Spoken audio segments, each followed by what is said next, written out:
Today, today is the 1st of August 2020. This is Sadlersmead, home of Parkfield Sports Club. Today we have a Saracens Hertfordshire League cricket match. I think it's Division 10. Parkfield and Headstone second 11 versus Flamstead. I think it's their second 11. And I missed the start. I'm not sure, this may still be the first over, but I certainly missed the first ball of the match. My camera is acting up again. It keeps zooming in when it shouldn't. It'll settle down in a moment, I hope.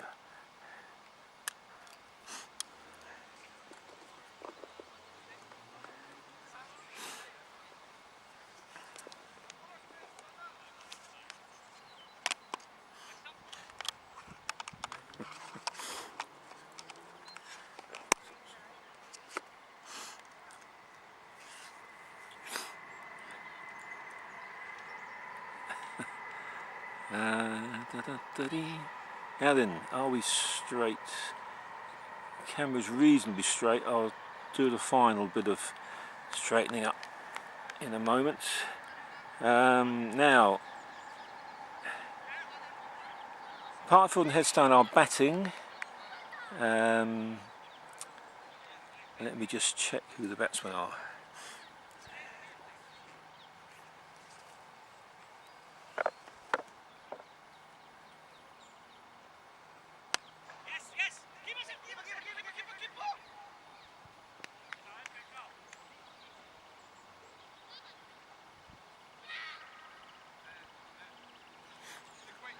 Right, the batsman facing at the moment is Parim Katoir.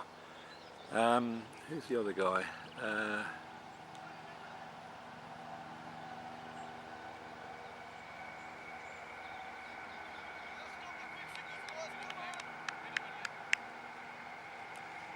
Not sure who the other batsman is. I'll have to find out. Now then.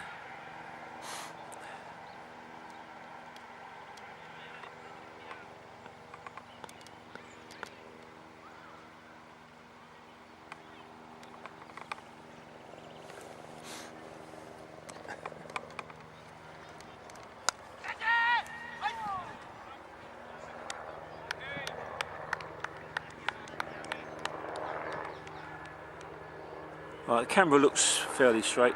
There is a slope on this ground. It goes down left to right as I'm filming. And there's also a bit of a slope down towards the car park. So it means the two ends, when you're bowling, are very different. We have had players in the past who would only bowl from one end. They could not cope with bowling from the other end. But for visiting teams, I suppose they just get on with it.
Now then, what's on the scoreboard?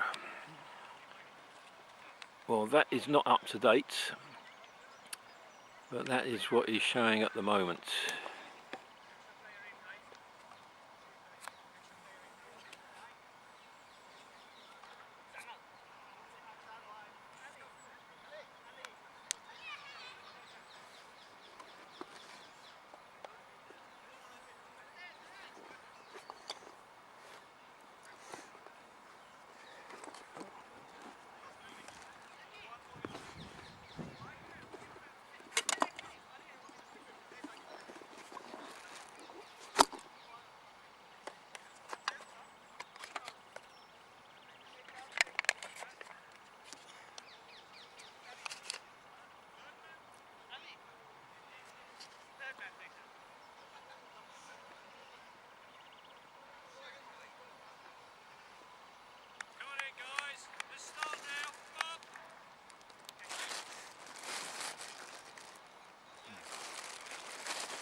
Well, that must have been quite close, that run out. The fielding team seemed disappointed that it wasn't given.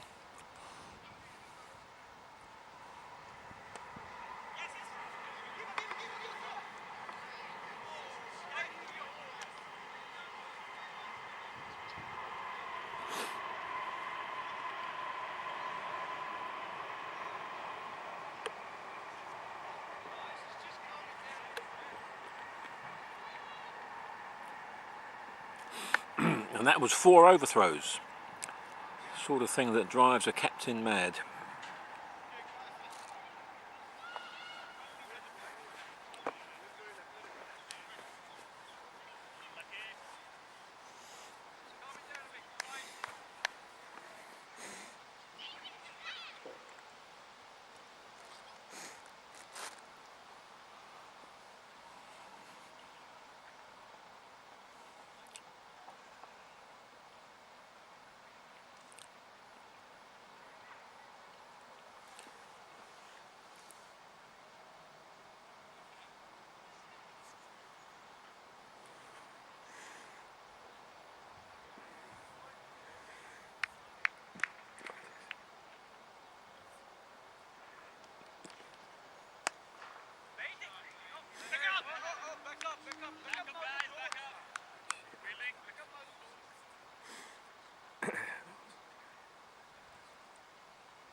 So, first wicket down.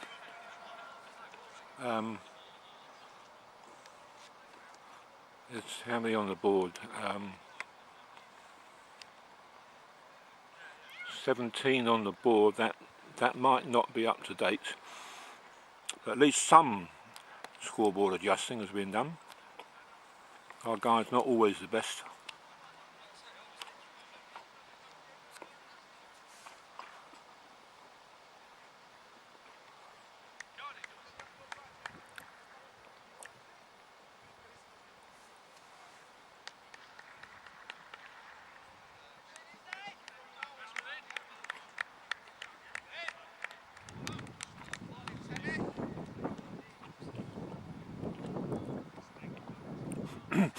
Now, yesterday was one of the hottest days of the year, 38 degrees.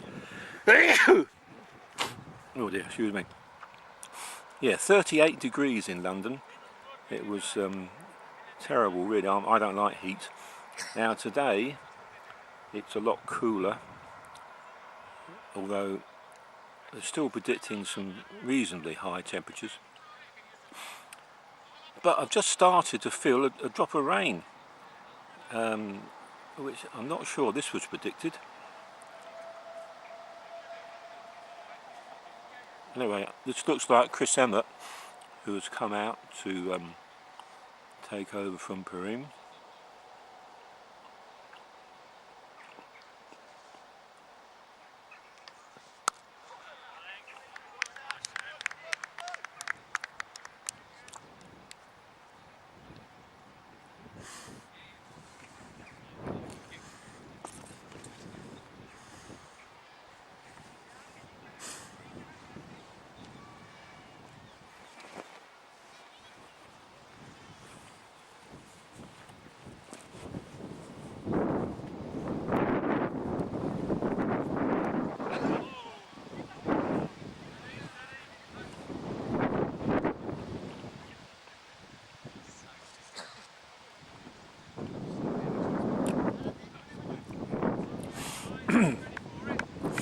Yes, some raindrops have actually appeared on my view window, so it definitely is raining, but only very, very light at the moment. I remember this did happen yesterday, even in that horrendous heat. We did have a little shower that lasted for about a minute, so let's hope this one is going to be as short as that.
Oops.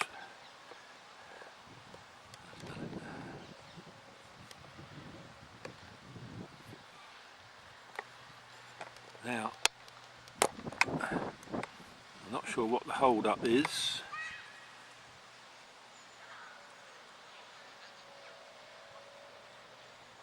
Oh, there seems to be a problem over here. Oh no, not an injury. I'm not sure how that happened, but we've got an injured player right over there by the boundary. Let's hope he's okay.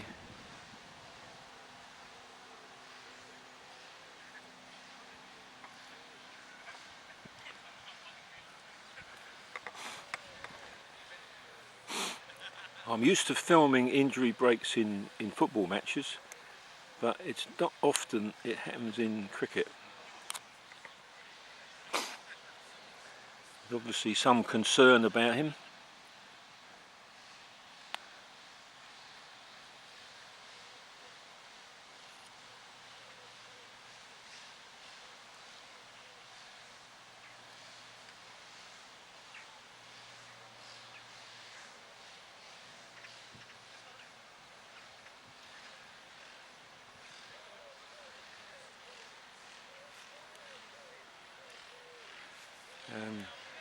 He doesn't seem keen to stand up, that's for sure. But the players are coming back. So it looks like the game will continue in a moment.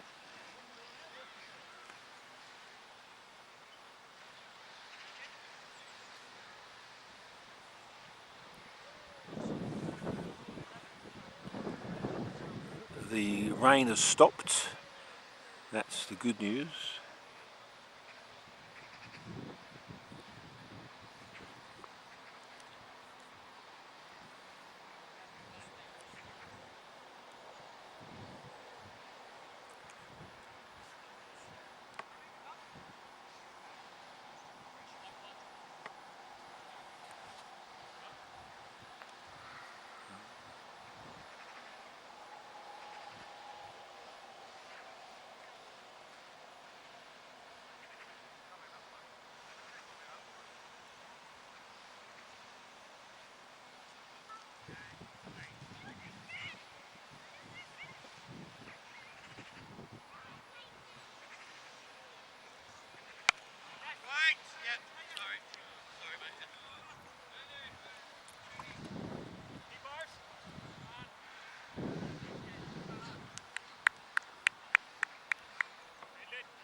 Well, the injured man is on his feet now.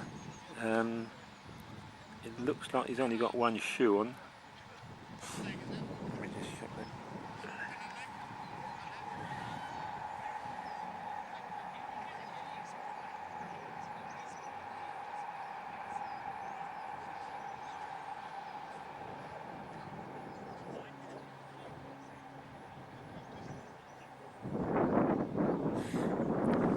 Yeah, he's only got one shoe on, and he's just rubbing his ankle and his foot, so it could be a twist.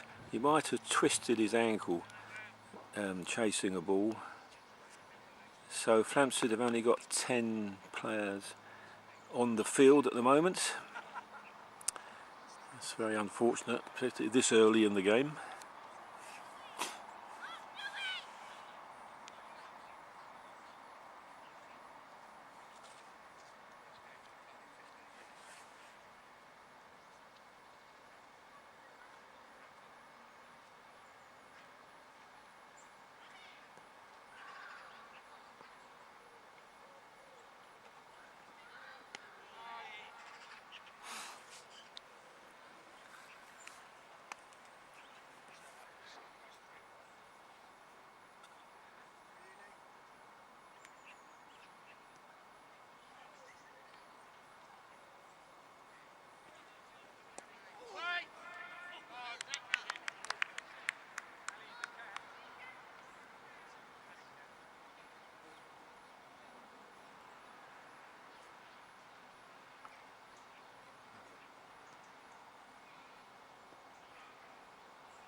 Oh, I've just realised the other batsman, the one who opened, is Srini.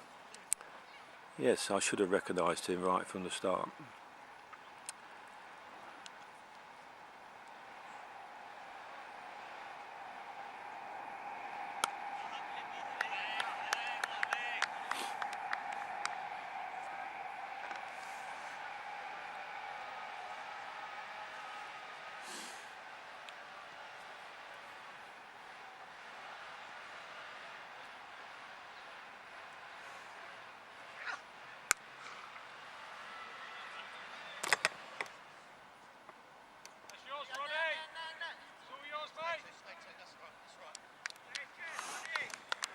That's a good chase, especially as he's going up the slope there.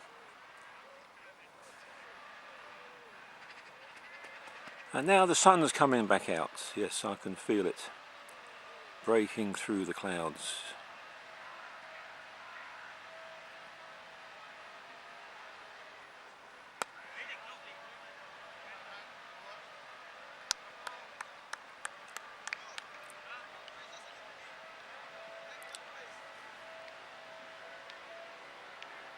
Da da da da da da da.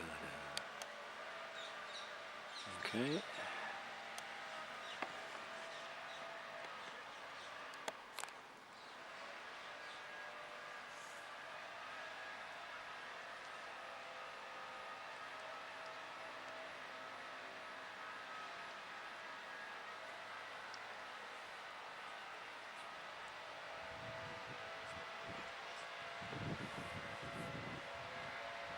Oh, this looks like a sanitising break because of this coronavirus, that's it, COVID-19.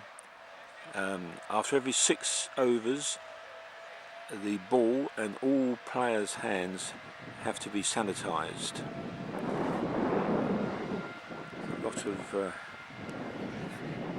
A lot of restrictions have to be adhered to in order for these games to take place.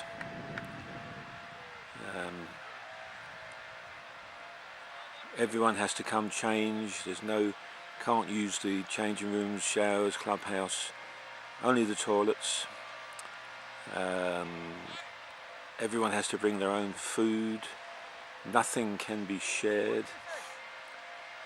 You have to, if you sit on a chair, that is your chair for the whole day. You're not supposed to give it to anyone else to use.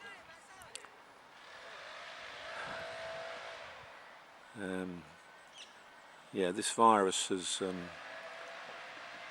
made things very different.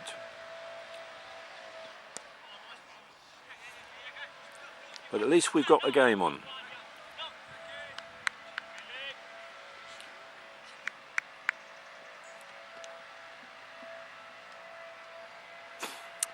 Now today is the FA Cup final. Even though we are on the 1st of August, the football season was suspended for some months because of the virus. They're now playing behind closed doors. It's been a few weeks now. They managed to finish the Premier League season playing behind closed doors. And they also completed the FA Cup rounds up to the final, which is this afternoon, Arsenal versus Chelsea. It's going to be very strange playing in an empty Wembley Stadium, but that's what has to happen. So I'm hoping to see a few old friends this afternoon that come down to watch the cup final.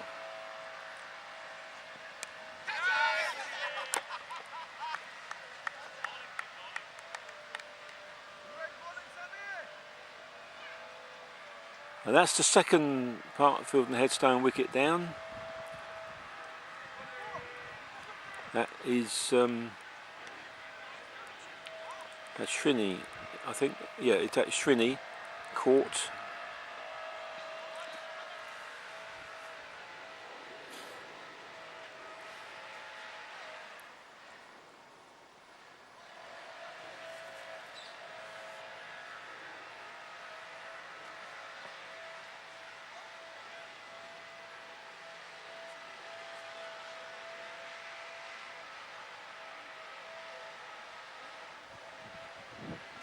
Right, scoreboard is being adjusted, so in a moment we should have the up to the minute score. There we are.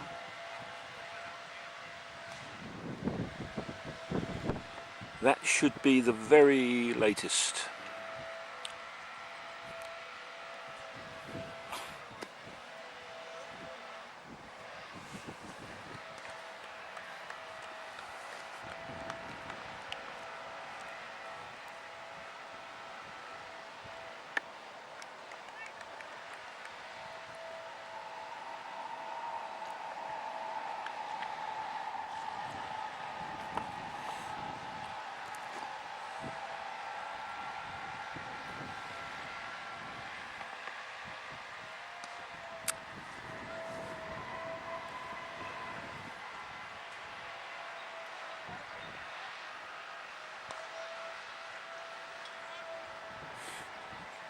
Right, the new batsman is Wasim Saber, who is also the captain of the team.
I'm just phoning down to the boundary here. Hi. Mirren, hi, it's Alan. Yes. I've just realised we forgot to bring out the Bill Lang end bat. Oh, okay. It's in the score box, I think. Oh, If someone, that's very... yeah, thanks. Okay.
Yeah, the Bill Lang end bat. You've just heard me mention. What that is, this end of the ground we call the Bill Lang end because Bill Lang was the president of the cricket section, and sadly he died a couple of years ago. So we named this end after him. When he stopped playing and umpiring, he came and sat here alongside me when I was filming, and we had many a happy time, great conversations while the games were in progress. So we thought it was appropriate for this end to be called the Bill Lang end. And there's a bat which has that written on it. And that's what I'm hoping someone is going to bring out. But there's no movement down on the boundary at the moment.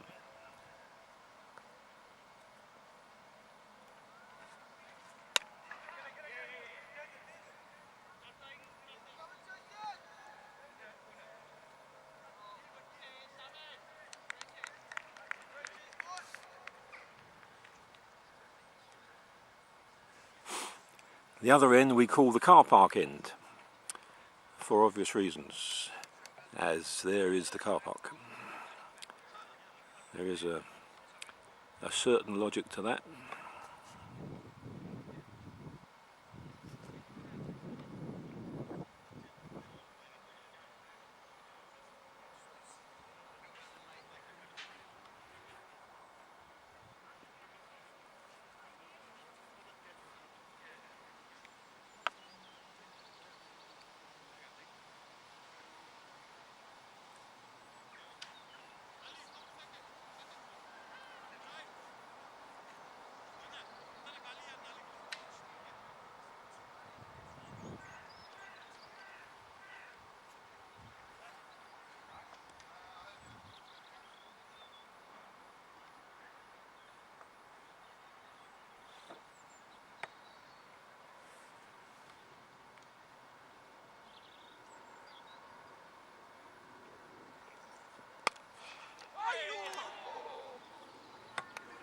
Whoa, that must have been a chance, judging by the reaction of the players. It must have been going pretty quick, I would think.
And now the sun has come out and it's quite warm.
steady tread.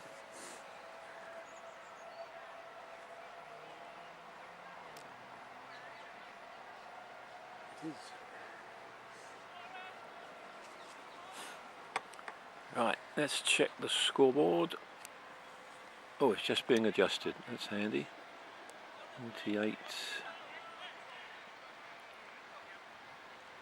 48 of 10, that's going to be.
Alan.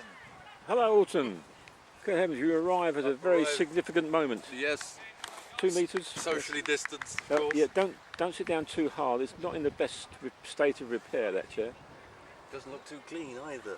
Oh, Got a tissue, Andy? no, I haven't. Oh dear. Oh, you'll be all right. That's good, honest. Yes. How are you doing? Not so bad yourself? Yes, I'm okay. Very interesting times that we live in. Well, yes. It's.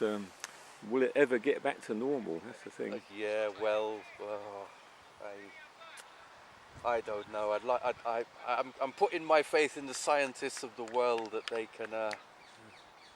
can introduce this vaccine to us Yeah. very soon. Apparently, I was listening to the radio this morning, and the news from America's good, in that they're about to roll out 30,000 doses of it in New York State, a vaccine.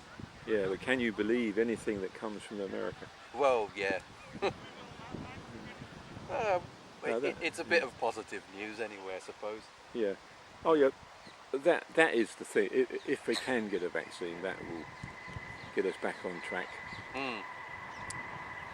So anyway, until then, we've just got to deal with it.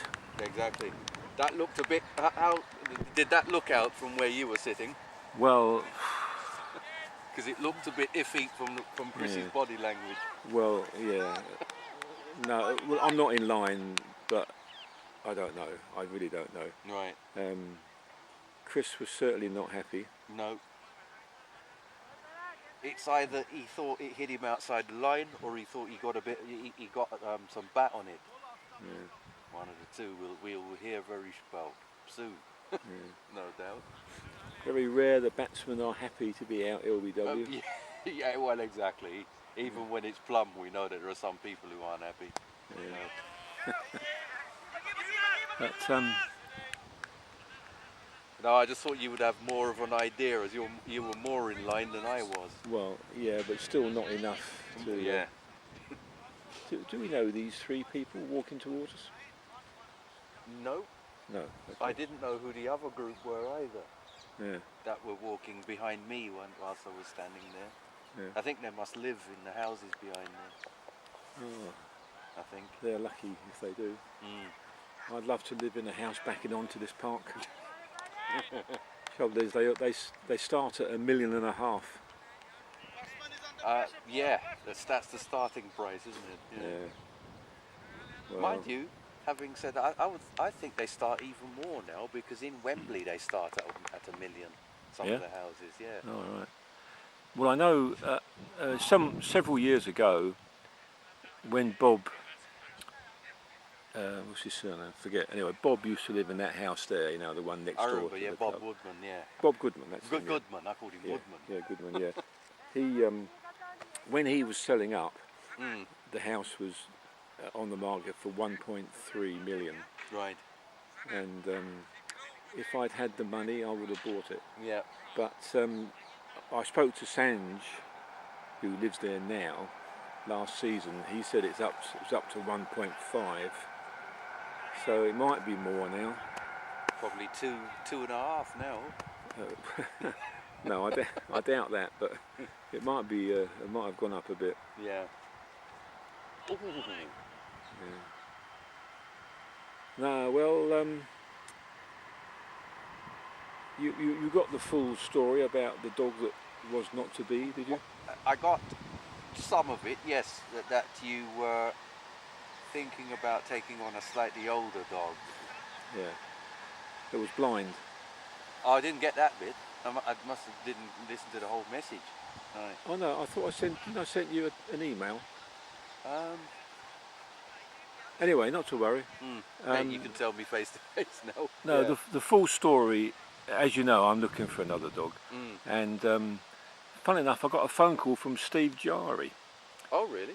And he said that a neighbour of his knew of someone who had a Shih Tzu, same as Mitzi, who needed rehoming. So I got in touch with his neighbour, and she told me all the details, including the fact that the dog was blind, which did knock me sideways a bit to start with. Right.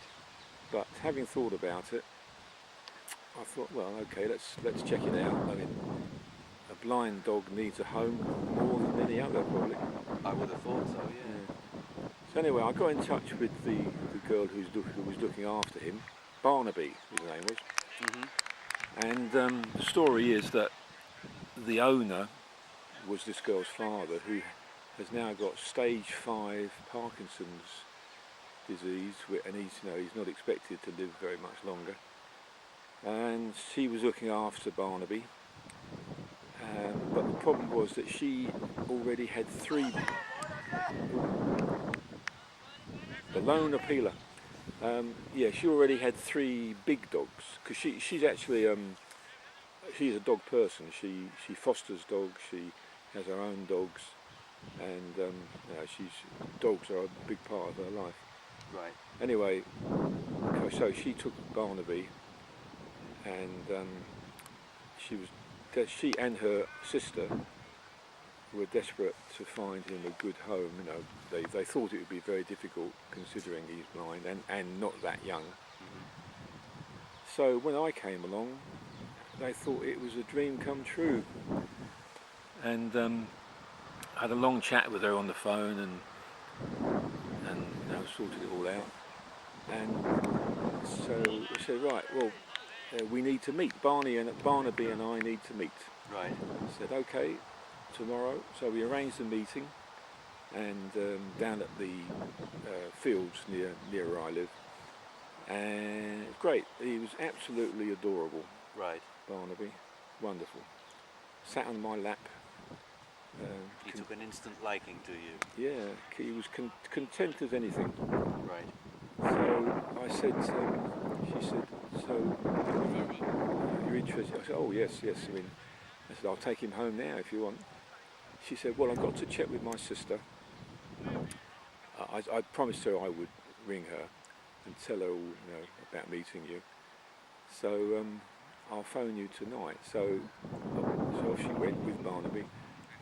She phoned me that evening and said, yeah, I spoke to my sister and she's very happy.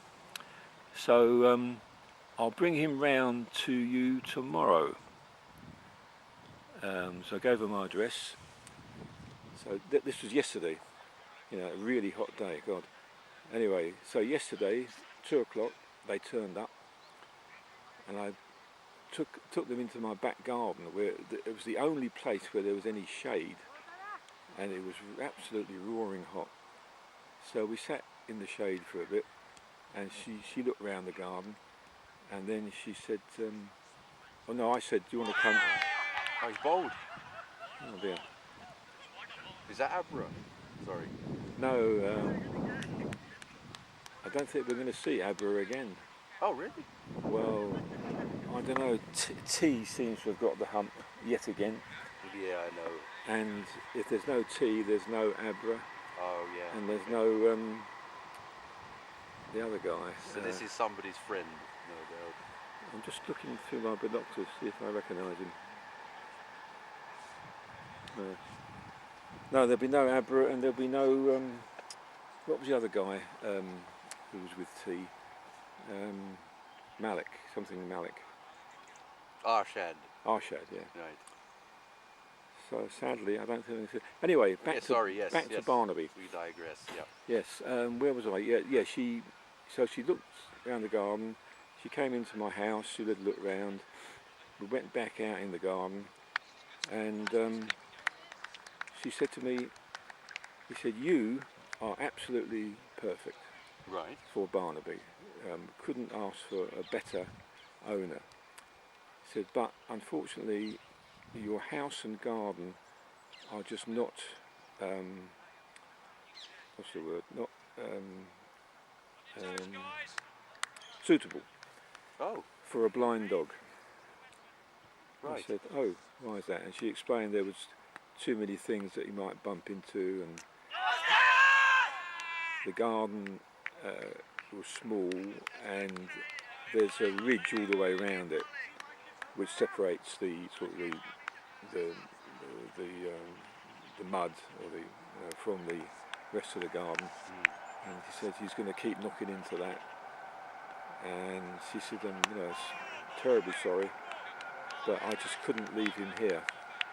You see, even though you are absolutely ideal person, he said the house and garden are just not suitable.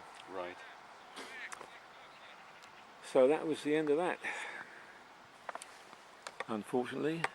Very strict criteria, isn't it? Well, she, as I say, she is a very ardent dog person, and she told me stories of other dogs that she'd looked after, and she'd tried to rehome them, and for various reasons she hadn't been happy with prospective owners. So she's very strict, Right. which is quite right. Which is quite right to Yes. a certain extent, yes. Yeah. But I dare say she must have a fairly difficult time rehoming these animals then, if the criteria is that strict. Well, I think she manages to rehome, but I mean, I think it's the first time she's ever had to deal with a blind dog, Right. and that does throw up quite a few difficulties. Someone's ringing me. On your new phone. 01 Edinburgh. I don't know anybody in Edinburgh. BPI. Oh, forget that. They're calling to offer you the chance to be the owner of a new dog. Yeah, could be, yeah. Anyway, I was feeling quite sad yesterday when all that happened. I can imagine, yeah. But There's a then, mutual liking right from the start. Oh, he was adorable, absolutely. But then I suppose, I don't know, maybe it was destined. I might have had problems looking after a blind dog. But the fact that Mitzi and I were hardly ever apart. Yes. And that's what Barnaby needs. He needs someone who's going to be there all the time. So, Are you prepared? I take it you're still prepared to look at other breeds of dog, are you? Or yeah, oh yeah, I'm... despite this setback? Oh yes, I'm still looking, very much so.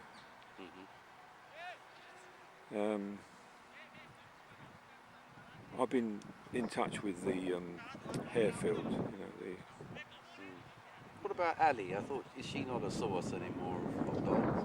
well, there was a possibility. Ali contacted me soon after Mitzi died and said there was a possibility. Hello, I've got...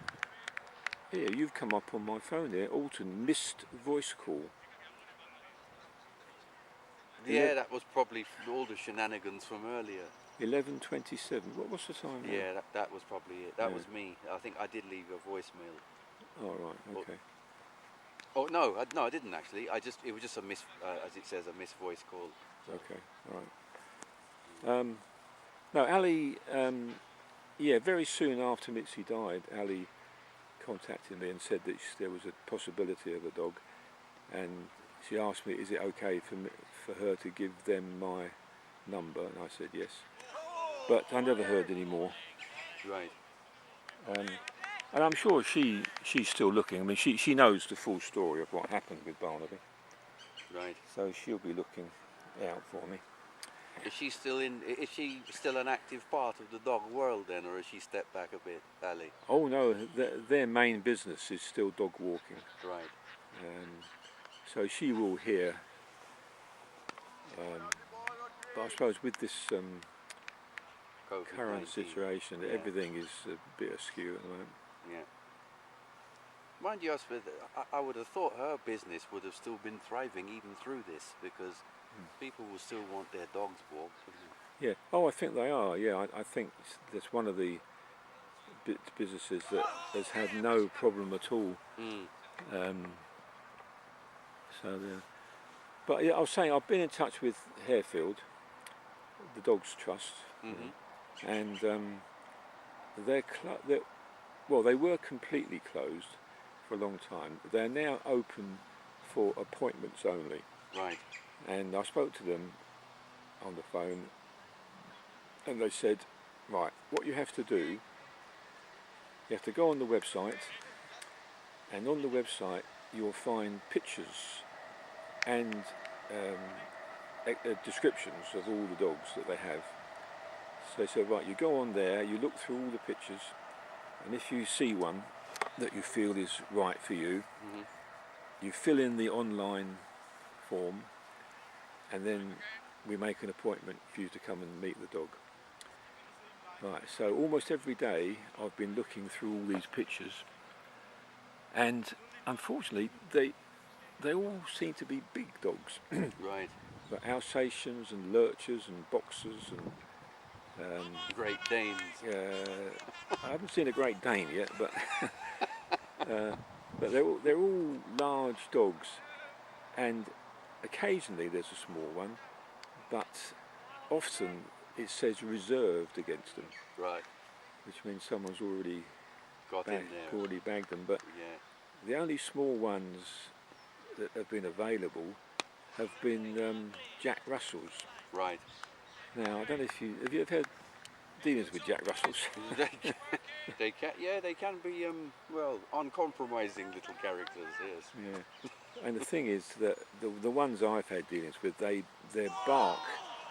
bark incessantly, Do they? and their bark is really piercing. You know, it goes right through you.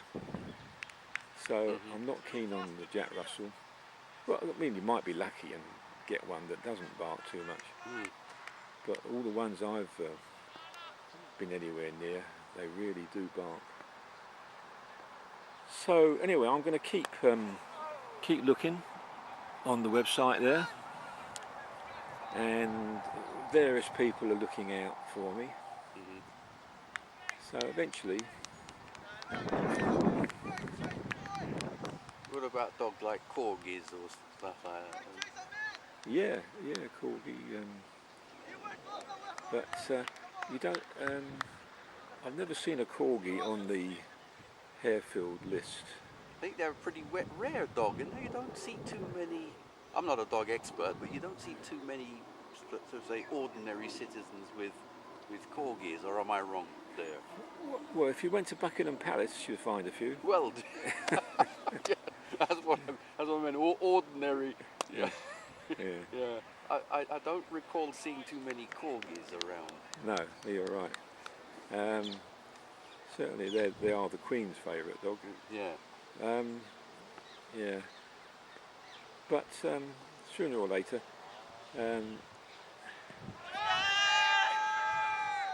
one of the problems when that lady came was that one of my fences is falling down. It's in a terrible state, and I explained to her that up until very recently there were bushes, sort of foliage all the way down, and I didn't even realise the fence was getting in a bad way. Because my neighbour pointed it out to me, and so what we did, we got a gardener in, and he cleared all the bushes and so on. So one side of my garden is completely bare with a collapsing fence. Right. So she didn't like the look of that, and I explained to her, that. But you explained ahead of her seeing that, didn't you? I would have thought. Well, no, I didn't. She only, when she saw it, I explained what At had the happened, time, right. and there was going to be a new fence, and eventually stuff would start growing there again. Well, I dare say that only put her off more. Yeah. But there we go. But like you said, I suppose she is right. It is a blind dog, Yes. and she needs to be careful who Yeah. the dog goes to. Yeah. Oh yeah. And the fact that she was ringing her sister to verify and confirm probably, tells you what sort of emphasis they were putting on the whole thing. Yeah. That's right. I think she told me she got two sisters, but the one that she was phoning, I got the impression that she was sort of the leader. Right. She was the one who had to agree to everything, really. And she was the main one looking after their father as well. Right. So here we are. But I mean, I don't know. Maybe I would have found it too difficult looking after a blind dog, but I sort of felt up to the challenge, really. I thought it would be a good experience, and the fact that I could offer the dog so much time, Yes. you know, we'd virtually be together the whole time. So I did say to her, you know, what happens if I had to go to the dentist or the doctor or something like that? And she said, well, I've got a crate. Now, apparently, whenever she goes out, whenever he was going to be on his own for any length of time, put him in the crate, and that he knows that he's going to be on his own for a little while. So that was good. Means he would know what was going on. But she said the biggest problem with the blind dog is, of course, they have to have routine.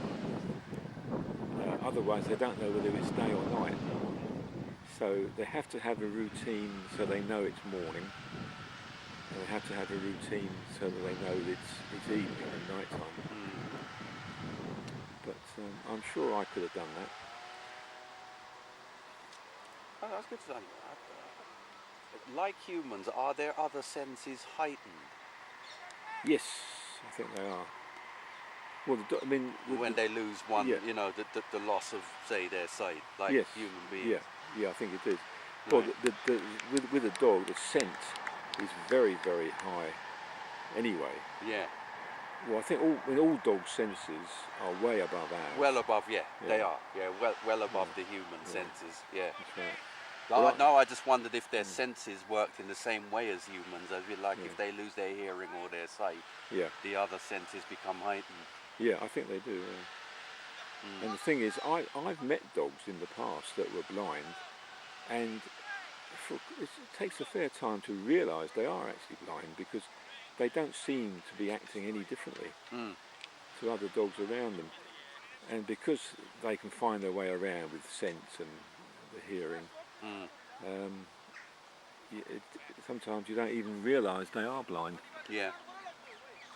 That's, Well, I suppose there you go then. That answers the question about the heightened senses. Yeah. This bloke's got to stand right there, hasn't he? Right in the way. And I think you have the power, actually, to, apart from his captain, to ask him to move. Well, no, I don't think I've really got the right to ask him to. No, I'm only joking. You actually don't. Would you like to throw something at him? He might go a little bit one way or the other. Anyway, that's my story. Are you going to watch the cup final later? I have to say, I have watched quite a bit of football, but I don't know if I'm actually that motivated by an FA Cup final behind closed doors. I know I should be, because it's an FA Cup final, but I don't know. I don't know how I feel about it.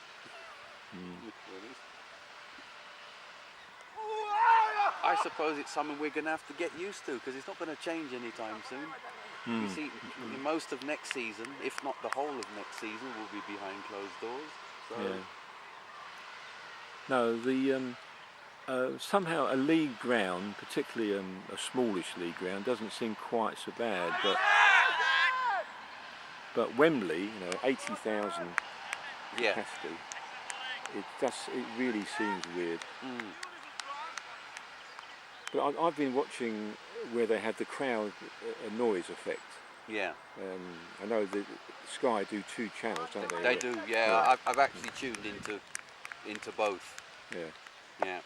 Yeah, I prefer when you've got the crowd effect. Yeah, I do too. Yeah. So, I suppose in a way, I mean, those players who were involved, professionals who were playing in the lower leagues and in amateur football, the sound of having no crowd won't be a problem to them. That's right. Well, yeah.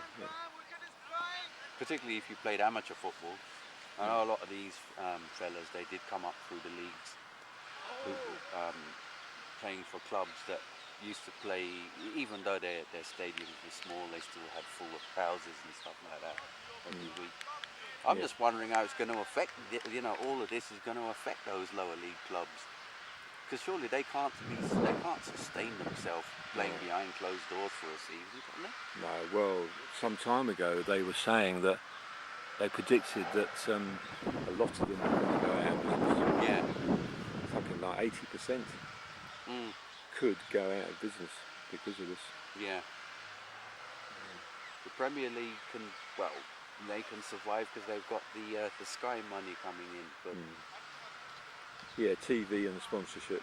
yeah, but if you're in League 2 or National League, I don't really see it.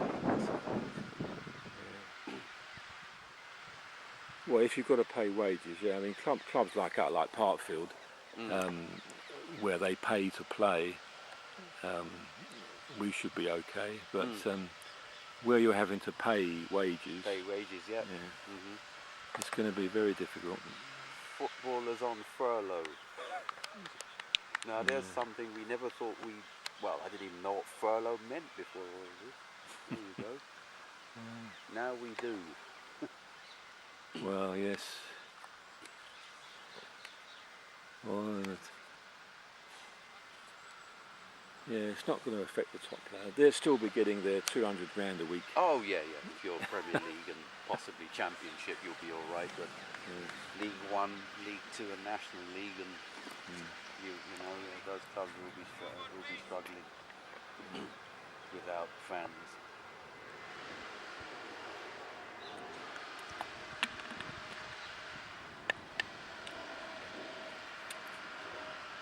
So what else has been happening in your life? I was just thinking I should have had a full breakfast before I came here because there's no food on offer today. Oh, that's right. You must bring your own food. Yeah. You could always nip down to Morrison. Yeah, it looks like I'm going to have to during the break and just buy a few bits and come back. No, nothing. It's just usual stuff. Wembley is Wembley. I've been working from home throughout all of this. Yeah. So, yeah, nothing major. Of course, today, normally on Cup Final day, Wembley would be packed, wouldn't it? It would be, yes. You would be able to move for people down here. Yeah. That's strange. Mind you, it's strange having the Cup Final on the 1st of August. Well, there you go, yeah. If this was normal, the Cup Final we would have been talking about what happened in the Cup Final. Yeah.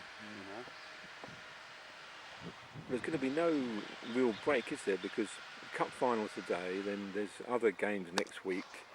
There's the European games, and then the season, the Premier or the League season, starts. It's all right. Don't worry, you're more than 2 metres away. Bless you. And you sneezed in the opposite direction. Yes. Yeah. I was thinking about you there. But look, your aerosols are now travelling to the neighbourhood over there. Oh yeah. Well, once they've gone a certain distance, they lose their effect, don't they? They do, yeah. So, they go. What is it? I know we're digressing again, but I was listening to a scientist who said that they can travel an extremely long distance. Really? Before they actually drop down to the ground. Which I thought, crikey, this thing is becoming more and more scary every day. But don't they dissipate?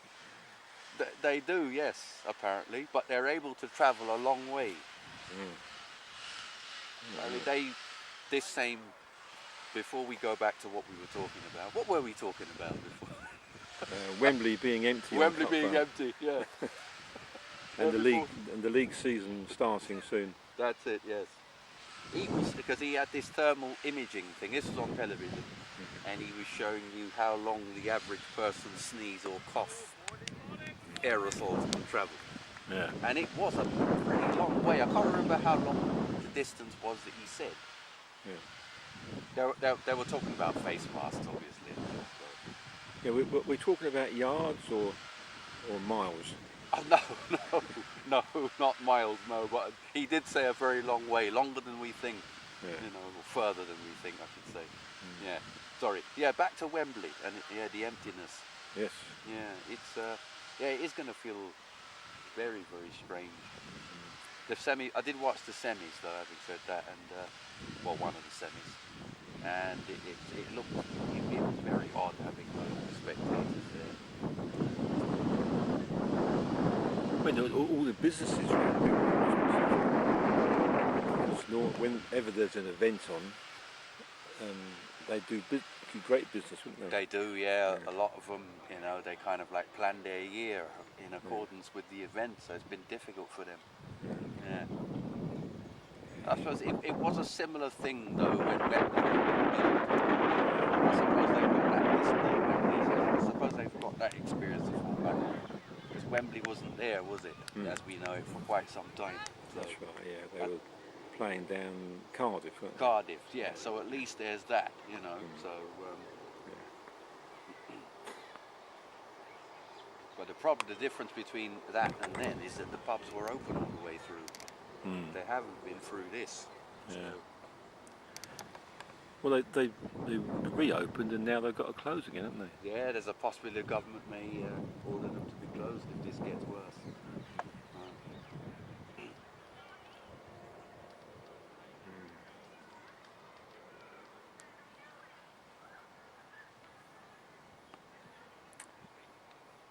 Yeah, well, you know, I feel fortunate in a way. At my age, I mean, I'm 67 now, so I've pretty much done everything that I want to do in my life, and so it's not going to affect me too much. But what I feel very sorry for the young people. Yes. Who, you know, looking forward to doing all the things that we do in our lives. Yeah, so you've got to feel for those people, yes. They're just starting their life and what have you. And they can't go to uni because it's closed. And, it's dreadful. And travelling. Yeah, you can't go in. Yeah, exactly. You can't go on a gap year. You can't do anything. Can't even get a second job because there aren't any. Or a job.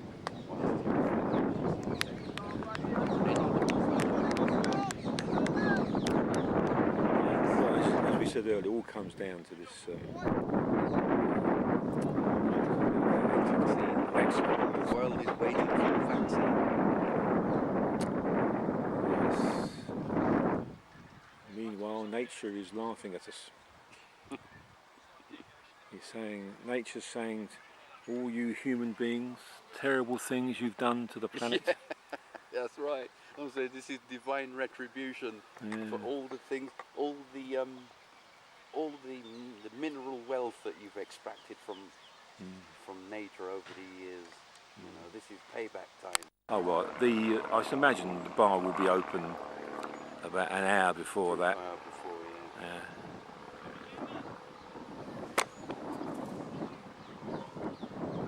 Remember the spare battery saga? We used to always looking for. There it is. Look, just fallen on the floor. Fallen down. Yeah. But I've used it. Right. So, I started off with it. I'm back on the old camera. Can you believe it? You know, this camera that I've used for years and years. I thought that looked a bit familiar, that camera. Yeah. Well, twice it got drenched when I was filming football. Now, the first time, I didn't realise just how. Oh, he's dropped him. Oh dear. Straightforward cat, and it's been put down. Yeah. The first time it got soaked, I didn't realise just how bad the effect was going to be, and I thought that the camera had it. But I just left it on the side, and after a long time, it must have been several months, it came back to life. It's dried out. Yeah. Well, yeah, but all that anyway, so it happened again, and again it wouldn't work, so again I just left it, and I don't know how long it was this time. It was a long old time, and I was almost on the point of throwing it away. Well, several times I thought, oh, there's no point in keeping that. and I kept checking it, and lo and behold, it's come back to life again. So since then, it's no issues with it then. Well, the only problem is that sometimes it zooms in when you don't want it to. Right. I have to keep looking at the screen to make sure it hasn't happened, but it's not happening at the moment. But it's quite amazing. It took I don't know, must have been a year. It was sat there, and every now and then I would check it, and it wasn't working. Kept it fully charged up, and then suddenly it came back to life. Yeah. Well, it evidently just dried out, Alan. Yeah, a year. There are components, tiny little micro components in there that weren't fully dry. Yeah. And well, they dried out, and it's working again. Well, to a large degree, it's working anyway. Yeah. Oh no, it's working really well. So I'm going to carry on using it now. Eventually, it will pack up. So I'll have to go. The newer cameras will have to come back into operation. But do I recall that you had issues with the new camera? You did, didn't you? There was a couple of technical problems. Or am I wrong? Well, was there? Yeah, oh no, the problem I had was replaying because it didn't have the red, white, yellow plugs. It had what do you call it? The flat connection. There's a name for it, isn't there? Anyway, and the TVs I was trying to use didn't have the right connection. So, but eventually I did find an adapter which worked very well most of the time. But there were occasions when I was battling with this damned adapter. It'd take ages for me to get it to come on. But that was the problem, was the replaying. Right. Hello, my friend. Thank you.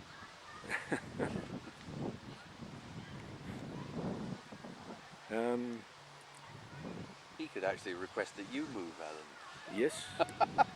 Yes, he'd be quite within his right to do that.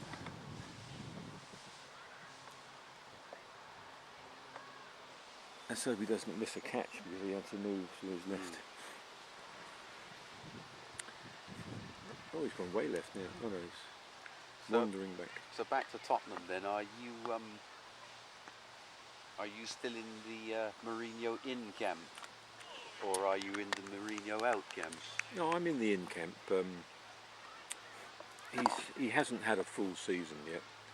He hasn't had, and I think he's had one transfer window, I think, hasn't he?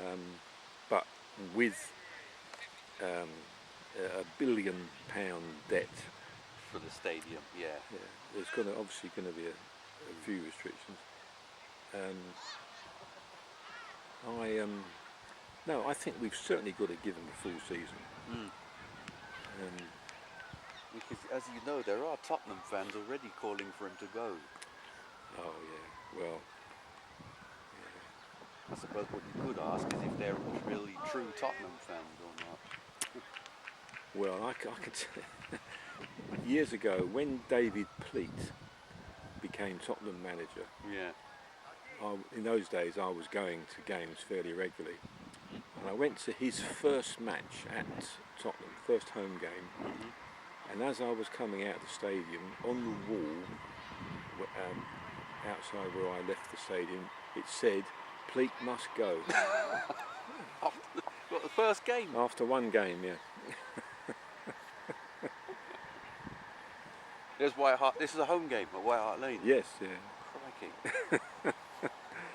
So, talk about loyalty. Yeah. Oh!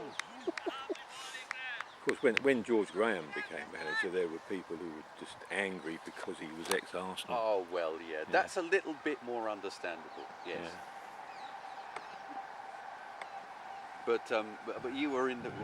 That sounds to me like you were in the camp that were prepared to give George Graham a chance.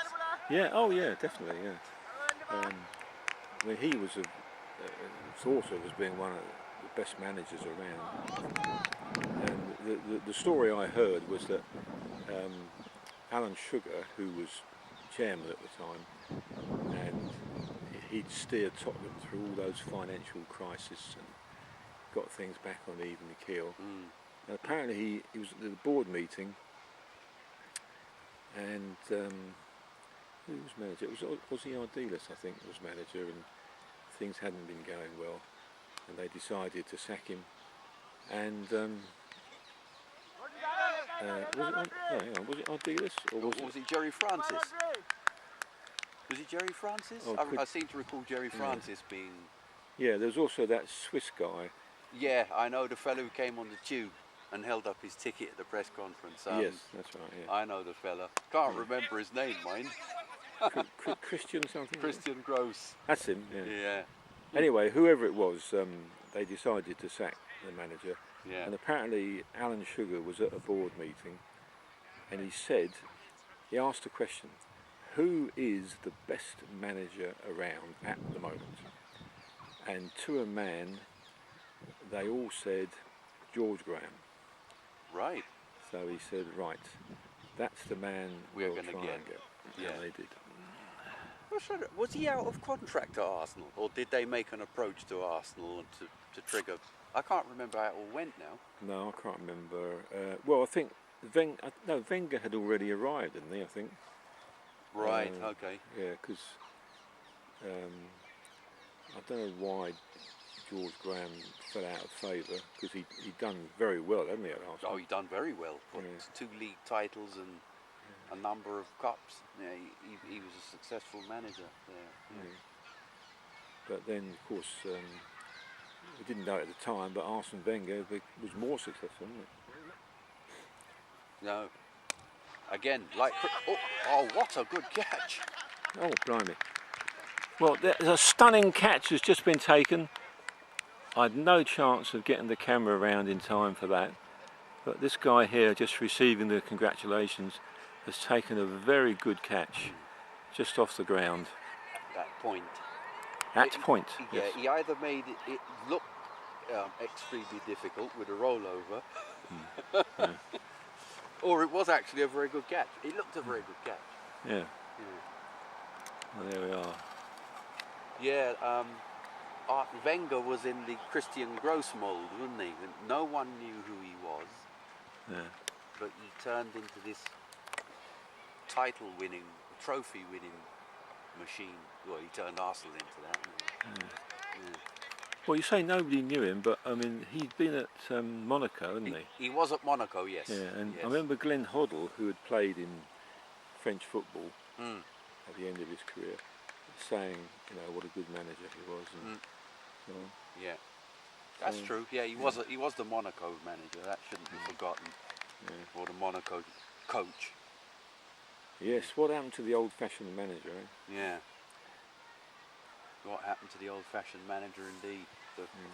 The manager that ruled the roost with the iron. Are you talking about people like Jock Stein and Bill Shankly. Bill Shankly and Bill Nicholson, and Joe Mercer. who signed the players and could make the decision about firing them and That's right. Yeah. leaving them out of squads and. Well, I remember Emlyn Hughes being interviewed a long, long time ago. This is after Bill Shankly had died, and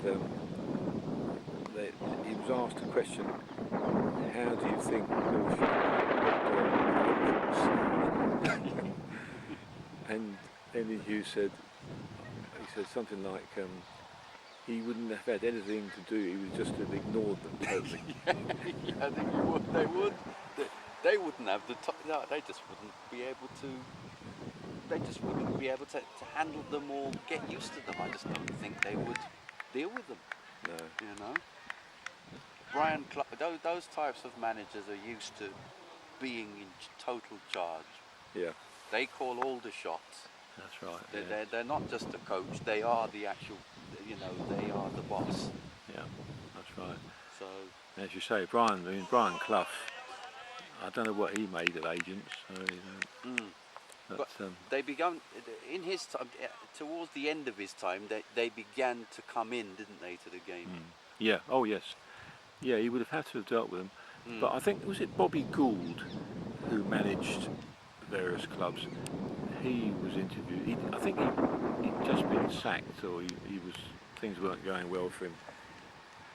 And he said the worst thing that ever happened to football was agents. Really? He said that? Oh yes. Right. Yeah, they acquired more and more power, didn't they? And the player, as a result, acquired even more power. That's it. The thing, it's supply and demand, isn't it? There aren't that many top or world class players, so all the top clubs are after a small pool of players. Top players, yeah, that's right. Yeah. And so they can command all this money.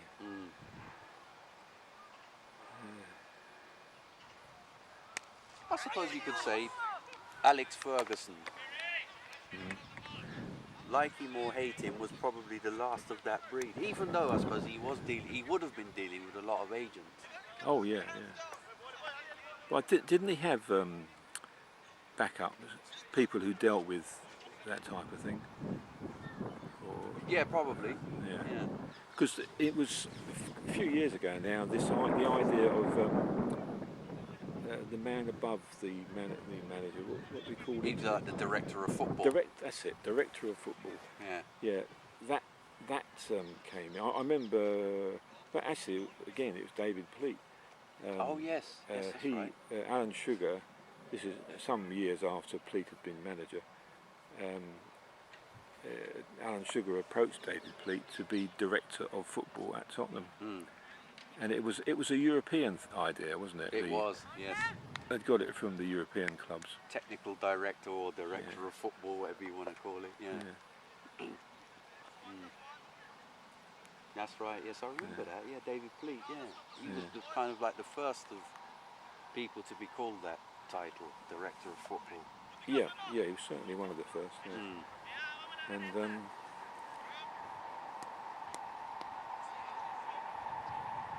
things have changed a lot. And then a few more came in, and some managers felt quite undermined about someone coming in above their head and making all these decisions. And people were saying, well, what does the manager do then? Well, that's it. And he no longer a manager, he became the coach. The coach. First team coach. Yeah.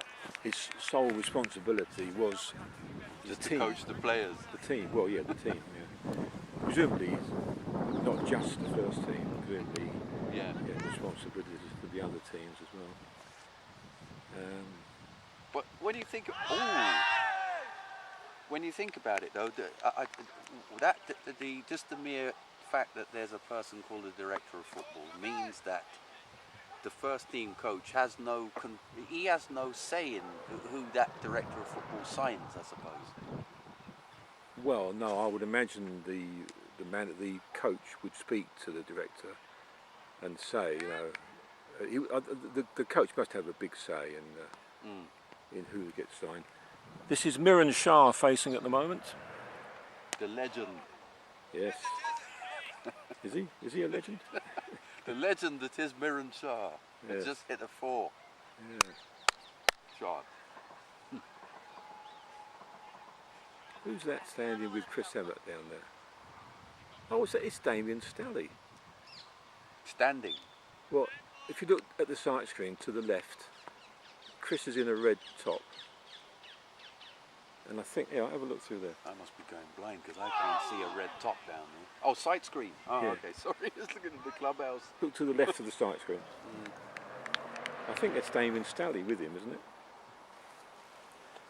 It looks like, yes, it does look like it. He's lost all his hair. Yeah. I mean, I was asked to register Damien Stalley, Paul, what's his name? Paul something, Preet Soda. Really? James Hodgkinson. All these guys I was asked to register when we knew that Chris was coming back. Right. Because they'd all sort of said that because Chris is here, they'll play. They would like to play with him. Well, it hasn't happened yet. this is Chris's second game. How long is he over for, Chris? It's probably only a month or I don't know, five, whatever. But no, I mean Chris is definitely the leader of the gang. He's a catalyst, isn't he? Yes, yeah. Yeah. And as soon as they knew that he was going to be here, those guys all wanted to get registered so that they could play Yeah. in a team with him. So he's a catalyst in a way that, say, someone like Steve Jari was a catalyst Yes. when yeah, he was here. yeah. Steve was another good example of that. I think to a lesser extent, Tim Powell. Tim Powell was filled another that one, yes. role. Yeah. He wasn't quite as good as the others, but he was getting there.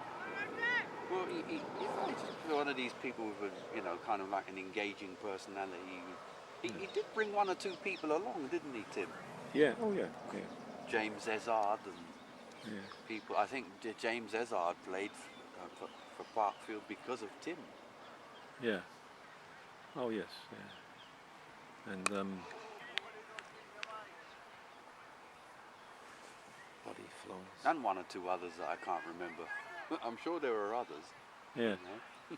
Yeah. Well, Tim. I think Tim didn't he advertise the club on what's that website? Gumtree. Gumtree. Yeah. You're very good at all the words I can't remember. You come out with. This is like the two Ronnies, isn't it? Yeah. Yes. You're my right hand man. Yeah. Yeah. Gumtree. He Nelly. Oh yes, Nelly came off of Gumtree, didn't he? Yeah. Yes. Oh, by the way, did you know that Yolandi has died? Really? Yeah. I found. Oh my God. Last week I found this out. I think who was it? It was just probably might be Nainish or Mirren were talking down there before the start of last week's game. And I was really shocked. Because you know that she and Armand broke up.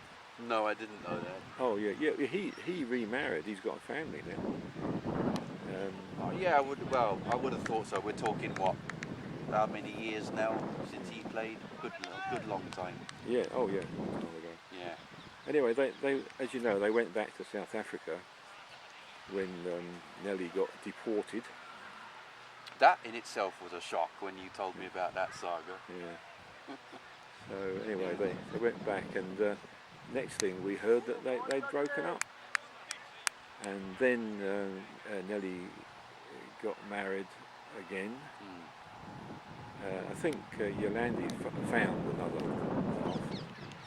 Because I used to get a lot of emails from her on the Facebook. All right. Yeah, I was on her Facebook, and she was always sending stuff. And when they said last week that she died, I suddenly thought, oh no, I haven't had any Facebook stuff. I don't know what it was, what the cause of death was. Oh my God. So, She would have been still a fairly young woman. yeah, oh yeah. And she was overweight when she was here, but Yes. I understand that she lost a lot of weight when she went back to South Africa. Anyway, yeah, that was a bit of a shock. Was her status all right at the time that Armand?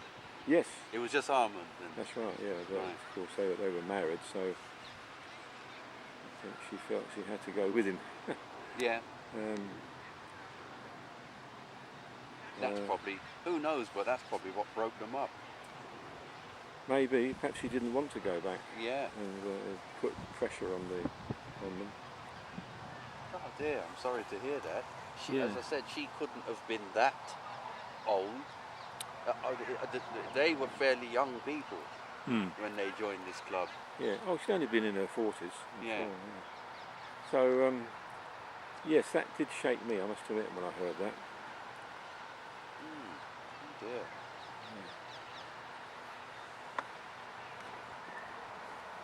So Does anyone know if Armand's still playing cricket down there, or has he given all that up?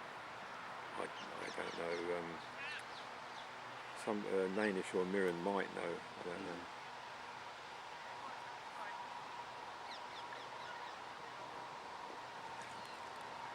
I like playing cricket with him. I liked him as a person.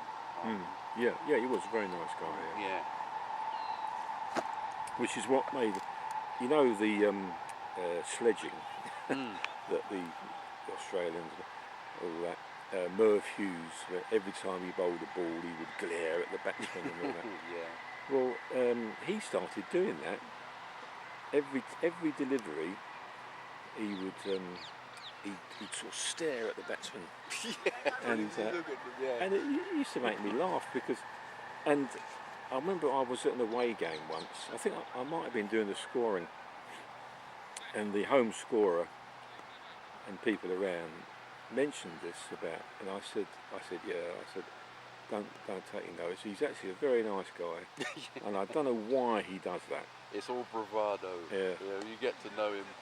Yeah, I think I played in a game where I think it was when we played in a 13 game, and Paddy went to the batsman and said, "Don't worry, he's not like that. He's a very kind of passive guy. Yeah. It's just part of the way he plays cricket." Yeah. Well, I think he picked it up from watching the Test matches. Yeah. And people like Hughes. Merv Hughes, when he glared at you, it could be frightening, I would imagine. He could be, yes. But when Nelly did it, it's just funny.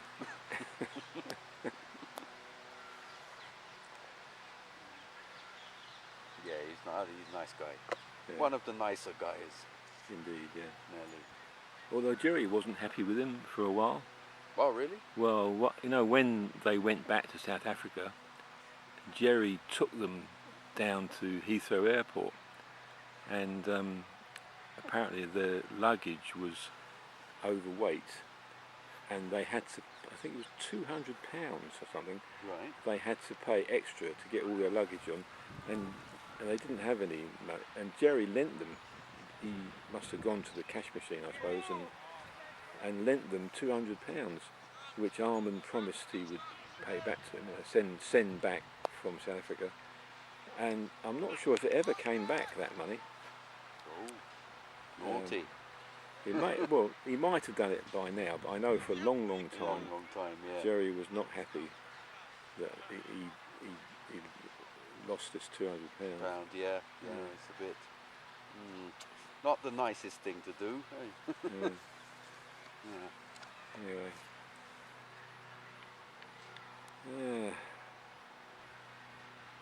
Indeed. That's Pareem, isn't it? Who's at square leg umpire? I think. Yes, it is. Yeah. Yeah, he opened the batting today. He opened the Batting. Oh, right.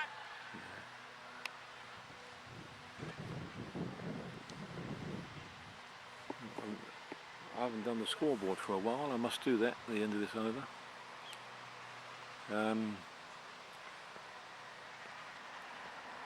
Do we know this person who's umpiring at this end? He's the one we couldn't identify. I think he was out, wasn't he? This fella. Well, Srini is here today, and I didn't recognise him at first. So would it be Srini? Do I know a Srini? I'm not sure that I do. That's a bit of a new name on me, I have to admit. I don't think I know a Srini. Yeah. Well, that is a shortened. His full name is like Srini Venkasaragavan. something like that. Yeah. I think he's a Sri Lankan. But we've always called him I would Srini. never have guessed. Yes. Yeah. No, he was a member long time ago, and then he disappeared off the scene for several years, and then he suddenly came back. Mm-hmm. I think somebody upset him. Oh, right. Yeah, he didn't get selected or something, and I think it was him. Yeah, he really got upset and disappeared. And presumably he must have got over his upset and decided to come back. Right. Scoreboard, yes. Someone just said scoreboard. That reminds me, I'm supposed to be filming it. 115 for 5 off 25. 116 actually. 116. Yeah. Oh, it's about to be altered, and it looks like it might be going up a bit. A 2 has appeared. 128. 128 for 5 off of 26, no doubt. Yeah. Yeah. 128. That's good. Well, when I first joined this club, I asked the question, what is in a sort of second 11 game? What's the meaning of life? Well, yes, yeah. I've often asked that. I couldn't resist. No, go on. You asked the question. I asked the question, why is this man standing in my way? Hey, go. No, I said to the guys, I was probably about the second, third game that I'd played for the club. It's a Sunday twos, and I said, what is the minimum acceptable score in this sort of game? You know, a Sunday second 11. And the answer I got back was 120. Oh, really? That's the minimum. Minimum. Yeah. Right. I mean, anything less than 120 is not good at all. But obviously, the more you can go above it, the better. But 120, they told me, was the minimum acceptable score. Yeah, I can kind of see where they're coming from. Yeah. What are we talking about? In an overs game or a time game? Or doesn't it matter? Well, in those days, on a Sunday, Would have been all time, wouldn't it? we used to play. Yeah, we used to have 20 over the last half hour, the last hour, 20 overs. Yeah. So once you get above 120, that's always a good target. Mind you, for Parkfield, the first target is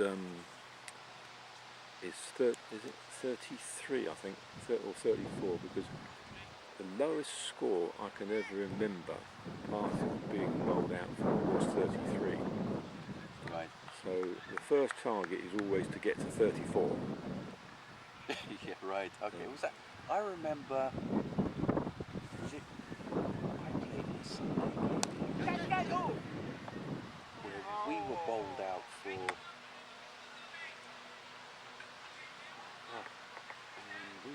It was a really low score. I thought it was lower than that, but if you're saying 33 was the lowest, then clearly it wasn't. Was it a game that Rashmi Lacteria captained? It may have been, yeah. That's the one. Oh, was that the one? Okay. Yeah. Well, there was this a spinner from he played state cricket, Oh, right. South Zone in India. Yeah. And, Was it Bushy, the opposition? was it Bushy? I seem to remember this match was against Bushy, Right. and Rashmi was very angry about it all.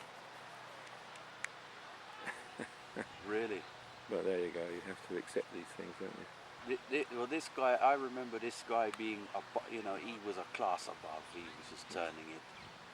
You know, you just couldn't read it. And we were bowled out for an exceedingly low score. Yeah. It was a Sunday game. These things happen. Yeah. Well, on video at home, I've got a program that Harry Carpenter introduced. Harry Carpenter. Yeah, this is, obviously I'm going back a few years. He did a series of programs about. He selected a particular year. Right. And he showed all the great, all the interesting things, sporting things that happened in that year. So it was all sports, it wasn't just one. And one year, I think something like 1960s, sometime, he showed this bit about a cricket team that had been bowled out for naught. Yeah. Really? Yeah. Naught? Yes. And they went through the whole thing, and they had people who had played in the game that they were talking about it, and they sort of how it all built up. What sort of level of cricket was this? Probably similar to what you So, yes, he also in that same series of programmes, I forget which year, showed the time when the West Indies lost to Ireland. Yes, that's a talk I once talked about fixture in the 1960s when the West Indies went to Ireland and lost. Yeah. With a fairly strong team as well. It wasn't like it was a team of reserves. It was a fairly strongish team. Yeah. And this is when the West Indies were about #1 in the world. Yeah. Yeah, I showed it to Victor. Now Victor, for some reason, Victor was at my house. He did a few jobs for me, Victor, painting mainly. And when he was having a break, I sat him down and I said, "Look, I've got something to show you here." And they were sort of highlights of the game, only 20 minutes. And it showed this West Indies getting beaten. Yeah, 1969. And I said, "So what do you think the problem was?" And he said, "They were probably all drunk." Yeah, yeah, I suppose that's the only defence you can really offer up, really, I suppose. Yeah. Yeah, this is a team that had people like Gary Sobers, Rohan Kanai. All of these people were playing in that game. I'd say it wasn't like a second string team. Yeah, Basil Butcher was playing. Yeah. You're talking about a team that would have been fielded in a test match, almost. So I'm not sure what went on there. Maybe they were on something, or maybe Ireland were just better on the day. You know, let's give the opposition some credit. Well, I remember Victor was sitting there watching this, and it was actually Basil Butcher was batting. Yeah. And Basil, he hit a shot, and Victor said, "Oh, great shot." And the next moment was, "And he's been caught." Yeah. Hit it straight at the foot. But no, he wasn't very happy about me showing him that. No. He's not. Rubbing salt into a wound that never really healed there. No, but I, for a long time, I didn't realise just how seriously Victor took West Indian cricket. Yeah. I knew it was very important to him, but it's the real life and death, and anything sort of bad, he didn't like at all. And I remember talking to him once about Gary Sobers, and I was saying, he was a great player, great batsman, great bowler, great fieldsman. Some people say a great man too. Yeah, I'm sure he was. And I finished up by saying, and a good captain. And Victor said, no. Yeah. And I thought, hang on, I said to Victor, look, come on. He made one mistake with that declaration against England. You remember that? I'm told about this. I think I've read about it. This was in Trinidad, wasn't it? Yeah.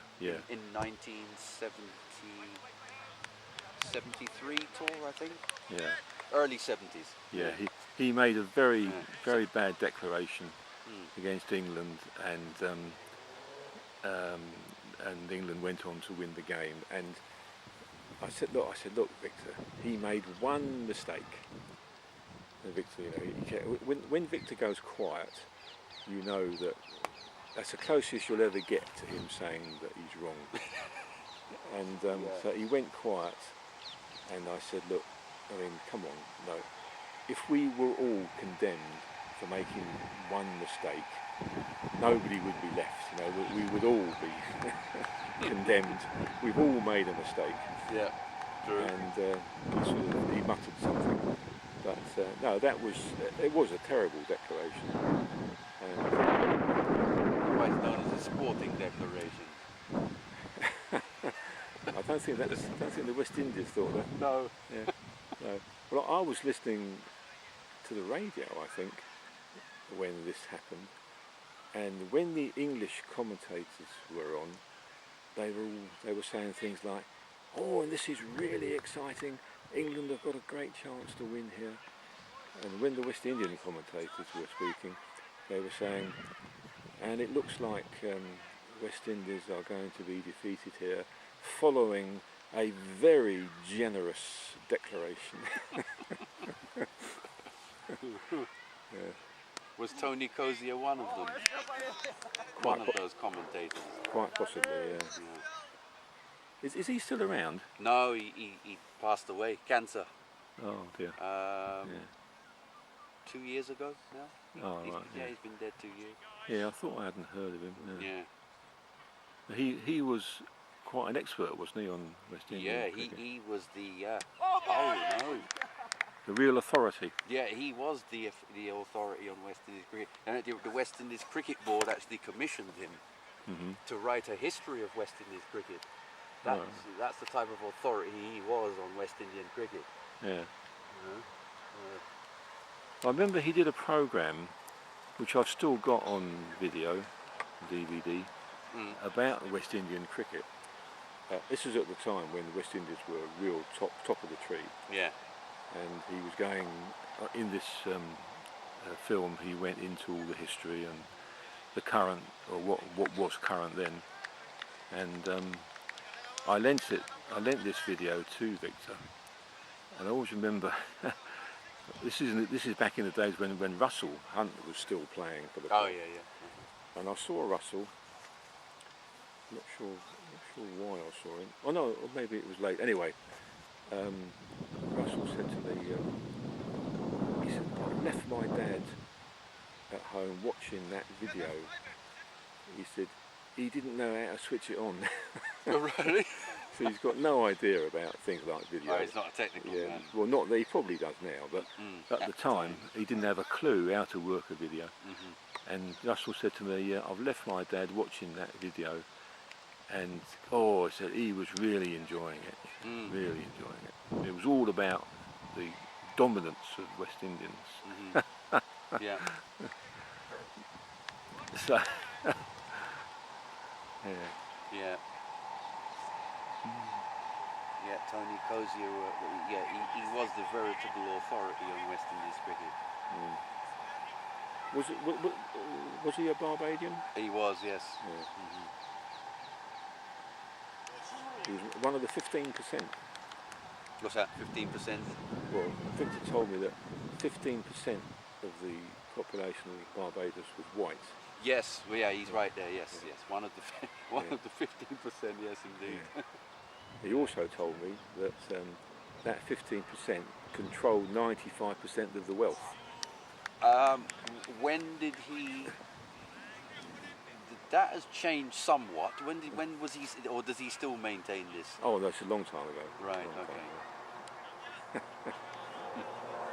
Yeah. That is true to a large degree, but that has been modified slightly. Oh yes, that's got to be out. Even from here, that looks out. Oh dear. Who's that? That's our friend from Grimsdyke. Can never remember his name. Oh yes, I know. I should know his name. Jamara. That's him. Yeah. The baker. That's right. Yeah. He probably. He's probably been up till till 5 o'clock. Actually, right. Before the game, he was standing down there looking around, and he's saying, "Everyone's here apart from Jamara." He said, "Somebody give him a ring." And Manish said, "No, hang on, Wasim, he's probably been working till 5 o'clock." Yeah, he's probably getting some gift. Yeah. He's probably having a sleep. Give him a chance. Yeah, funny you were talking about West Indies cricket. I was watching on YouTube. I was watching the 1976 series, or bits of it, Yeah. between England and the West Indies. And I was struck by what a good batsman Tony Greig was. He was a pretty decent cricketer, Tony Greig. I think a lot of people forget how good he was. Yeah, yeah. Yeah, he was a good all-rounder, yeah. There was one, actually, as we all know, the West Indies dominated world cricket from, like, was it the early 60s? Well, there were two dominant spells really. There was between about 1960 and maybe 1965, 66 ish, Yeah, and then again between 1975 yeah, and 1988, 89. That was like the two periods of world dominance. yeah. Yeah. Because I do remember when they were very dominant, and then suddenly, well, it seemed like suddenly to me, they came over here and they didn't have a particularly strong team, and England were getting the better of things. Yeah. They didn't have any fast bowlers, but then, of course, as you say, another period of dominance came in. That's right. There were the Hall and Griffith years. Oh, I remember that. Yeah. With people like David Holford and Gary Sobers and Rohan Kanai and Everton Weeks. Oh, hang on, you're mixing up your eras a bit here. Or maybe Everton Weeks. That was probably a bit too late for him, wasn't it, that era? Oh yeah. Yeah. No, Frank Worrell.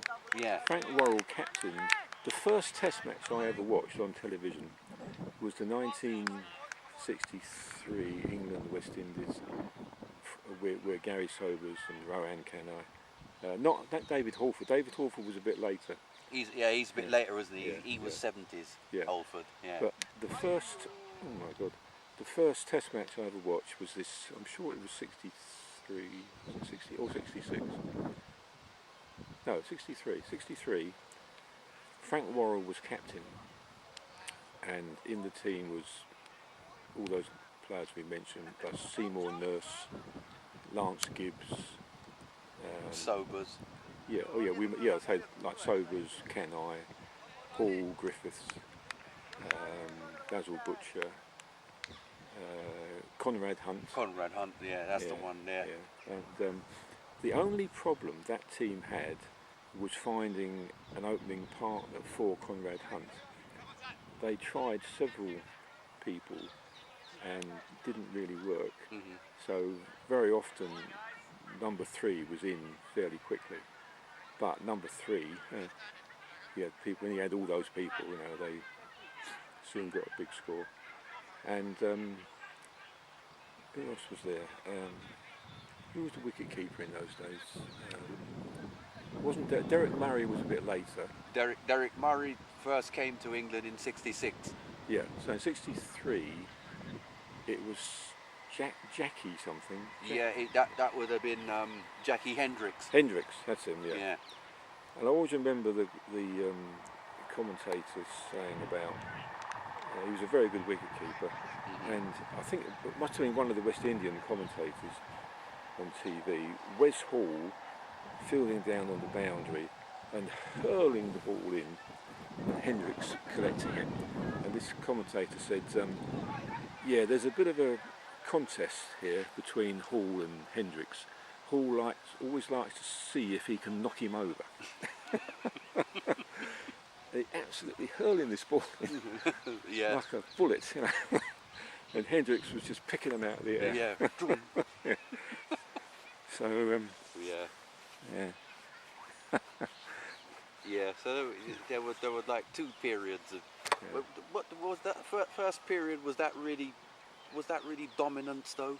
I don't think that first West Indies, those great players really dominated the world like the second group did. Well, if they didn't, they came very close. They came very close, yeah. But this first Test, West Indies won the toss, batted first and scored 501, I think, for about 6 declared. And then they bowled England out for wasn't a particularly good score. And anyway, it came down to West Indies came out to bat for the second time, needing 1 run to win. So yeah, England's 2 innings basically had equalled the West Indies 1 innings. So they needed 1 run to win. And Brian Statham was bowling, and I think it was Brian Johnson. And just as Statham was about to start his run up, Brian Johnson said, "This is not a good time for Statham to bowl a no ball."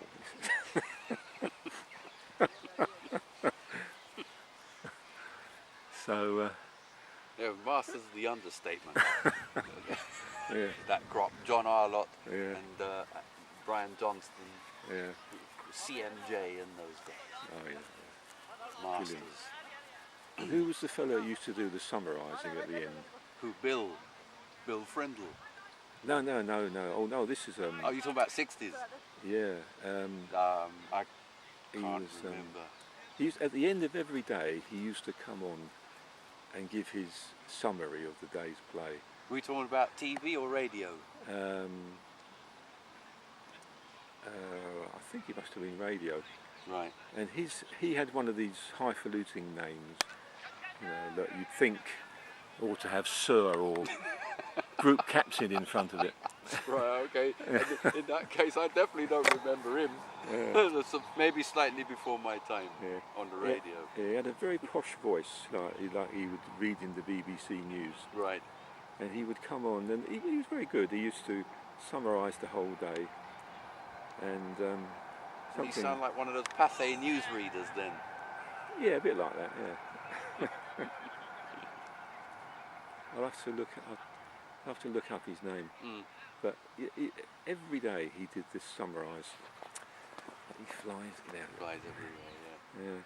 So yeah, I used to. I mean, in those days, we did have a television. My parents had a television, but they didn't cover the Test match like they did in the future years. So you couldn't always watch as much as you liked to. Mm-hmm. I know they used to cut at 6:15 on BBC. They used to go over, say, "We're now going over to Lord's or whatever for the closing overs." Yeah. We're now going over to Wimbledon. Yeah. Yeah. But they used to show the closing, the last 15 minutes of the day's play. Yeah. They used to put on BBC. And of course, in those days, they only had cameras at one end of the ground. Mm. So sometimes the bowler would be running towards you, sometimes away from you. And if there was a spin bowler bowling towards you and the wicketkeeper standing right up, you couldn't see the batsman that well because the wicketkeeper's blocking you.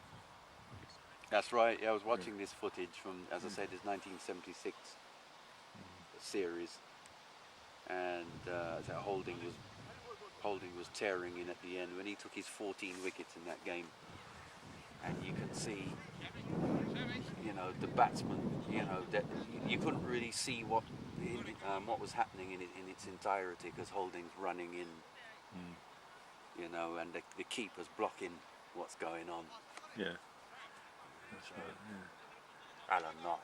But then. Sorry, Derek Murray was most of the time blocking what was happening. Yeah. I'm not sure when they started having cameras at both ends, but it's been the case for many years now.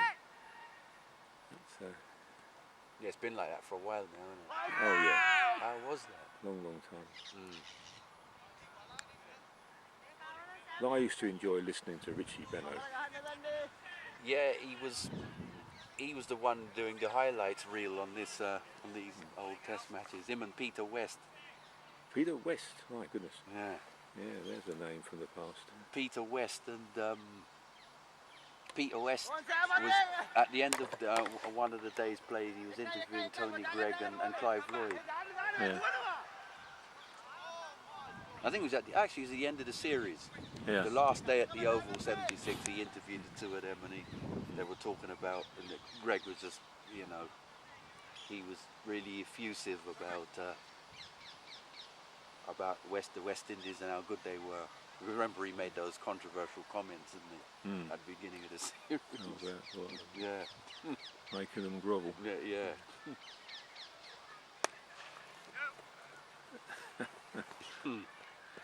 Well, you know, Dickie Bird. I've got a video of him about his life. He talks about that time, and after Greg made those comments, I think Dickie Bird met him somewhere, and he said to him, Greggy, I think you've made a mistake there. Really? Yeah. Don't say. Yes. But there's also, did you know that? Oh God, the opposition had an injured player. You can see him hobbling about there. No, who was it now? I think it was Malcolm Marshall. When Greg came into bat for the first time in a test match after making those comments, Dickie Bird was umpiring, and I think it was Malcolm Marshall was bowling, and Marshall bowled Greg. The first ball, he bowled him a very steady sort of ball that was easy to hit, and Greg just leaned into it and hit a drive through the covers for 4. Right. So Malcolm Marshall, ball's returned to him, and he's walking back to his line-up. And as he went past Dickie Bird, he said to him, "Are you ready for this, man?" He said. So he'd obviously just given Greg this very, very easy delivery. Yeah, just give him a gentle introduction. Yeah. And he said, Dickie Bird said, "Mark, he came in and he bowled the quickest balls I've ever seen in my life, and knocked Greg's off stump clean out the ground."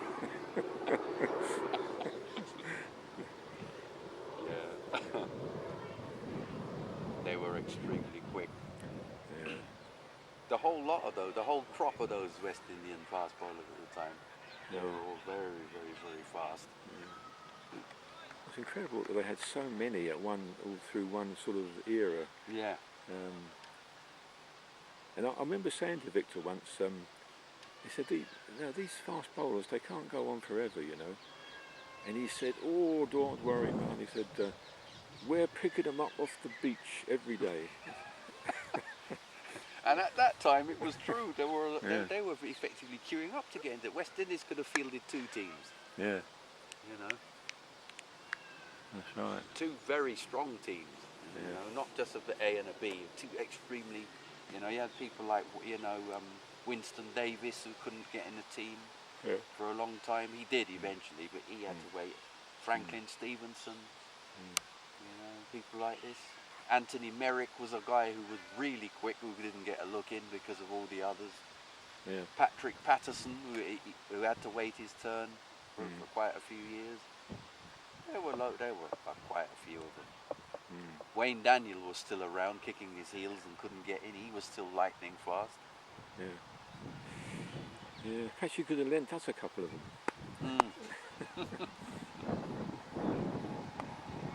Now it's England who have the upper hand. Yeah, England have got some good bowlers, but have we really got a depth of good bowlers, do you think? Yeah, that's true. Is the depth there? I mean, you got Jofra Archer, but he's about as English as, well, Victor is. Yeah. Well, there you go. He plays for England, so we'll say that he's English. Yeah. But he's got Broad and Anderson. Anderson's what, 38? And Broad is about 34. Yeah. It's not like they're youngsters. And when they pack up, got Wokes has done quite well, but there's not a queue. No.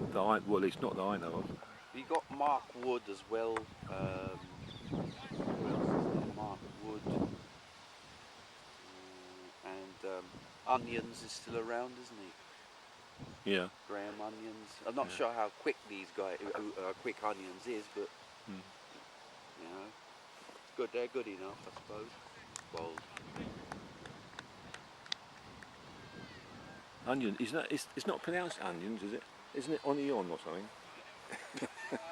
I remember he was. I think he was interviewed, and he said, "Oh yes, Graham Onions here," and he said, "Well, no, it's French. It's actually onion." Onion, okay. Or something, I don't know. But he'll always be called Onions. Onion, yeah.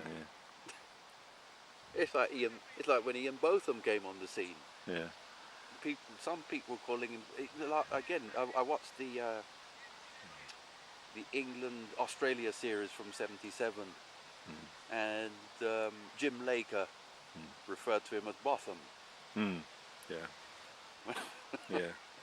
Well, yeah, people like him were very, very correct in what they did and what they thought. And as far as he was concerned, that was the right way to pronounce it. Yeah. I tell you something I saw yesterday, which made me smile. They were interviewing this restaurant owner, and because of all these new regulations that are coming in, he was talking about the problems with his business, and they put his name up at the bottom, and his surname was Nutter. Right? Which I've heard of people called Nutter. Right. But what made me laugh was his first name was Andrew. So he's a nutter. Yeah, that is actually quite funny. Yeah. I thought, what were his parents thinking of? You know, with a surname of Nutter, you give him a first name starting with A. Yeah. I think I'd have to use an alias. Yeah. A Nutter. Andrew Jones or something. Yeah. Well, I've told you about that guy that I knew whose name was Richard Soul. So he was Mr. R. Soul. But he always used to sign himself R.J. Soul, which I don't know what his middle name was, but he was an athlete, a runner, and he used to enter our races. And when we compiled the programme, we only used the first initial. So in the programme, he was always R. Soul. Did he ever moan about it? No. I think he thought it was quite. He realised the joke. He saw the funny side. Yeah, but I think he might have got a bit tired of it. Yeah, I can imagine he would have done after a while. Yeah. But again, you know, what were his parents thinking? Arsehole. Yeah, arsehole. And the guy, there's a fellow who runs Rayners Lane Football Club, which we've been down there a couple of times with Parkfield, and his surname is Pratt, which, okay, we can't help that, but his first name is Anthony. Hey, Brad. So he's A. Pratt. So, cannot understand parents. They just don't think, do they? Hey, Brad. Yeah. Then we had a fellow at Hillingdon AC whose name was James Bond. Oh yeah. Yeah, his surname Bond. Okay. Bond. Yeah, that's not too. Yeah. Oh yeah. No. He probably gets the 007 thing all the time though. Yeah. That he's blue in the face. Yeah. Yeah. And the thing is that there's a funny story. At the 1 year, this is going back a few years now. He was involved with an overseas trip the club was going on. So he was on the phone to the travel agent booking it, and the travel agent said to him, he said, right, for reference I need 2 names from your club. So he said, okay. He said, well, my name is James Bond. And there was the line went quiet for a few moments. And I said, okay. And he said, and the other name is Paul Daniels. Is that for real? Yes, yeah. We had a member whose name was Paul Daniels. And he was involved in this trip as well. So you can imagine the travel agent asking for 2 names and getting James Bond and Paul Daniels. Yeah. And this is when Paul Daniels was famous. He was on the telly. Yeah. You're almost inclined to say, yeah, okay, then what are your real names? Yeah. Except you don't. Yeah. Yeah. But the booking went ahead, so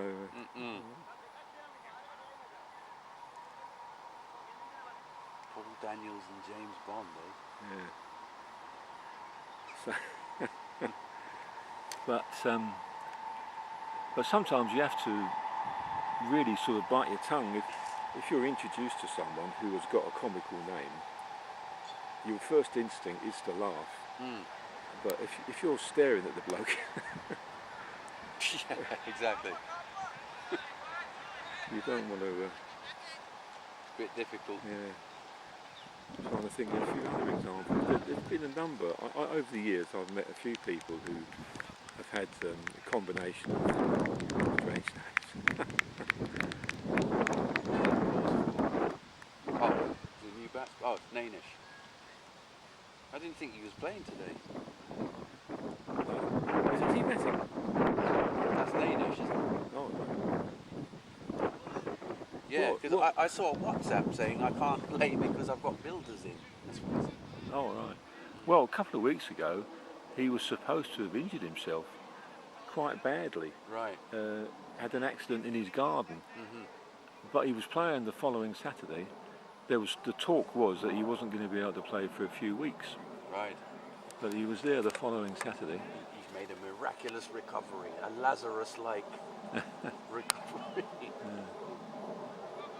Just back to unusual names. There was a Tottenham legend called John Pratt, wasn't there? John Pratt, yes. From the 70s. Yes. Oh, yes. Well, Pratt, I mean, okay. Pratt is not that Unusual. name. Yeah, it is actually quite common, Pratt. Yeah. Yeah. But when you put a first name starting with A, that is very unkind. John Pratt, I remember him. Yeah. Early 70s. He was in the. He was in the I think it was the 1970. Well, he played for Tottenham between 70 and 74, I think, 75. With Ralph Coates and all of those guys, Steve Yes. Perryman. Oh, yeah. They won the League Cup, didn't they? Yeah. I was at Wembley. In fact, Tottenham won the League Cup in 71, and I think it was 73. Aston Villa was one of the opponents, and Norwich were the other. Right. And I was very lucky. There was a ballot for tickets, and the ballot came up for me on both occasions. So I went to both those finals. Oh, right. Very nice. Yeah.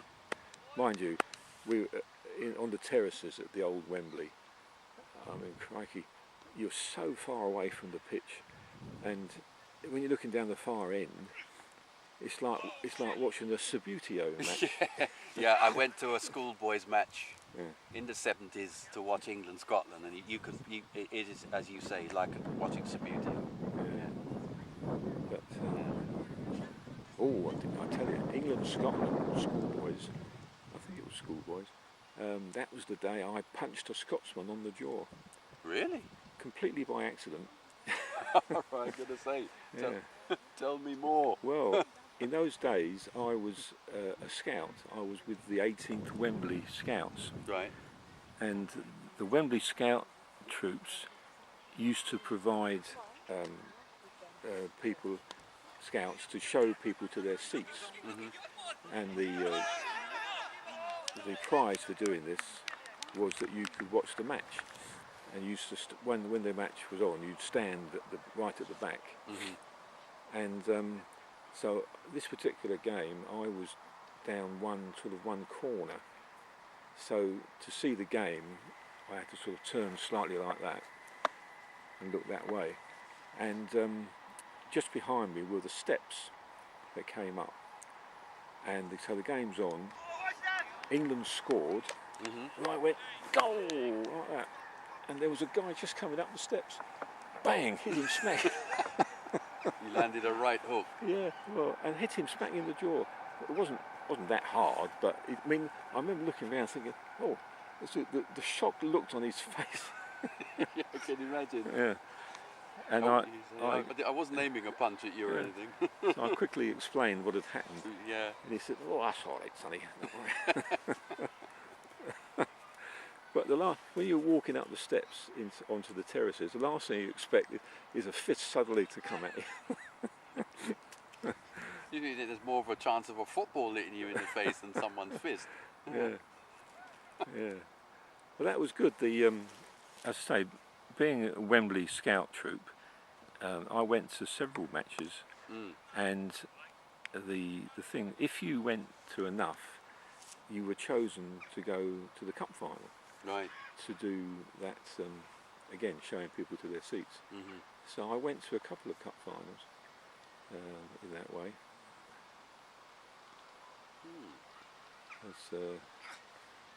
Leeds Liverpool was one final I went to in '65. 1965 final. Right. Yes. When I've got a picture of Don Revy and Bill Shankly walking out. Leading their teams out. Yeah, Liverpool won in the end, but it went to extra time. And I remember Billy Bremner equalising for Leeds, I think, to take it into extra time. And then Liverpool, so they made it 1-1, and Liverpool won 2-1 in the end. But no, I also went to the Tottenham-Chelsea final with the Scouts. Oh, this was what 19. What year would that be then? See if you get it right. Have a go. Is this League Cup we're talking about? No, FA Cup. Tottenham-Chelsea final. Yes. Crikey, this would have been then 60s, I reckon. Yes. Because Tottenham didn't face Chelsea in the 70s in an FA Cup final. So I'm going to go for 1967. You got it right on the nose. Well done. Yes. Jimmy Robertson opened the scoring for Tottenham. Mm-hmm. Frank Saul scored Tottenham's second. And the then cat in goal for Chelsea, Bonetti. Bonetti, yes. Oh, stop. Yeah, and Bobby Tambling. Oh yes. Scored a goal for Chelsea, which made it an uncomfortable last 5 or 10 minutes for Tottenham. But it finished up winning 2-1. Up until recently, Chelsea's highest scorer, Bobby Tambling, until Frank Lampard broke the record just before he left Chelsea. Yeah, Tambling was a bit of a hero down there. Well, most goal scorers are, aren't they? And I do remember obviously I was pleased that Tottenham had won, but I do recall that it wasn't a particularly great match. No. Think about it, there have been quite a few cup finals that haven't been great matches. No, often the teams tend to sort of block each other out, don't they? Yeah, which is why we remember the great ones like Arsenal, Manchester United, 1979 final. Yeah. And the Coventry Spurs final, which you'll probably want to forget. No. That was a terrific match. That I must say, even though obviously I was disappointed, I'm pleased that my team was involved in such a great match. And really, I mean, it's not as if we sort of gave it away. The winning goal was very lucky. Well, Gary Mabbott, wasn't it? Yeah, well, he went to try and block a cross, didn't he? The cross from the right hit him on the knee, and it looped up and over Clements. Yeah, and Clements had no chance with it, to be fair. Well, if you could have picked the ball up and placed it in the exact spot that's right, where it would have been just out of his reach and just under the crossbar, that would have been it. That was it. Yeah. Yeah, it was perfect. Absolutely. Yeah, Clements, who was still one of the best around at the time. I know people were saying he was slightly over the hill. Yeah. But, it would have been a miraculous save if he had got anywhere near that. That's right. Yeah. No, he actually, I always, looking back, I think he should have retired after that, because he played the following season and he got injured, and he had to sort of, his career came to an end the following season Yeah. through injury. It would have been far more fitting for him to end on a To cup go final. out, yeah. Yeah, that's true. But there you go. You never know. Can you name? Here's a quiz. Here's your starter for 10. Aha. Is this 10,000? Yeah. Can you name the Tottenham side from that cup final, including substitutes? 1987. 1987. Oh, blimey. I think, well, obviously Clement's in goal. Perriman. Did Perriman play in that game? Hang on, no, I'm just thinking. Was Perriman involved? Ardiles and Villa. No, hang on. Did they play? No, that was Ardiles did. That was. Yeah. All right. I only know this because I watched the rerun Yeah. very, very recently. I think it was on. They showed it twice recently on ITV. Yeah. Okay. Yeah. Was it Graham Roberts? Was he in the team? Was Roberts in the team? And who was the winger? I can't remember. Waddle. Waddle played. Waddle played, yeah. Clive Allen. Yes. Ooh, no.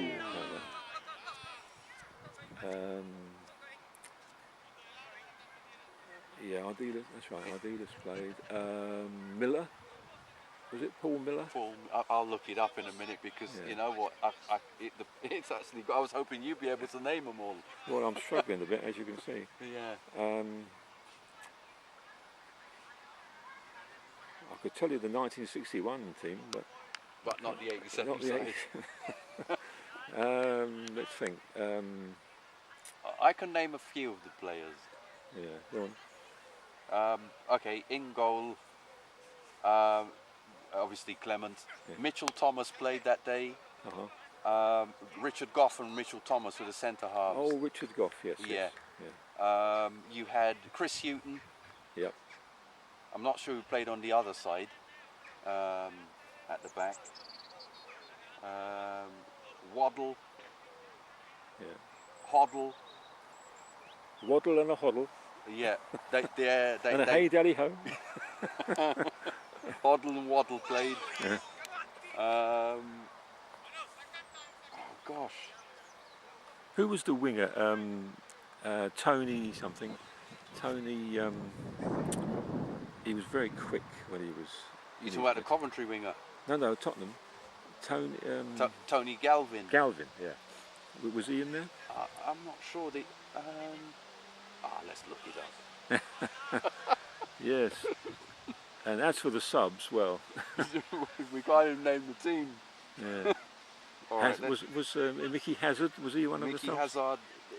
All of these names, I remember them as 80s Tottenham players, but I'm associating those players with 1981, not 87. This is the thing. Yeah. I bet you can name the 81 side though, can't you? 81. Elastic was in goal. You remember him? Miller Elastic. Used to call him Elastic. Yeah. Well, obviously, Ardiles and Villa were there. Garth Crooks. Garth Crooks, Hoddle, yeah. Perriman. Houghton. Archibald, was he in the side? Yes, Archibald was there. Oh, another injury. Look. Oh dear. Or was that the guy who's injured anyway? Don't know. Sorry, I wasn't really watching when the first person got injured. So. No, there's one. Actually, how many fieldsmen have they got? I'm not sure if that guy stayed on. The one he was down. His special hat. No, he was down on the ground for a long time. I think it was ankle problem. How many fieldsmen can you count? 1, 2, 3, 4, 5. Sorry, Five? I'm counting the batsmen as well. Sorry. Yeah. 1, 2, 3, 4, 5, 6, 7, 8, 9, 10. 10. Oh, I'm Right. counting 10, I think. Yeah, that guy who got injured earlier obviously went off. Yeah. He did look like a bad injury, I must say.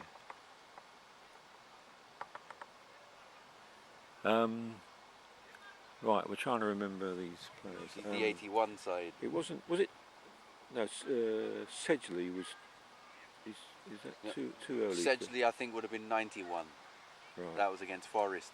Yeah, and Vanden Howe, that was later, wasn't it? Yeah, I think that again was 91 Forest. That, Yeah. yeah. Vanden Howe, Gaza, Lineker. Yeah. I think that you're thinking of the 91 Cup final.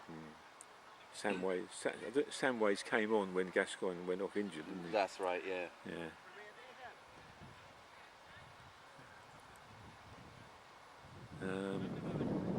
Well, we've named a few, haven't we, of the 81. All will be revealed very, very shortly. All right. I am all agog. Good shot, Waz.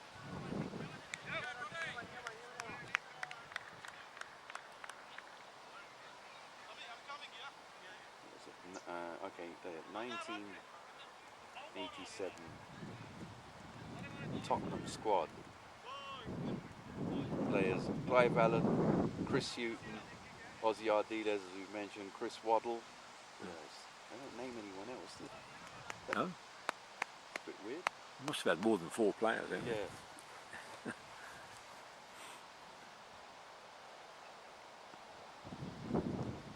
Cup final team, I should put in there, really.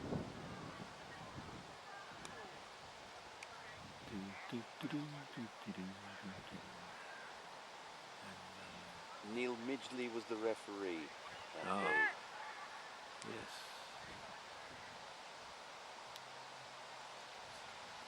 16th of May 1987. Yep. I was in my living room watching it on my TV. Oh dear. How was that? Now then, how's this game going? Okay, here we go. Here we go. Clements, Newton, Mitchell Thomas, Steve Hodge, Oh yeah. Richard Goff, Gary Mabbott, Clive Allen, Paul Allen, Chris Waddle, Glenn Hoddle, Ozzy Ardiles. Yeah. The subs were Nico Klassen and Gary Stevens. Yeah. All right. Yes. The Coventry team, if you're interested, are Grizovic, David Phillips, Greg Downs, Lloyd McGrath, Brian Kilcline, Trevor Peake, Dave Bennett, Mickey Ginn, Cyril Regis, Keith Houchin, Nick Pickering. Substitutes Graham Roger and Steve Sedgley, Steve Sedgley.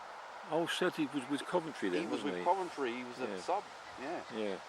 He must have joined Tottenham shortly after that. I used to watch his father play, you know. Oh yeah? Gordon Sedgley was a fullback who played for Wealdstone Oh really? in the days when I used to go along there, back in the 60s. He was Right. a very good player. He was amateur international. Oh really? Okay. Yeah, very. He was described as a classy left back. Right. Back in the days when you could break people's legs. Even in amateur football. We know. Well, yeah, it was.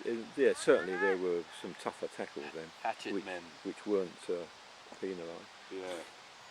But you know the story about Stuart Pearce.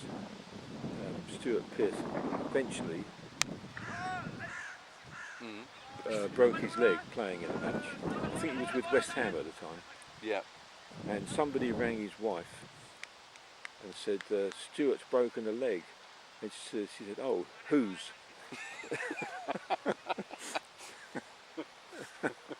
I bet he uses that on the after dinner circuit. Oh, I'm sure.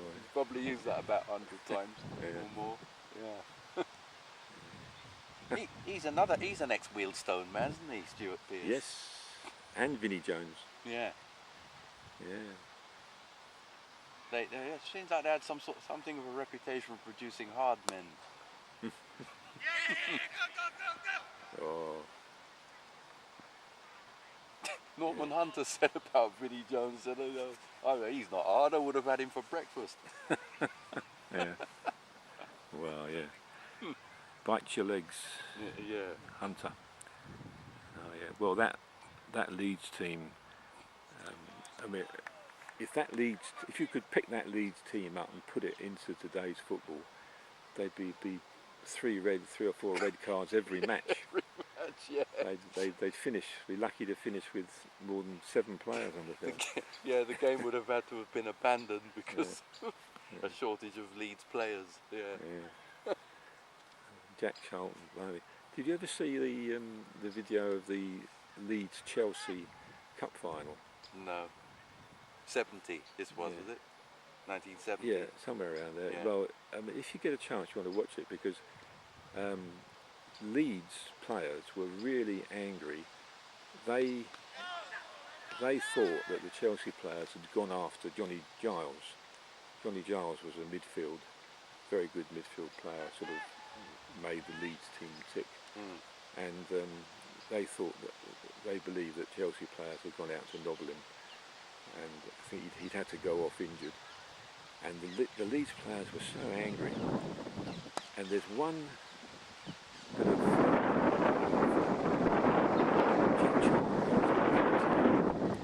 right. And by the time he sends the Chelsea player up in the air, the ball isn't even on the screen. The ball's disappeared. Yeah, it was right off the screen. Yeah. Wow. Yeah. But as I say, they were so angry about that. Whether that was really true or not, I don't know. But yeah, I think these tales are a bit tall when they become taller over the years and on the after dinner circuit.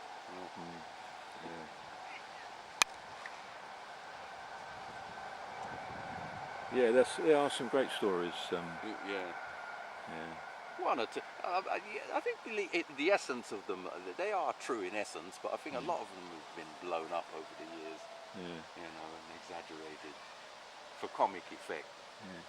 Well, I think did I tell you when I went to the lunch, the Cricket Society lunch? Did I tell you the story? Out. Oh, well held. Another good catch. Caught at point again. Is that it? Is that the end of the innings? Or is there one to come? I think. One to come. Or is it? Yeah, I think it's one batsman to come. Yeah. I went to. Stop. I mean, if I've already told you this, I went to this lunch, and Aggers was the speaker. Oh yes, I think but tell me again anyway. Jonathan Aguirre, and he was great. He really was. He was telling the first part of his speech was sort of serious, talking about the state of cricket, and then he started telling these stories. Oh, brilliant! Absolutely. He was talking about boycott, and boycott. He was saying, so the most annoying thing about Jeffrey is that he's nearly always right, when it comes to cricket. But there was one occasion when John Agnew used to do this, during the tea interval, he would interview someone. It's not necessarily to do with cricket, but someone who was there at the ground, who was interested in cricket. And the producer would have this little game with him. He wouldn't tell him until just a few minutes before who it was going to be. So about 10 minutes before the tea interval, he and Boycott are on the commentary, and the producer comes in and sticks a bit of paper down in front of him, and on it says, today you're going to be interviewing Alice Cooper. So oh yes, I think I remember this. But go on anyway. Yeah. So he turns to Boycott and he says, "Gosh, you'll never guess who I'm interviewing today." He said, "Alice Cooper." Boycott said, "Oh, right." So anyway, a few minutes later, into the back of the box comes Alice Cooper with his wife, and Aggers says to Boycott, "Alice Cooper, sitting right behind you." So Boycott, he was on the commentary, so the whole nation was listening. He turns around and he says, "Hello, love. Nice to meet you." He says, Is it Alice Cooper in Yeah. full regalia and Yeah. full makeup? Why, I don't know, but Boycott had no idea who Alice Cooper was. That sounds very true. Yeah, oh, I'm sure. Yeah.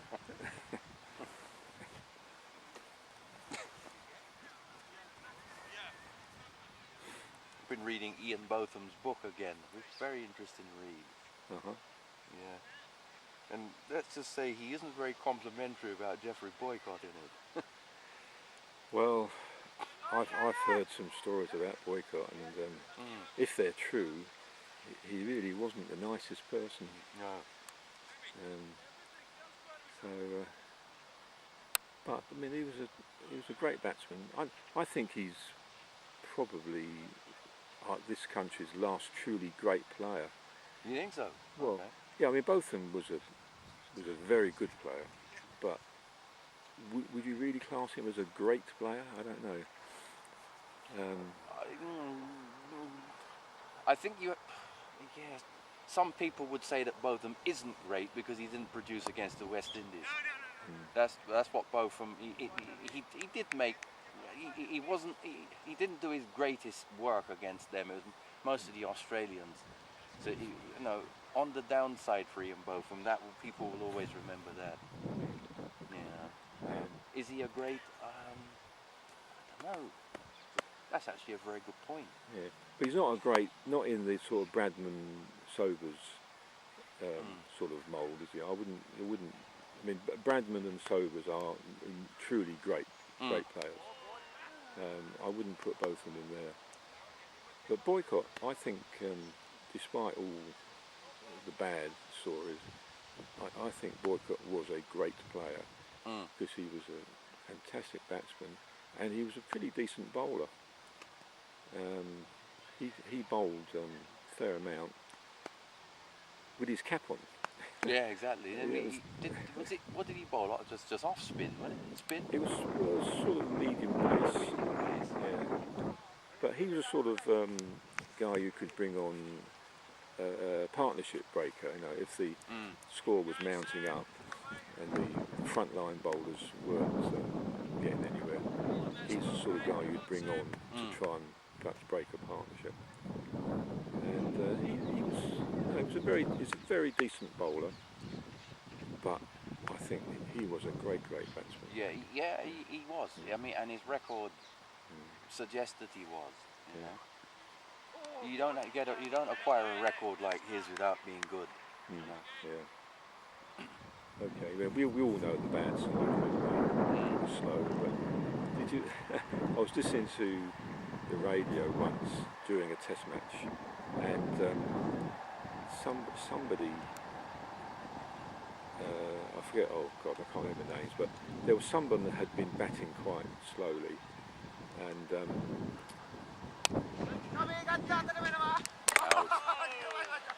Oh, I don't know if I got that. That could be the end of I the swung the camera around hoping to get that catch, but I'm not sure if I did or not.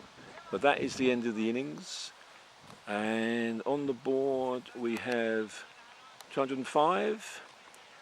Might need a bit of updating. So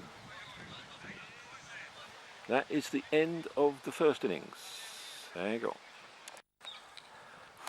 Right, second innings is about to get going.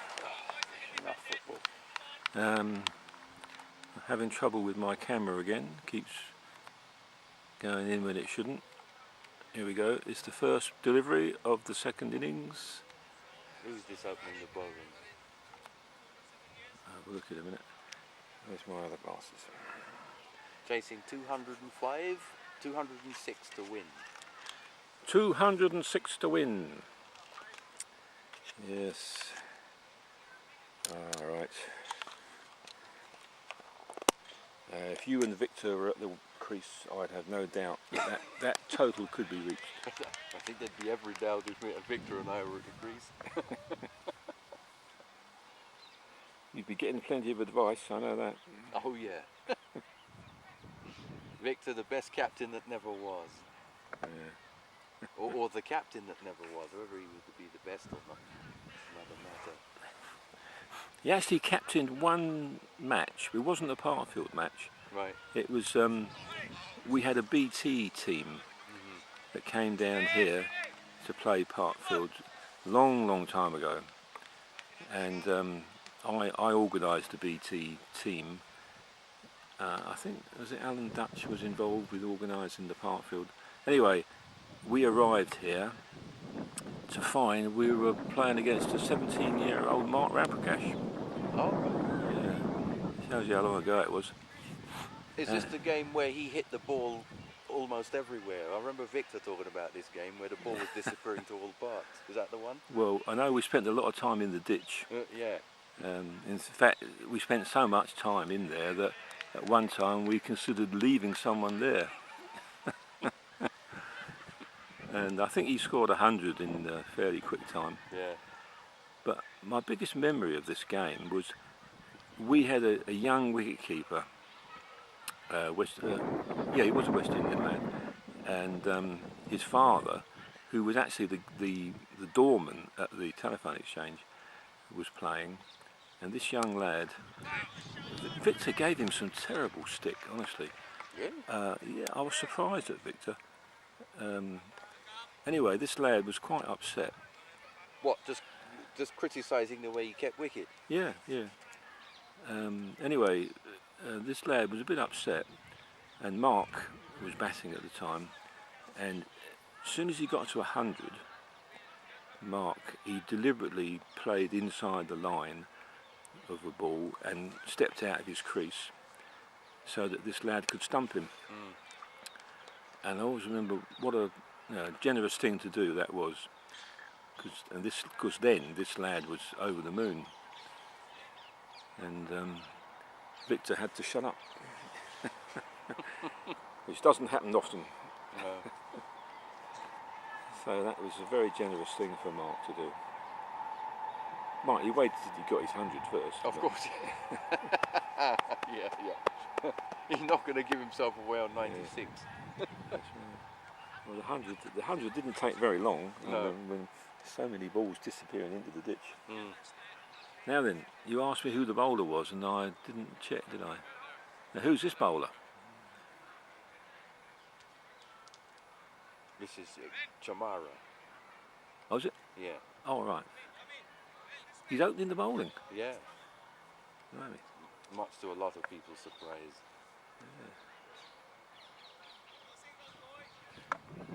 Yeah, this is Kamara is opening the bowling from this the Bill Lang end. Yeah, we didn't bring the bat out. I rang down, right? I spoke to Mirren, and I said we need the Bill Lang bat up here. And Mirren said okay. He says I'll get Perrine to bring it up. What's happened? Nothing. Never mind. Wide ball to start with. Yeah, he struggles at first, doesn't he? I think with his line a bit, but once he gets going, he'll be okay. Yeah. Best to get That's the best time to get it out of the way. You know, when there's nothing at stake. Yeah. At present. Yeah, he's a nice lad, Shamara. Yeah, Really he's is. nice guy, yeah. Very nice. Yeah. I think Wazim was hoping that some of the Grimsdyke lads were going to sign up for us and play, and because Grimsdyke, their whole season has been. What was that? Is it me? I thought I heard someone call your name. Yeah, I thought so as well. Oh, I think they want the sight screen moved. They're asking you to help. Sorry. Help the sight screen. Oh, there. I'll send my man to help you. Chicken dance sack. How's it going, brother? You alright? Good man yourself. Yeah, not bad. Good to see you. Peace.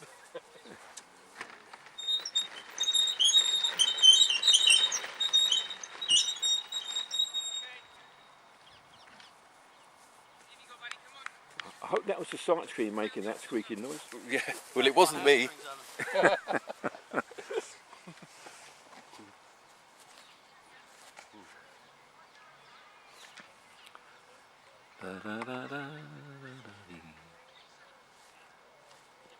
I think it was Nanesh calling me. I didn't realise. realise. Yeah. Well, I thought I heard someone say autumn, Mm. and I was looking round.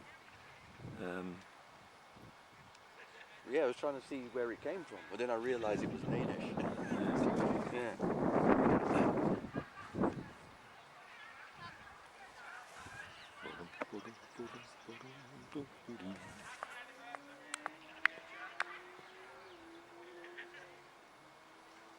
No, I can hear Simon McDonald laughing. Can you hear him? Crikey, your ears are good, Alan. I'll have to listen again. Well, no, but Simon's got a very distinctive laugh, and Right. I heard it just then. Can you see him then from No, here? well, I saw him come in. I can't Right. see him at the moment. Oh, he's obviously come for the football, hasn't he? Yeah. Oh yeah. Yeah. Oh yes. I knew he was coming down today. I'm hoping to see a few more old faces, but I doubt it. There'll be many because they're probably involved elsewhere. Mm.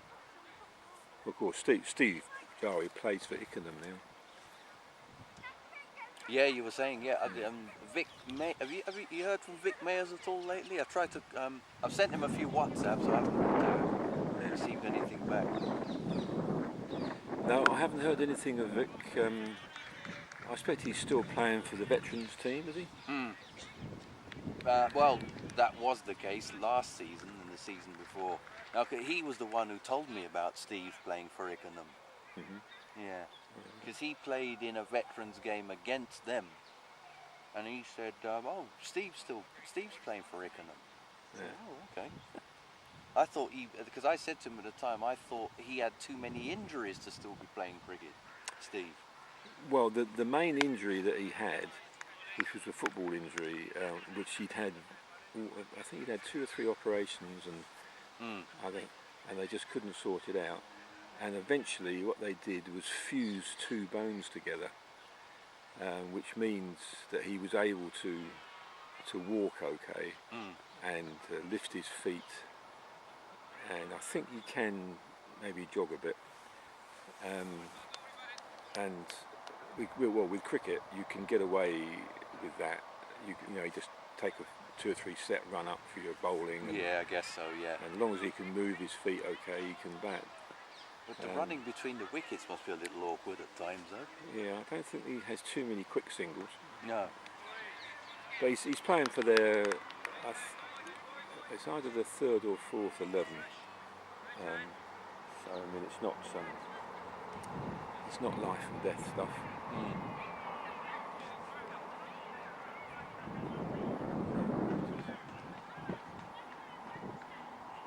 Well, I suppose it all depends on how many 11s Ickenham have.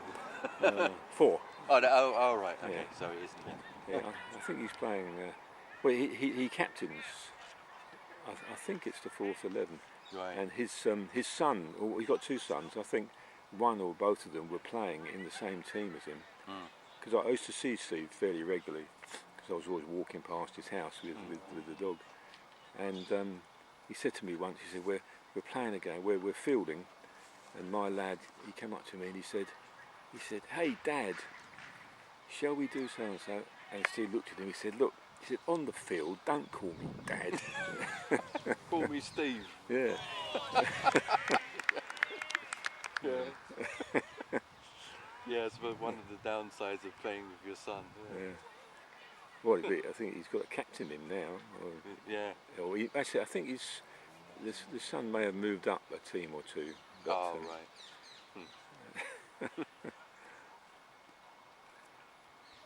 He's very tall. His oldest son must be about 6'5" or 6. Really? That tall? Yeah, Okay. he's a very tall. What's his name? Oh, here we go again. Trying to think of names. I remember. Sorry, I'll let you think. No, it'll either come to me or it won't. But he's got two sons. The other one is not that tall, but I think they're both into sport. Sorry, you were going to say? I remember Bav and his son. I remember how tall Bav's son was. In fact, I think he was taller than Bav, wasn't he? Well, Kieran. Kieran, yeah. Or wasn't he? Well, I don't remember him getting that tour. He may be now. I know he could talk. Well, they could both talk. Oh God, yeah. The two of them together. Oh yeah. They could talk all right. Yeah. I'm not sure who was the bigger talker. Oh, I think Kieran managed to go past his dad on that.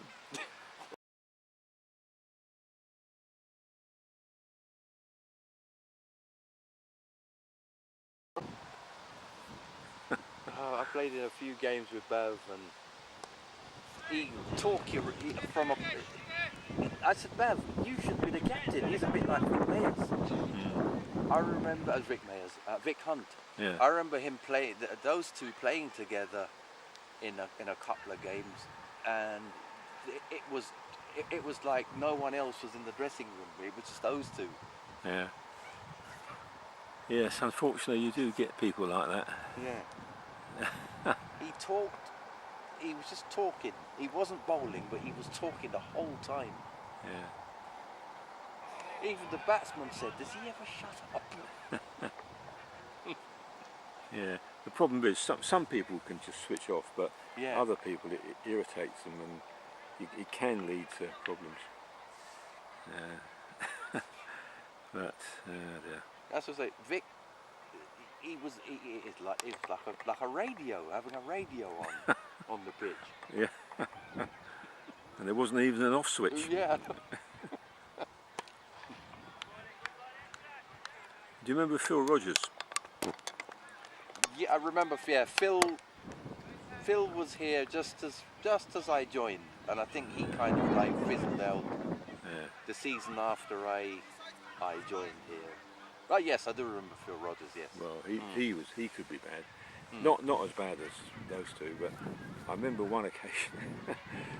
Harold Harris probably you wouldn't remember Harold. No, he was before my time. Yeah, this was on a Sunday. Harold only played Sundays, and Harold was a reasonable player. He wasn't great, but he was reasonable. And Harold was bowling, and Yep.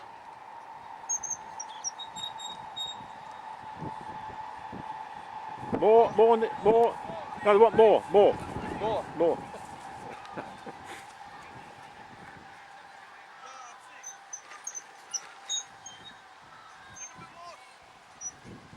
More. Good. Yes, that's it. You're going uphill there, you see. Sorry, Alan. No, Harold, careful. That chair's really. Yeah, carry on. No, Harold. Harold was bowling, and Yeah. Phil, I think he was sort of mid-off or something, and he kept on to Harold. You know, do this, do that, you're doing that wrong, and in the end, Harold turned around to him and said, "Well, you bloody well bowl then." He said. Yeah. Yeah. And Phil, he was a sensitive soul, old Phil, and he was quite hurt by it. He thought he was doing a good job giving this advice. So when Harold turned on him and said that, But it was just incessant, was it? yeah, yeah. Well, that was Phil. Yeah. Phil, Old bowl. Chamara's hit the spot, like you said. Chamara has taken a wicket. Well done, sir.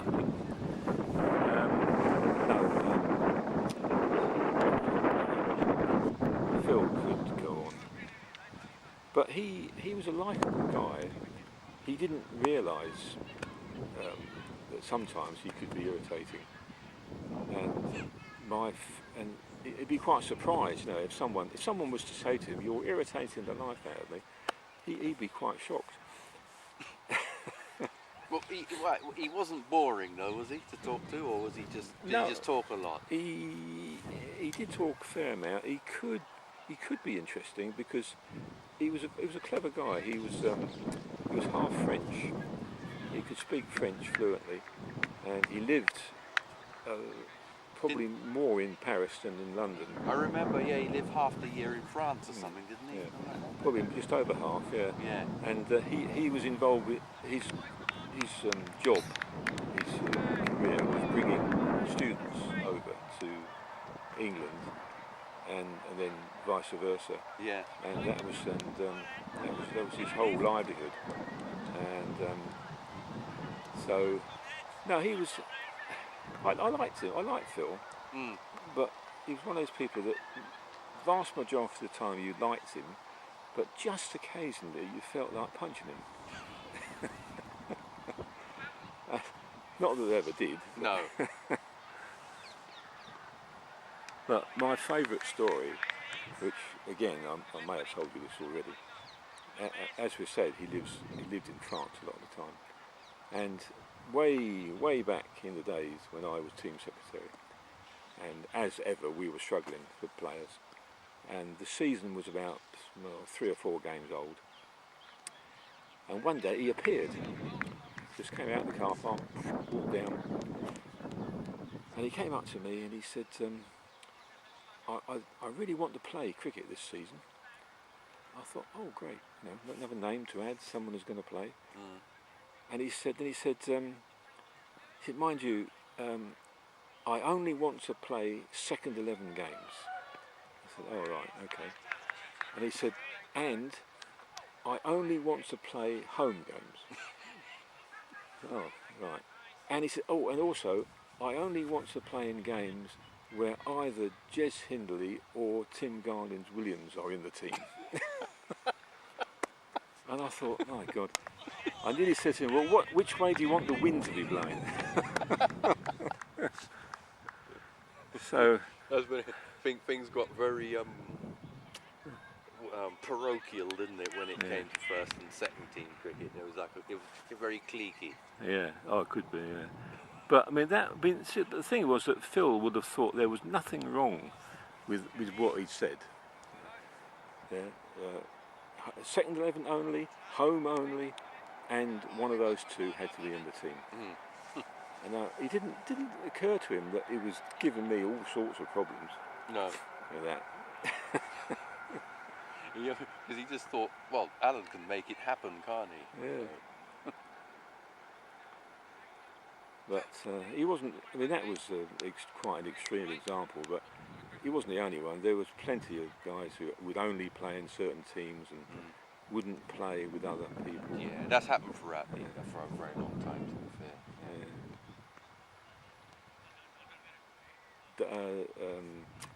Deo also was another one who, for some time, said to me, "I only want to play home games." Right. He lived just, well, still does, lives just up the road there. And was this a regular thing, or did he used to play away games and then stopped for some reason? Yeah, he stopped. When I first joined the club, Deo was a regular opener for the first 11, so he would play home and away.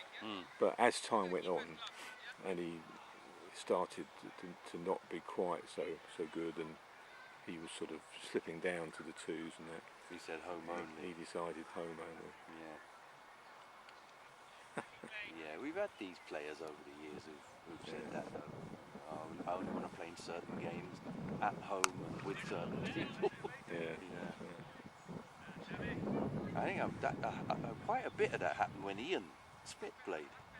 A lot of people either wanted to play with Ian or didn't want to play with him. Yeah, there were people who didn't like Ian. Yeah. There's also, you get people who they'll play away games, but only if it's within a certain distance. Yeah. Like, Ken MacDonald was one of the worst there. He would say to me, he said, I'm driving all week, my taxi. I don't want to effing well drive on a Saturday as well. Yeah. So he said, well, you could have jumped in with someone else. Well, occasionally he did, but no. Then he'd say, so I'll play away, providing it's only a 10-minute journey. And there was, like Hatch End, for instance. Yeah, I remember one day, it was a Sunday match. We were playing North Harrow, who in those days played just down Headstone Lane. You know where I mean? Next door to Besborough. Yeah. And Steve Jari was captaining the team, Sunday first team, and he said he wanted Ken to play. So he said, yeah, he said to me, yeah, ask Ken if he'll play.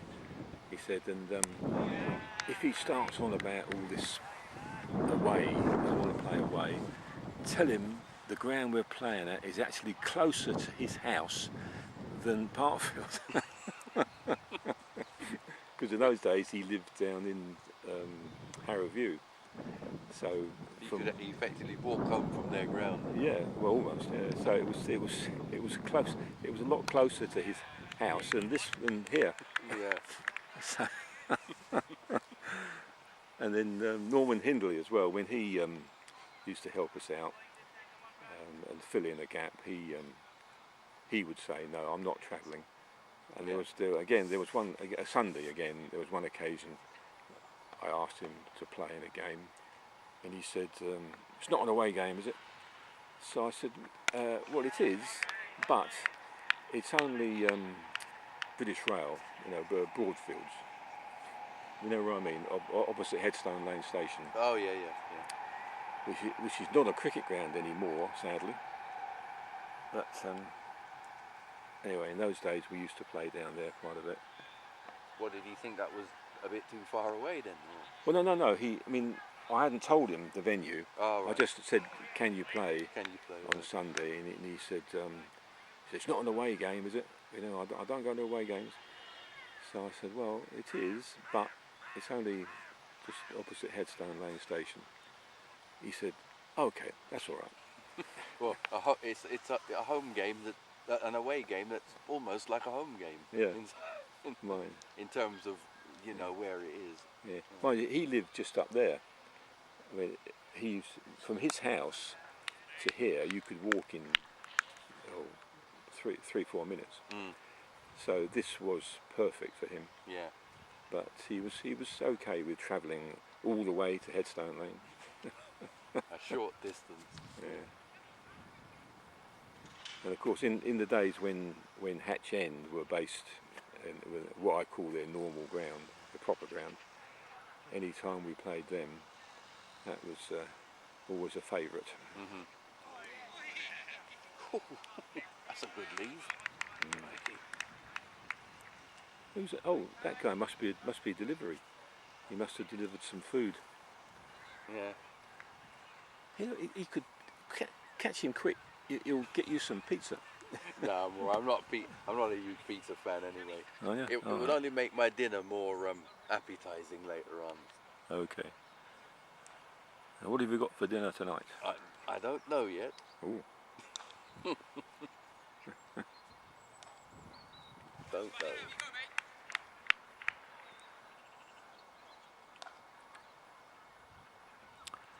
Tra-la-la-la. Oh! I fancy a bit of fish and chips. Ooh, sounds good. And he's out. Like before. So Oh, he gave him, did he? Yeah, he gave him. I didn't see his hand move. His finger moved very, very, very tentatively. Oh, But he did give him out eventually. yeah. Or did the batsman walk? I don't think he'd walk for an LBW. He'd be the first if he did. Yeah. But that looked pretty adjacent, even from here. I know I'm not square on, but... Yeah. Well, if a batsman knows what guard he's taking and he knows how he's moving, he will know if he's plumb in front of the stumps or not. Yeah. Yeah. But his finger, he had his arms folded and he put his finger up like that. That's why we didn't see it. Oh, I didn't. That's right. Yeah. I was looking for a real outstretched. Yeah. Yeah, I think he went like this. One of those kind of, I'm going to give it, but I don't really want to type decisions. Yeah, you don't. Yeah, that's right. When it's your teammate, Yeah. you're thinking, I wish I didn't. It's not like one of those where your arm shoots up. Like yeah. I've given a few of those, and I've been on the receiving end of some bile from people. Oh dear. Well, I gave it because I thought he was out. That's why. Yeah. Yes. One of those people was Victor. I'm sure. No question about that. That wasn't a pleasant experience afterwards. Because as you know, Victor never thinks he's out. No, and the trouble with Vic, he goes on and on, doesn't he? He just won't accept what you're saying, Yeah. and it gets too much. Can you talk me through why you thought that was out? And I thought, yeah, here we go. Another one? No, not this time. Vic Mayer's always thought you were a great umpire. Thanks, yeah. Thanks, Vic. I'll have to send him something in the post. Yeah.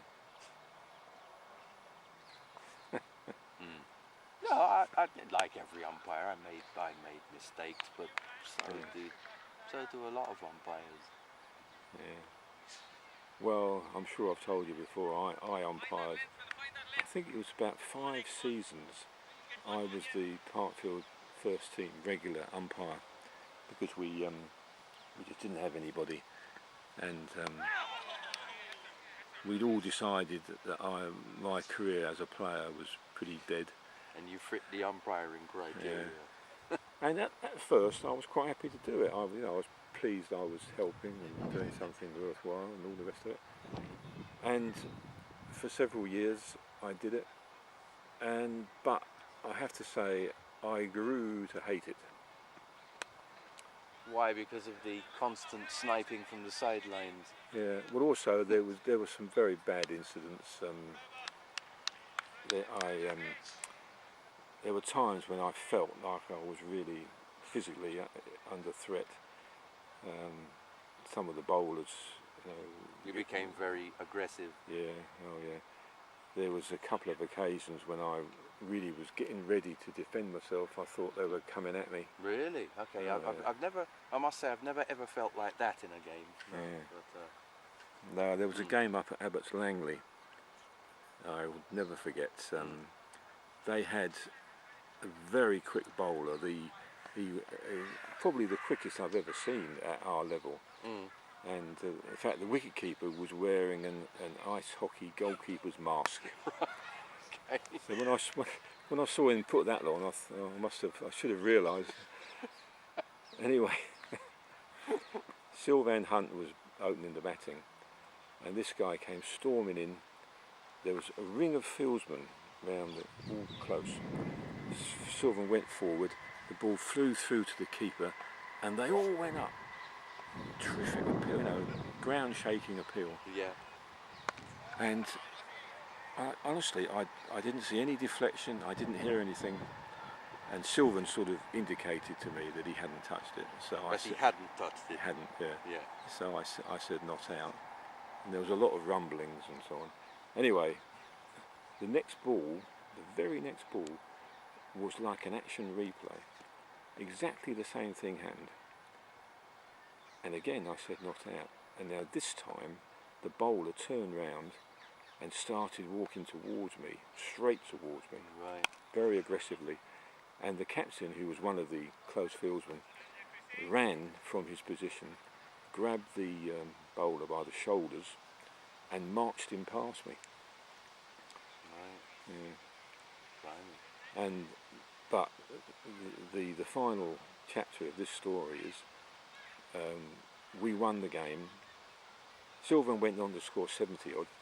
We won the game, and at the end Sylvan went up to shake the opposition captain's hand, and the opposition captain refused, took his hand away and marched off, obviously very angry. But the final straw, or the final chapter of this story is, after the game, I said to Sylvan, you didn't touch either of those deliveries, did you? And he sat there and he said, I'm not saying anything. Now what does that tell you? That just piles the pressure on, doesn't it? Really? Right. Yeah. Well, That's almost an indication as though you know what, I did actually nick it. That's right. That's what he was saying. If he hadn't touched them, he would have said, no, I didn't touch them. But this, I'm not saying anything. I was just convinced me Yeah. that he did actually touch at least one of them, possibly both. So that was one very bad incident, but there were others. Got shouted at and threatened, and that's where it, you know, abuse. it just becomes unsavoury, doesn't it, when people start to become aggressive about it. So. And I got assaulted once. Did you? Oh yes. What, verbally or physically? Physically assaulted. Yes, I was umpiring at square leg, and the wicketkeeper made a very strong appeal for a stumping, which I turned down. And at the end of the over, the keeper came marching up to me, right in my face, and said, "The batsman's foot was off the ground when I broke the wicket." And he went whack like that with the front of the wicket-keeping glove, bang, right in my chest, boom, like that. And it took the wind out of me. I was so surprised. You didn't expect that. And I was so stunned. I didn't do anything. And well, I recovered. I went back to the job. It was a forceful blow then. Yeah. Oh yeah. It did. Took the wind out of me a bit. Right. And I thought, well, I don't need this. No.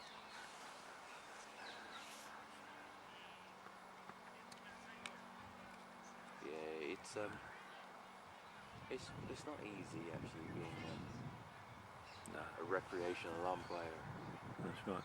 But some people enjoy it. That we had a guy who was on the panel, and was he? I think he. Well, eventually, I think he was on the panel. Anyway, he approached me, and he said, "I'd like to umpire for your club." And this is around the time when I was really had enough.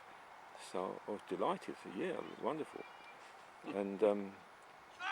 And he umpired for us for, was it 2 seasons or maybe 3?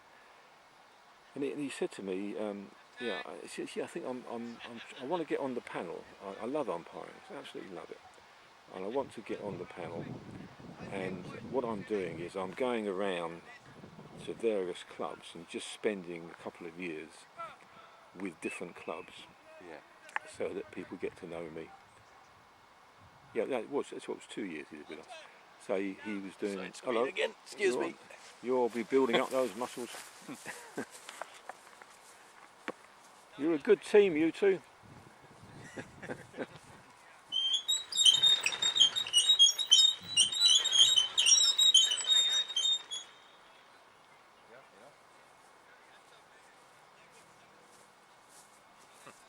Sorry, yeah, go on.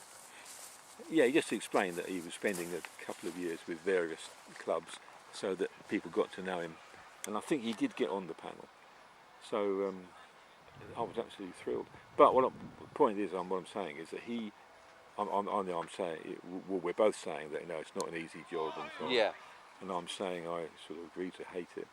But he absolutely loved it. Yeah. He said nothing better than being out here umpiring. Yeah, it's yeah. If you love it to that level, then great. That's his hobby, and he absolutely loves it. And he wanted to get on the what Middlesex panel was it, or Hearts panel?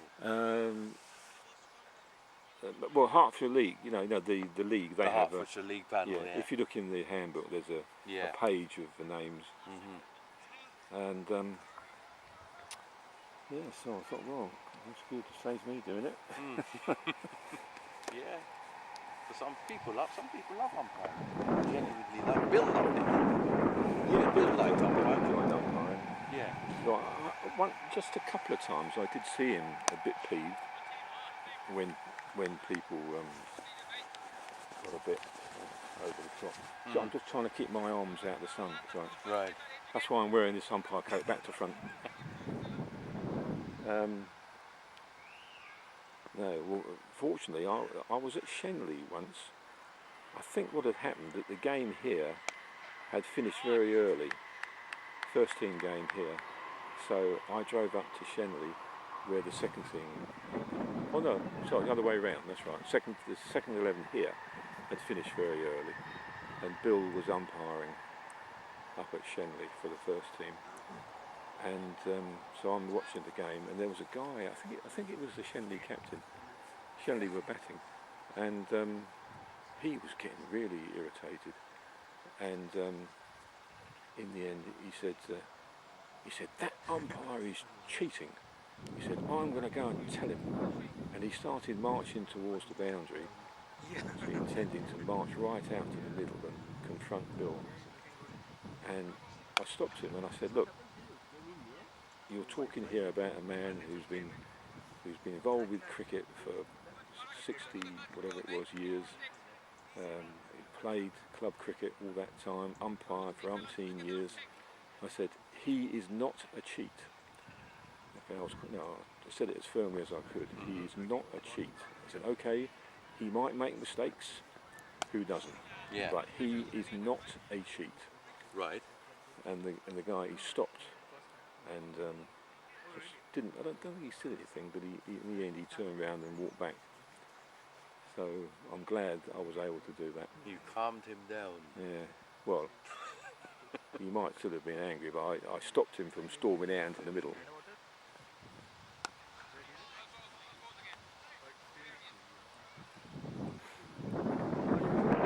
Prevented that man from committing an assault. I don't think he would have hit Bill. No, well, look, yeah, no, I don't think so. Well, we'd like to think that he wouldn't, no. We will never know for sure. To hit a man of a certain age, that would be totally wrong. Yes. Well, so to hit a man of any age, but to hit Bill, no. What's happened? What's happened? I looked away for a second and they're all going off. Or No, I think he's a replace. He was trying to have his gloves replaced. He's replacing something. something's happening. We think a bit of kit being replaced. Yeah, he's just having it. Yeah. Okay. Nothing major. Oh no! Oh, For a toilet break. I was having a drink. It is quite warm. It's not. It's not nowhere near as hot as it was yesterday, but it is quite warm out there. It must be very thirsty work. Let's do the scoreboard while we're here. It could be worse. It could be 36 degrees like it was yesterday. Christ, yeah. 38, I heard. Or was it 38? Right. Yeah. Gee whiz. That was officially the hottest day. There's a surprise in the history of the UK. Was it the hottest ever? Apparently, it was the hottest day ever in the history of weather forecasting in the UK. Cool. No. Yeah. No wonder I was struggling. Come on, guys. Where are we?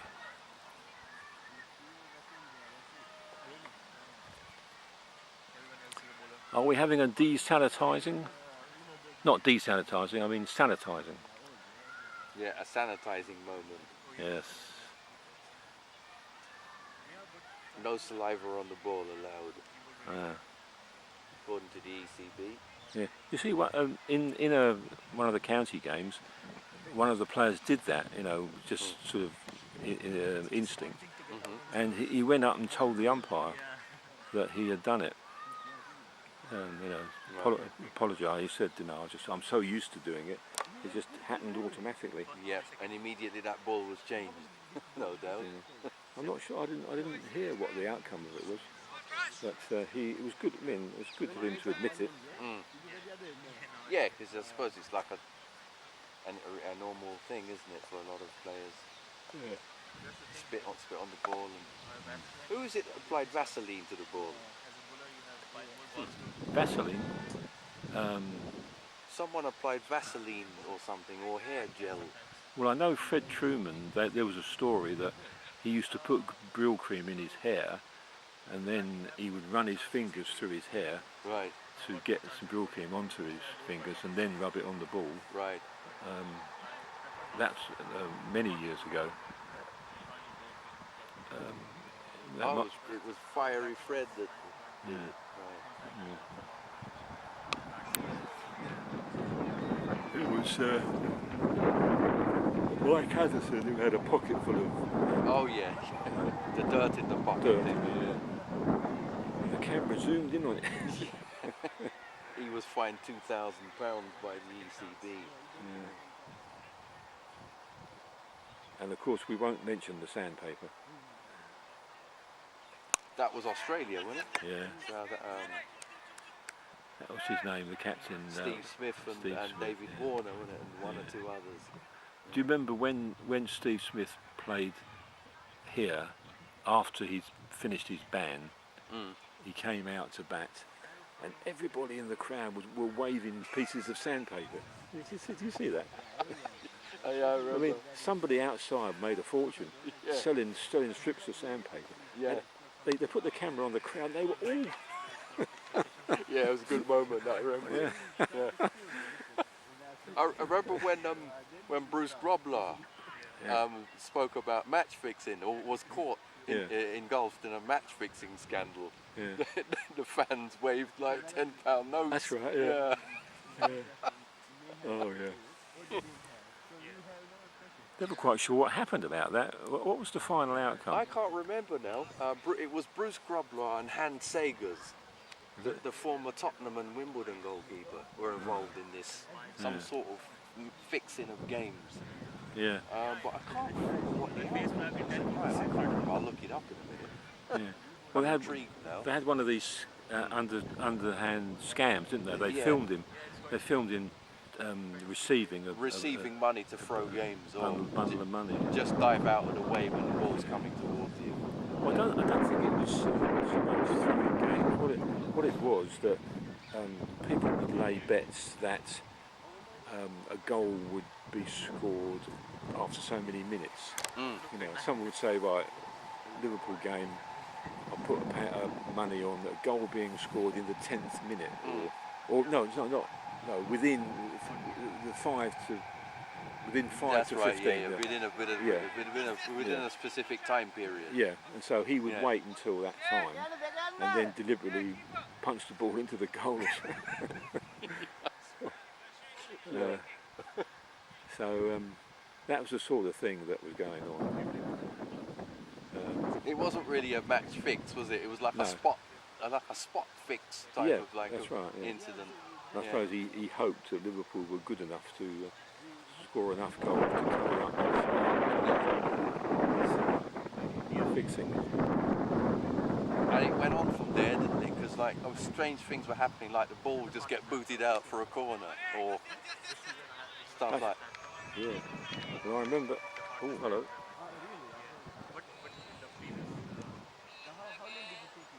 Vera Lynn. I put that on there for a bit of a laugh. People always laugh when they hear my ringtone. Yeah. What, the last VE day, I heard that song being played, and I said, I'm going to use that as my ringtone. Yeah.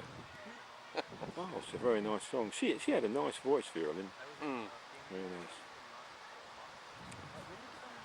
nice. The now dear departed Vera Lynn. Yes. Well, she had a good innings. Was it 100 and... 103, I think. Is it? Yeah, something like that. Yeah. Jack died, didn't he? Jack Charlton died. Vera Lynn died. Yes. Who else has gone recently? Dilip Shah. Dilip Shah. Or am I just being too hopeful? Oh no, that's not very nice.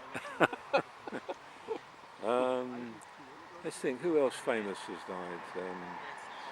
Jack Charlton. Alan Parker died yesterday, the film director.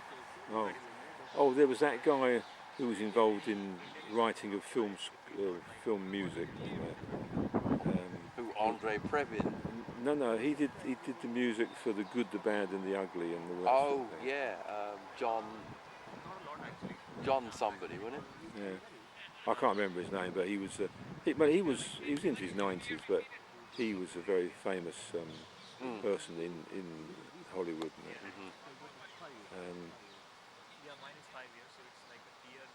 Why do I get the feeling his name was John somebody? A lot of people are.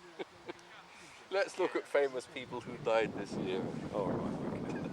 In fact, you know, in Hillingdon AC, if you're in the Hillingdon AC clubhouse Yeah. and there's someone there, a man, you're not quite sure what his name is, if you say to him, "Hello, John," you've got about a 50% chance of being right. Oh, really? There's a lot of Johns who belong Yeah, to the there's club. so many of our members named John.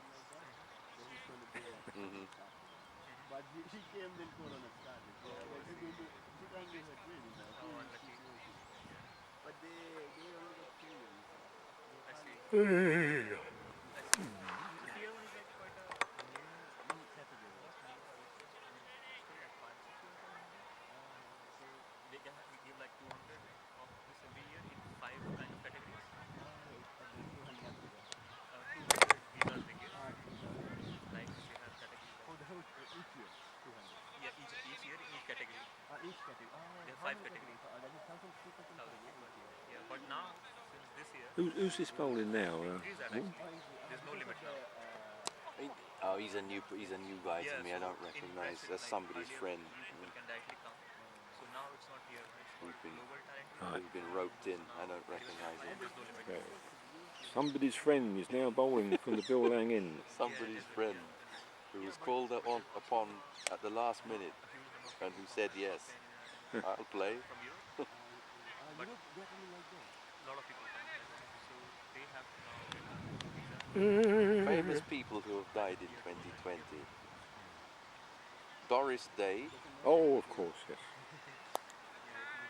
Let's have a look at the list. Ian Holm. Oh dear. side screen. Sad. Denise Johnson of Primal Scream died at the age of I think 53. Fats Waller. Was it? No, not Fats Fats Domino. Domino. Fats Domino. Yeah. concentrate and Peter Green. Peter Green. P. Green? No, come on. His parents weren't thinking, were they? Yeah.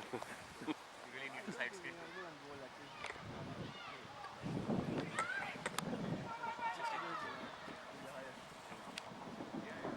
Peter Fonda. Rutger Hauer. Doris Day. Derek Okora. Peter Fonda, he wasn't very old. Hmm? Peter Fonda couldn't have been that old. No, I wouldn't have thought so. It doesn't say how old he was, but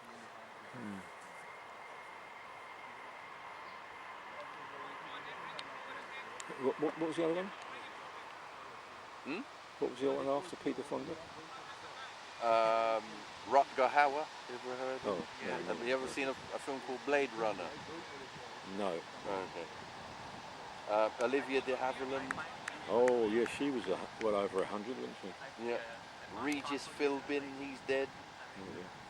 Peter Green, the singer, songwriter, who founded Fleetwood Mac, died at the age of 73.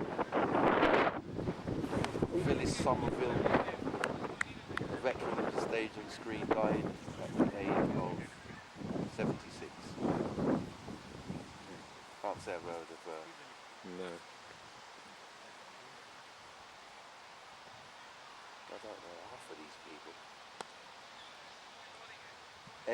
Ennio Morricone, Oh, was he the he's the film man, music writer? music's the score, yeah. Score. Yeah. Yes, he'll be sadly missed.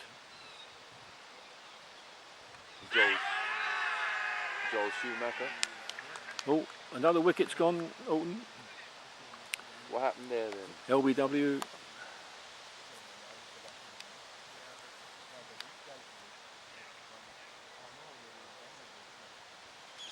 Da, da, da, da, da, da.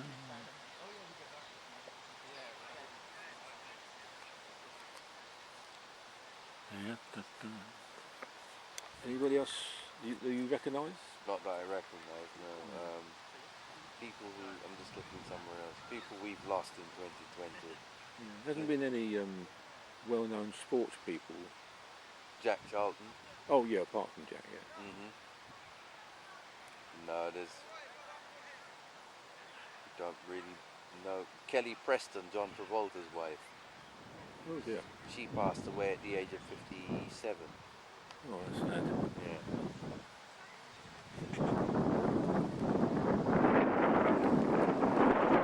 Kirk Douglas. Kirk Douglas. My goodness, he was only 106, wasn't he? 1916 to 2020. Caroline Flack, 104, yeah.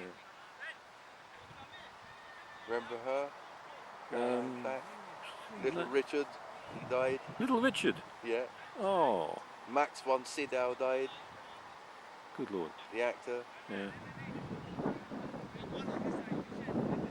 Little Richard. Kenny Rogers. Oh yes, very sad that was.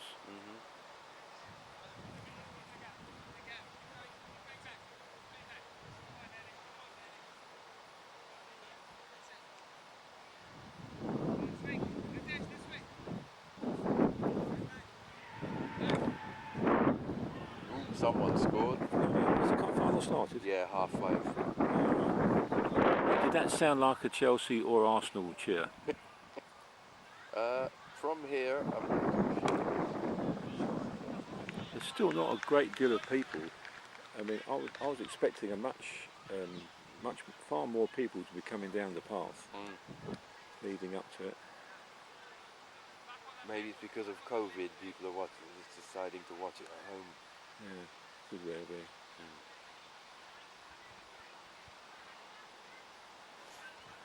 That was a heck of a cheer. They're still saying 0-0 on it.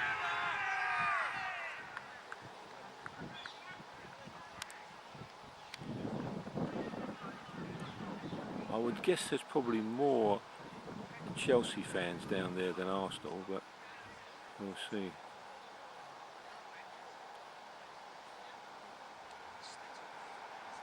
Is that another one out?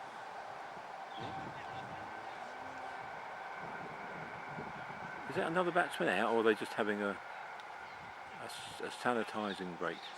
I think there's another one gone, isn't it? They're both going off. Oh no, it doesn't. Oh, it's the guy with the runner. Oh, it's yeah. 1-0 to Chelsea. Oh, right. Yeah, sorry. Yeah, you see the guy, he's limping off. He must have had a runner. Right. That's why there's two going off. 1-0 to Chelsea. Oh, God. You say, oh God, I thought you'd be delighted as a Tottenham fan. Well, yeah, I suppose I want Arsenal to lose, but no, my friend Trevor is a Chelsea fan. Oh, right.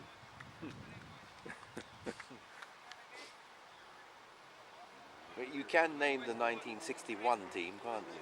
Oh, yes. Brown, Oh, yes, he says. Brown, Baker, Henry, Blanchler, Norman, Mackay, Jones, White, Smith, Allen and Dyson. Right. Yes. That's very impressive. And no substitutes. No substitutes were allowed. No. And the 62 team was the same, apart from Terry Dyson was replaced by Terry Midland. Right.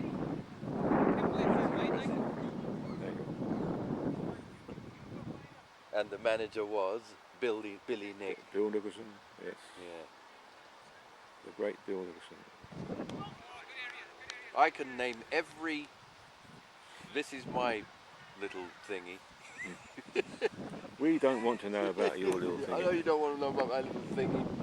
My little claim to fame with regard to sporting knowledge.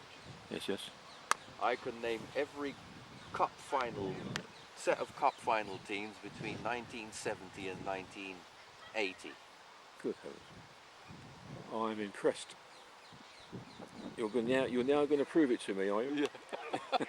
Do you want to know who they are? Go on, yes, go on. Okay, Chelsea lead 70. Yeah. Arsenal, Liverpool 1971. 1972 it was Arsenal against Leeds. 73 it was Sunderland against Leeds. 1974 Newcastle against Liverpool. 1975 West Ham Fulham. 76 Southampton against Manchester United. 77 Manchester United Liverpool. 78 Ipswich against Arsenal. 79, Arsenal against Manchester United, and 1980, West Ham against Arsenal. Uh-huh. It's And that's good, where isn't yeah, very good. That's where it stops, is it?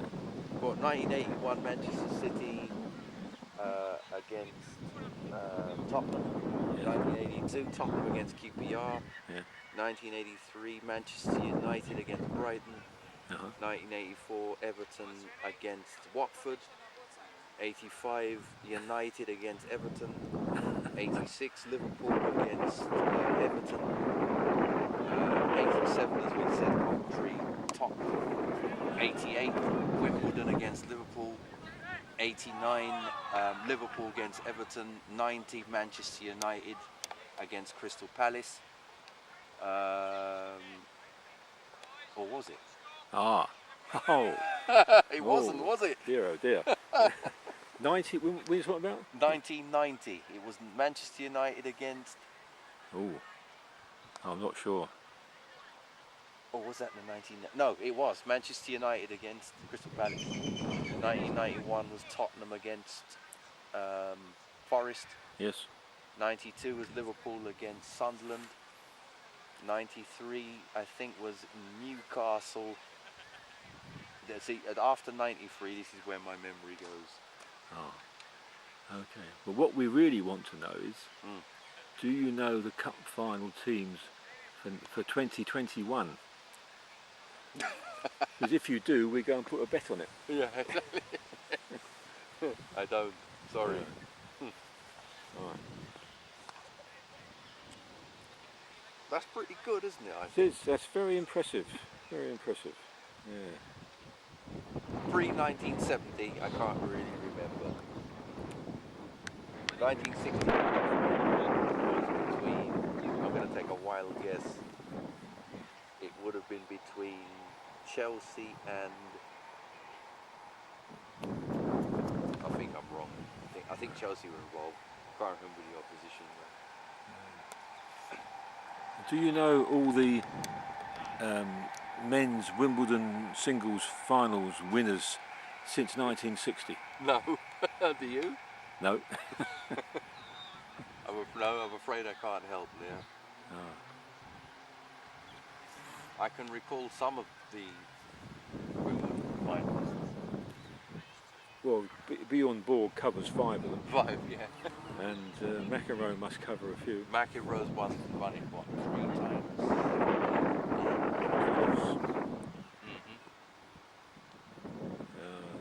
I can tell you who never won it.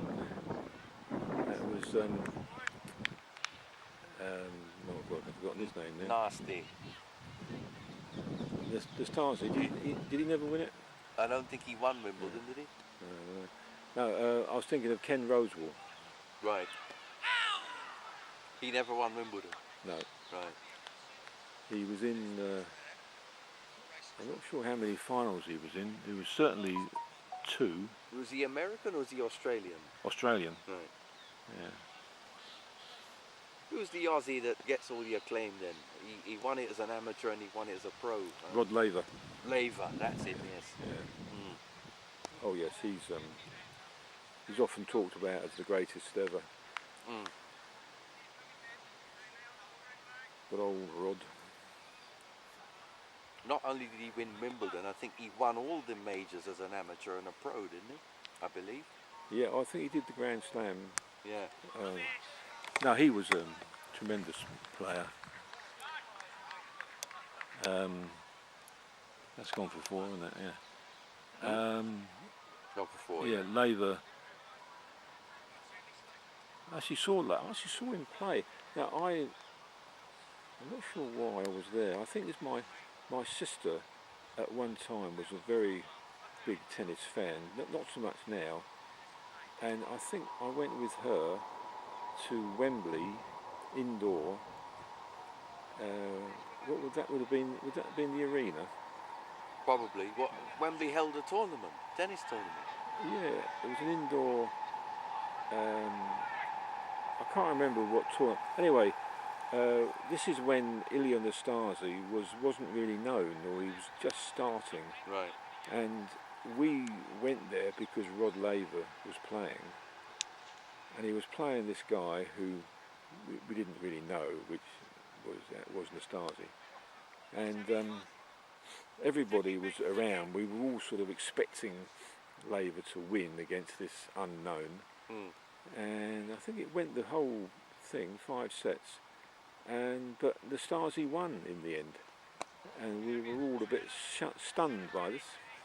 Right. This unknown guy should beat the great Rod Laver. So this was a young Nastasi beating an oldish Rod Laver then, was it? Yeah, yeah. Yeah, Laver was sort of in the twilight of his career. Yeah. A bit like me. Something, the changing of the guard. That happens in sport. When Roger Federer beat Pete Sampras at Wimbledon, people thought, who is this guy? You know? Yeah. Roger Federer. That's right. No one knew who he was. Yeah. Oh yeah, there's examples of that in every generation, aren't there? But I mean, he is phenomenal. How old is Federer now? I think they said he's what, 30, 36, 37? Yeah. Yeah, I know, he is a phenomenon. He's a freak of nature. He's just one of those guys who doesn't seem to grow old. But there's going to be a change soon at the top of tennis, isn't there? Because all the top players at the moment are sort of getting into the last stages of their career. Yeah.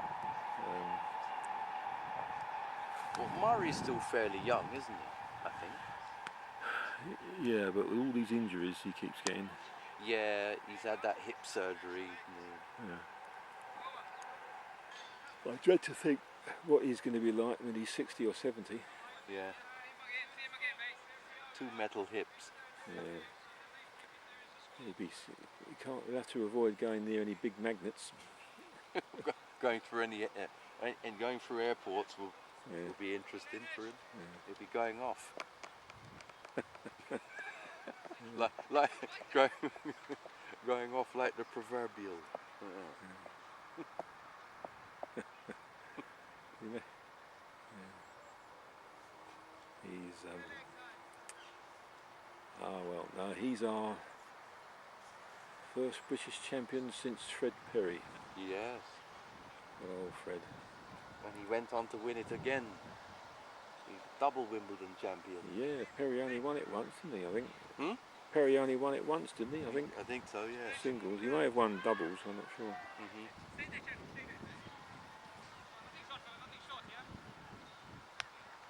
Still no woman, though, since Virginia. Yeah, Virginia Wade's. Was that 75, was it? 77. 77. Yeah. Jubilee year. Of course, yeah, 25. Yeah. On to 52. Yeah, still no female winner of the title since 77. We had Ann Jones before that, didn't we? Ann Jones won it, yeah. Sue Barker, I think, was probably the closest since then. I think she got to a couple of semi-finals.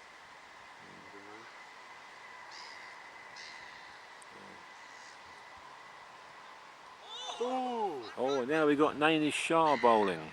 Yeah, he's been on for 4 or 5 overs. Has he? Yeah. Shows I'm not concentrating. Yes, Nainish Shah from the car park end. The legendary Nainish Shah. Yes, well he wants that end to be named after him, you know. Does he? Yeah, well he says if this is the Bill Lang end, he thinks that should be the Nainish Shah end. Otherwise known as the car park end. Yeah. That's, well I said so, you'll have to die first. What did he say to that? No, actually I didn't say that. That's what I should have said. Yeah. Really interesting book for someone to write in it. Things that I should have said at the time.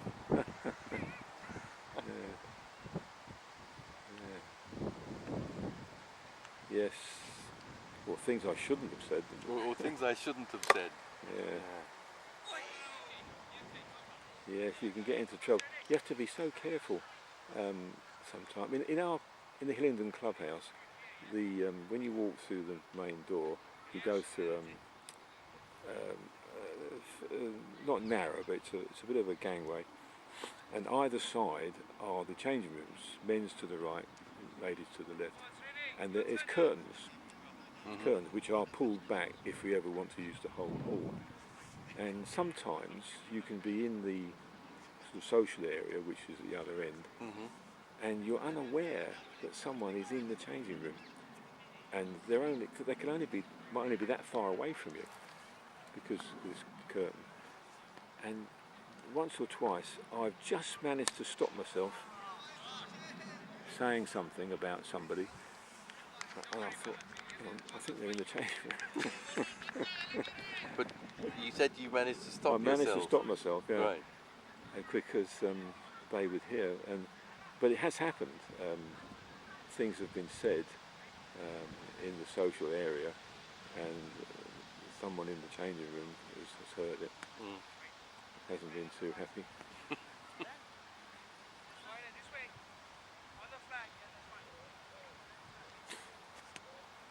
So yes, you should always check your environment. Ooh. Yeah, I see where he's coming from. He just turned the bat at the right time, because if he had missed that, that would have been plumb, I think. Is that my phone? No, it's mine. Where is my phone?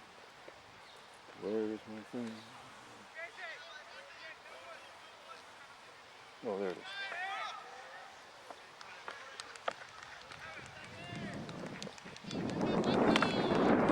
Cheers from the clubhouse. Is it half time yet?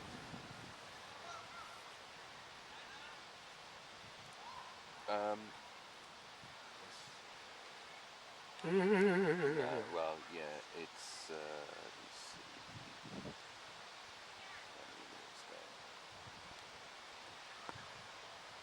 No, it's only 18 minutes gone. Still 1-0. 18? 18 minutes, yes. Oh, blimey. Oh, right. 5:30 kickoff. Oh.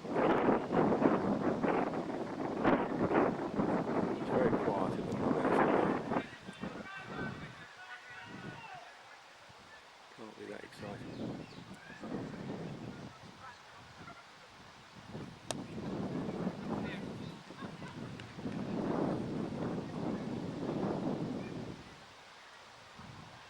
Must be very weird playing in an empty Wembley Stadium. I know they're paid to play, but and it's their role. But any sportsman that reaches the pinnacle, it can't be too nice playing in front of an empty stadium. Yeah. Oh, yeah. It's not what you reach the top of your profession for, is it really? No, no. You want to be in front of a full house playing the game, really. Yes, it's all very sad.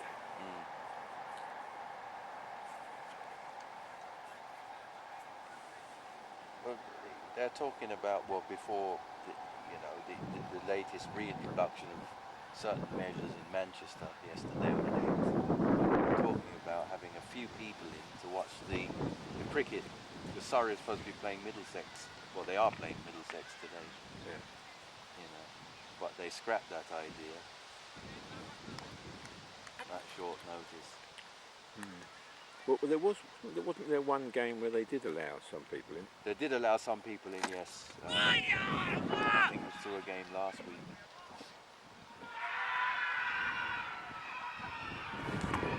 That's obviously.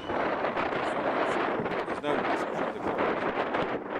That's coming from someone. Yeah, there must be Arsenal that have scored then.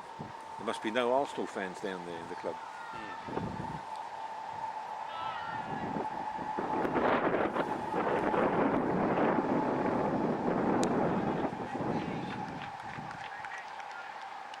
They've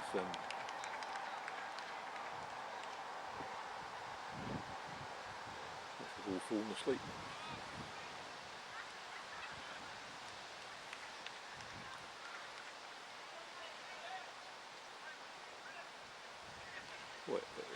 might be something completely different. They might be playing darts and someone's hit the board. Yeah, there's no update in scorers yet on here. So.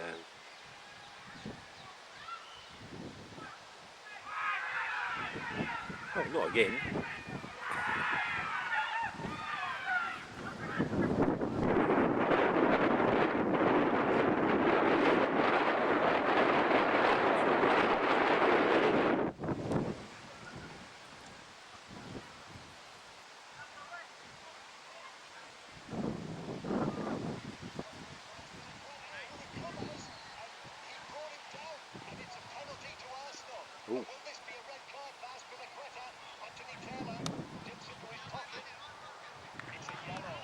Ooh. Well, Chelsea have been the Moses sent off in the previous final between these two. I thought for a moment that was going to be a red card for the Chelsea captain. It's only a yellow, but it is a penalty for Arsenal. Well, only can take just one more for Chelsea. Watching Arsenal attempt to I think Aubameyang knows exactly what he's doing here. He feels Azpilicueta, who's too keen to get back. There's a little tug on the jersey. I think Aubameyang actually plays for that, dare I say it. I think he's brought that penalty, I really do. There's the slightest contact there, but Aubameyang goes down, I think, too easily there. There really does. There's enough feel, Chris, isn't there? His arms are sure enough to go down like that.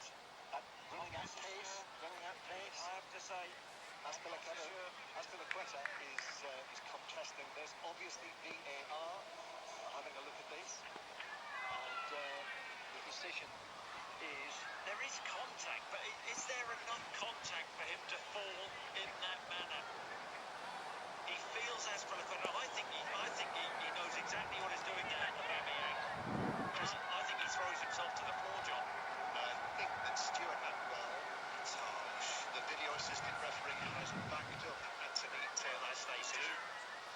Yeah. Do you know what? I think It's a penalty. the decision is penalty. So Typical Arsenal cheats. Aubameyang has got the ball, having won the penalty. Chelsea disputed it. Cesar Azpilicueta lengthily with the referee, but in the end to our left, Pierre-Emerick Aubameyang has the chance to make it 1-1 from the penalty spot. So much of the talk before this final centred around the Arsenal captain, 31 years old. That sounds like, because the telly's slightly ahead of the radio. Yes, I think they scored. Yeah. Well, let's get confirmation now. Shouldn't it be the other way round? Shouldn't the radio be ahead of the TV? Yeah, actually that might be a point.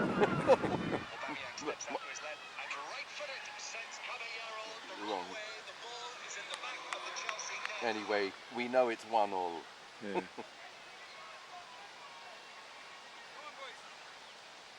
Yeah, I mean, if you're watching Sky, it's not on Sky, is it? The cup final?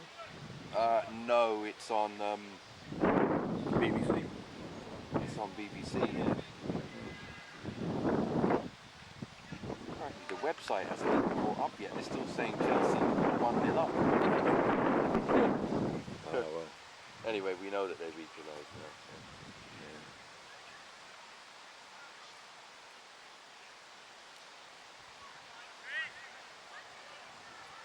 You remember the day when, well, perhaps I shouldn't remind you of this, but when Wimbledon beat Liverpool in the cup final, and Liverpool were given the penalty.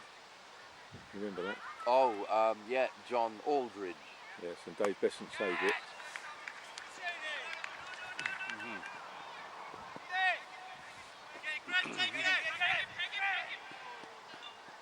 You know where I was? Can you guess where I was? Oh, you were actually at that final? No. When that penalty was given, I'll give you one guess where I was. You were here. I was here. But not only... You weren't filming from this end? No, I was in the middle batting. Oh, really? Yes. One of my rare occasions when I was needed for the team. Right. I was out there. I'm not sure whether I was facing or at the non-striker's end, but anyway, I was there. I was out in the middle, and Simon McDonald came out of the middle doors. We didn't have a tent in those days, and called out, "Liverpool have got a penalty." And so anyway, we carried on. I think another delivery or two were made. Was he playing at the time? No, he wasn't playing. Right. Anyway, another one or two deliveries were bowled, and he appeared out of the door again and said, "They've missed it." He didn't actually. Or did he say it's been saved? I don't know. Anyway. Oh yeah, Besant save from Aldridge. The first time it's ever happened. Yeah. As a penalty's been missed in a cup final. Well, conversely, the first time one has ever been saved. Yeah. Yeah. It's not really a miss. If it's saved, can you call it a miss? Yeah, I'd often wondered that. I mean, a miss, you'd have to put the ball outside of the goal. wouldn't Goal, you? yeah, exactly. Yeah, that's true. It's actually a penalty save more Yeah, than it's a a miss. save, not a miss. Yeah.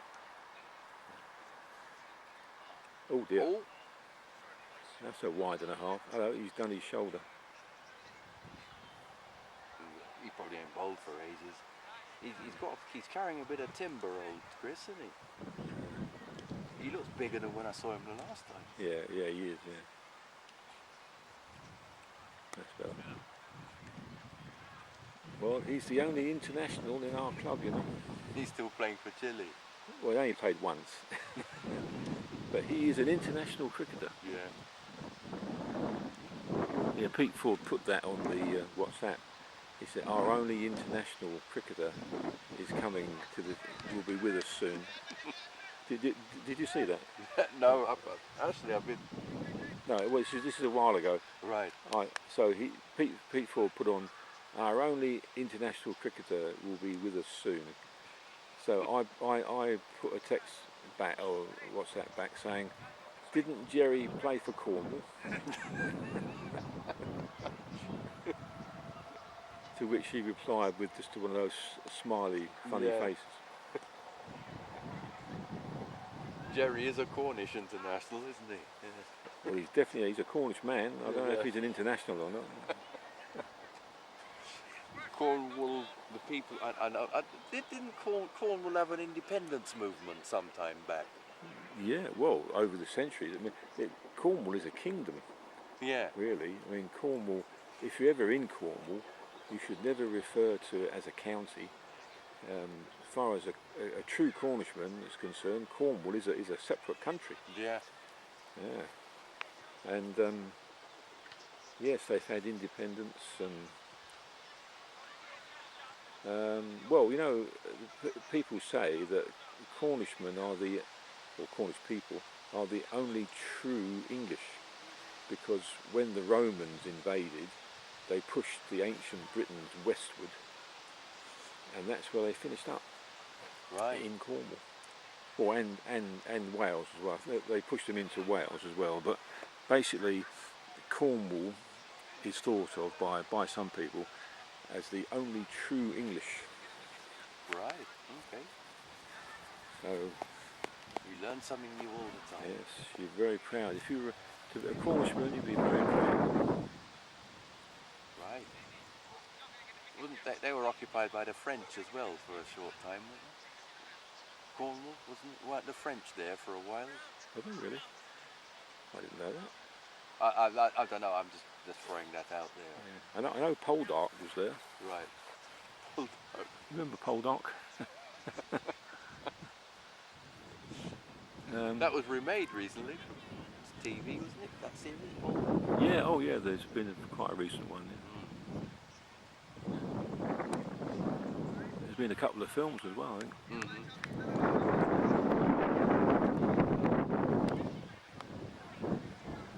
That's what Marcus Trescothick is from Cornwall. Yes, indeed. He's not actually from Somerset at all, he's from Cornwall. Oh, right. Yeah. No, I'm quite jealous of a true Cornishman. I think it's a nice place to live as well, Cornwall, I would imagine. So Devon and Cornwall. to be a true Cornishman is a great thing. Can you name any famous Cornish people? Yeah. Marcus Trescothick. Yeah.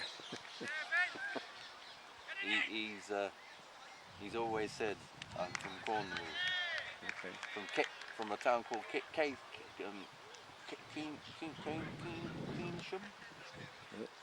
Keynsham, yeah. Okay. Okay. Well, apart from him, can you think of any? Not really, no. Can you? No. Actually, you'd like to look that up. Famous Cornishmen. Famous Cornish people. We shouldn't just restrict it to men. Yeah, famous Cornish people, yeah. Yeah. See if Jerry Bloomfield comes up.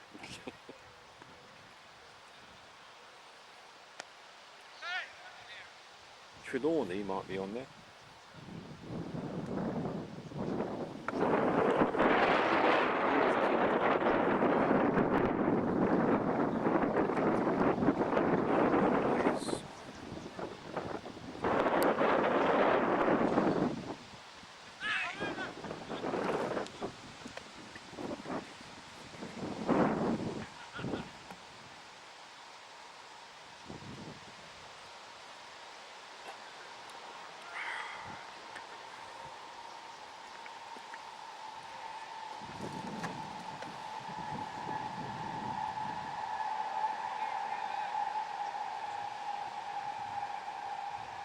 Famous Cornish people.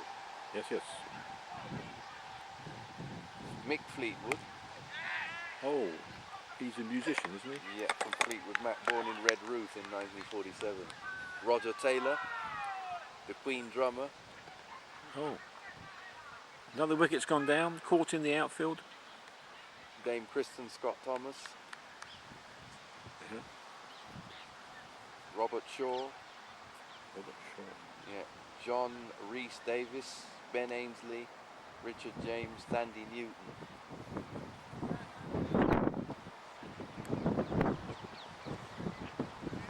Well, wicket's gone down, and I think we're having another John Nettles. sanitising. John Nettles? Yeah. Oh, well, there you go. And we thought he was from Jersey.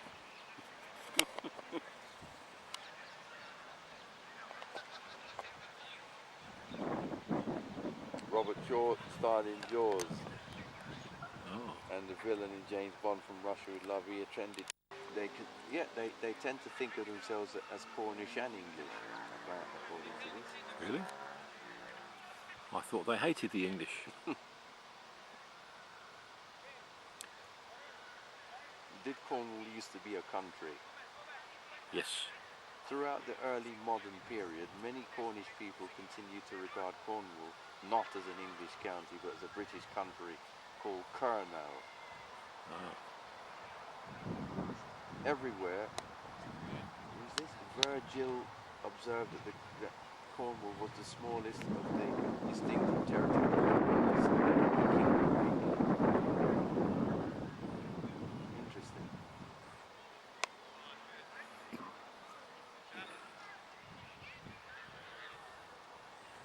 Well, definitely. I think Cornwall was a kingdom.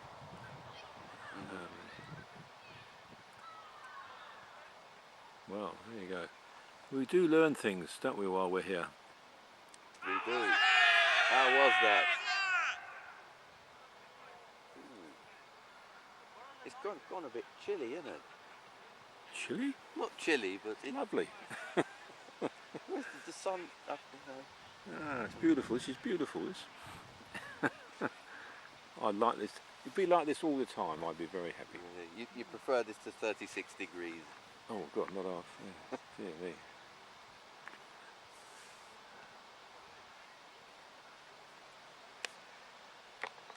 Lovely shot.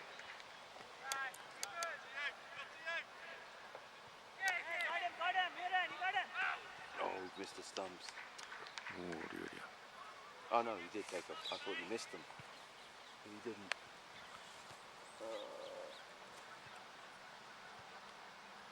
La la la la. Da da da dee. 102 for 5. 102 for 5. 102.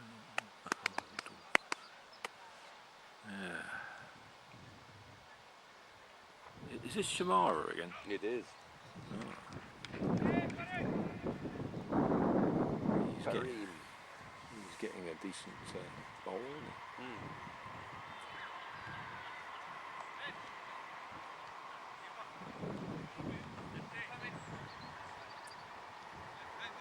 Is it? Must be half time now, is it, in the football? England are playing Ireland in a one-day game today as well, which has been a little bit forgotten. Yes. Not by the Irish, it won't be.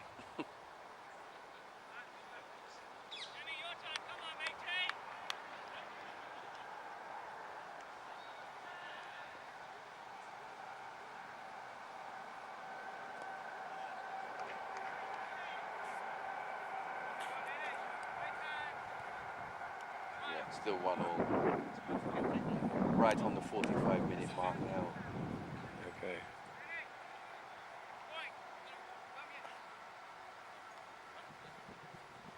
Do you remember the old days when half time used to be 10 minutes? You remember, yes. And now it's 15 minutes. There was a clamour for it to be 15 minutes.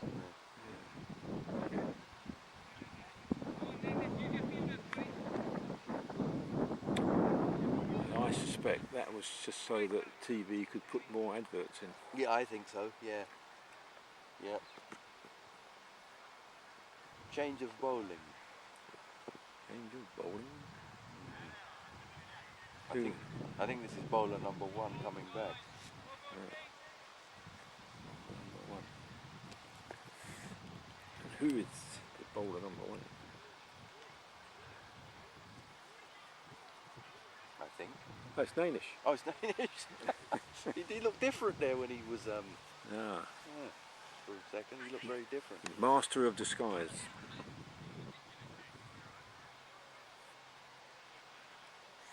When I first saw him a few weeks ago, when we were putting the nets and side screens together, he came in. He had really long hair because of obviously no barbers, and a real belly. I said, who's this coming in?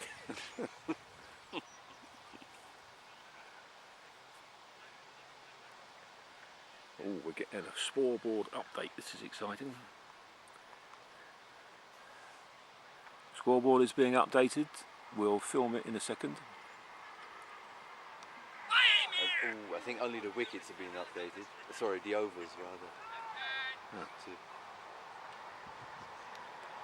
We might as well change the score now to 106. He's standing in front of it. Hang on, did they run just now? Sorry, I didn't have my eye on the plate. Right, quick look at the scoreboard.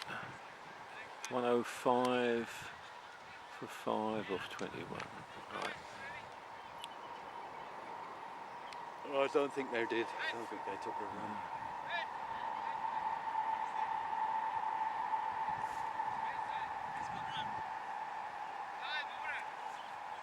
La-ba-da-doo, doo-doo, doo-doo.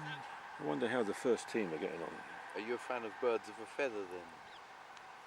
I do like that show, yeah. I haven't watched it lately, but Right. I like a lot of British comedy stuff from that era and before. Have you watched it then since it moved to ITV? Because it used to be on BBC. I'm not sure. Isn't it on one of the Sky comedy or whatever? Well, it's on ITV at the moment. Well, these programs, they keep turning up on Gold and... Oh yeah, and BritBox and Gold and it. Who? BritBox? Yeah, you ever heard of BritBox? What, is that a channel? Yeah, it's a bespoke channel where they show all these old retro, Only Fools and Horses, One Foot in the Grave, those types of things. British series. And how do you get that channel? I think you subscribe to it in the way you would subscribe to something like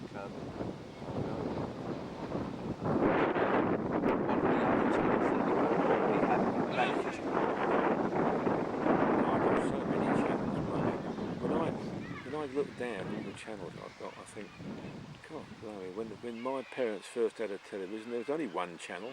BBC One. Well, it wasn't called BBC One. It was just called BBC. BBC, There was no need to call it one. That's true. There's no need to call it one because it's the only one. It was the only one, yeah. Yeah. And then we got BBC Two. I mean, that was amazing. Right. And ITV, well, 3 channels. Yeah. Me, that was incredible. And then along came Channel 4.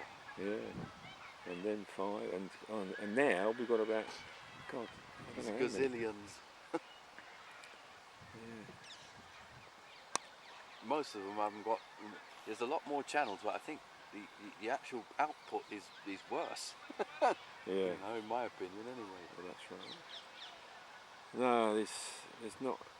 Well, it's logical in a way, because if there's only a few channels, then to get your program on, it's got to be good. Yeah. But if there's hundreds of channels, then you can get it on if it's rubbish. Rubbish, that's true. Yeah. Because they're searching for stuff to fill all the channels. That's true. Yeah.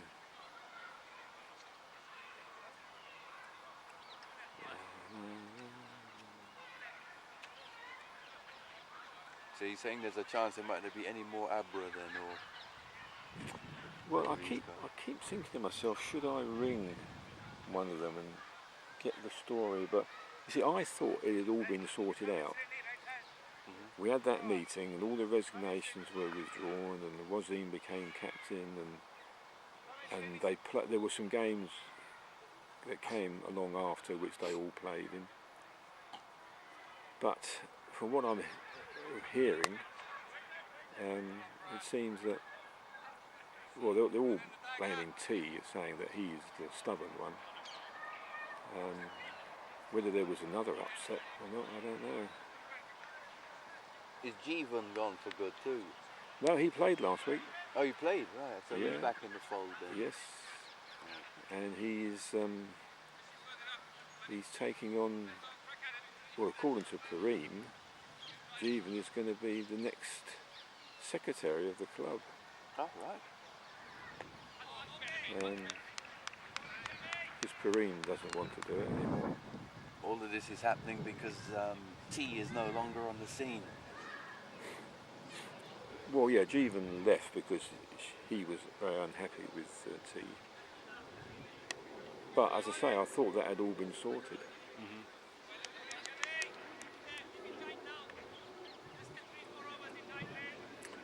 But Wazim seems to be bringing in some new players, so maybe we won't need those 3.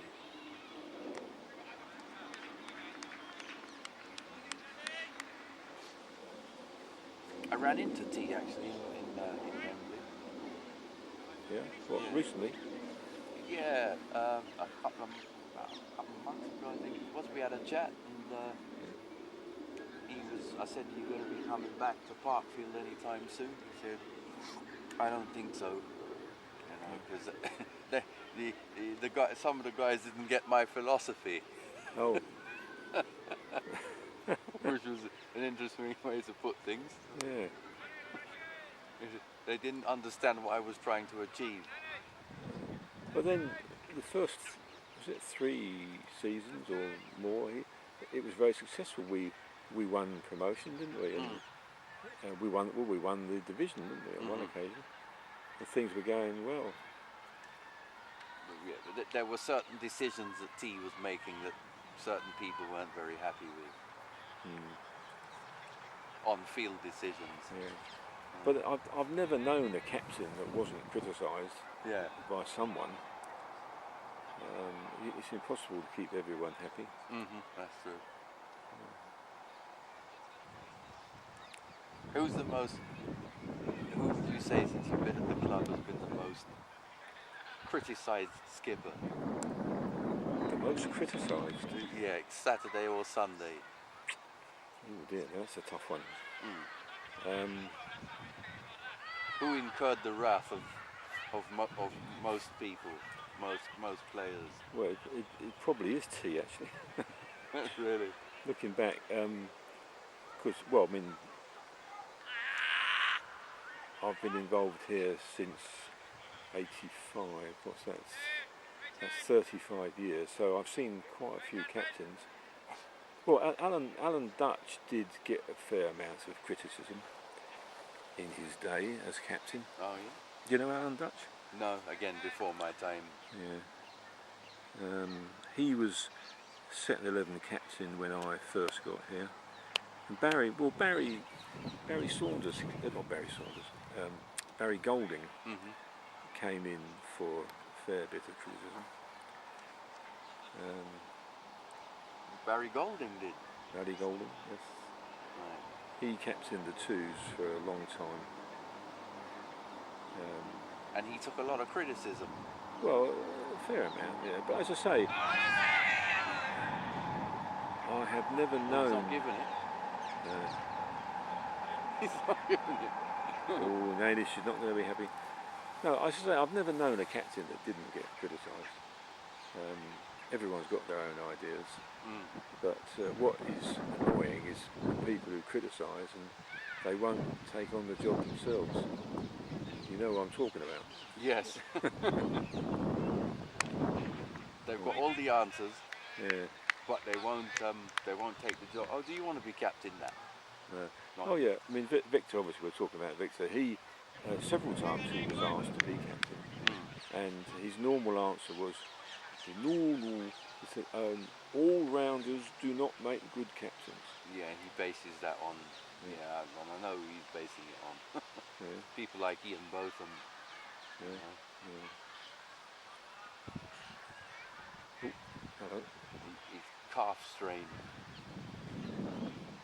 Oh dear. But Ian Botham criticised that analogy that in his book. He Did he? said that I was never really given a chance to show what I could do as England captain. Well, I think it's difficult for a frontline bowler because you never know when to bring yourself on and off. I mean, the best captain England ever had, well, in my time, was Mike Brearley, Yes. and he was an opening batsman. Ted Dexter, I think, was a good captain, and he was a number 3 batsman. Cowdrey, he was a top order batsman. Who else can we think of?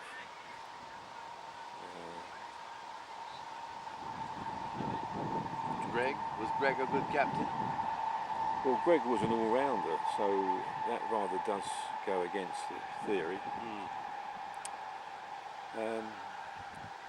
Yeah, I think he was an alright captain.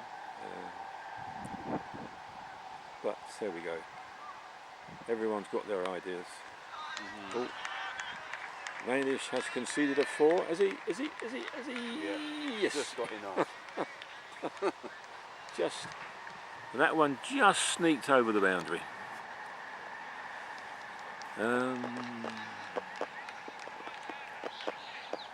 I would hate to be a captain of a cricket team, especially an amateur team. If you're a professional team, then you've got some genuine authority. But in an amateur team, well, like any amateur thing, you've got no real authority. Not really, no. You can easily be overruled. Yeah. You know, if someone, in any amateur situation, you ask someone to do something and they say no. What can you say or do? You know? What are you going to do? Yeah. If you're a boss in the army, and your captain tells you, then you've got to do it. Have you ever said no to your boss?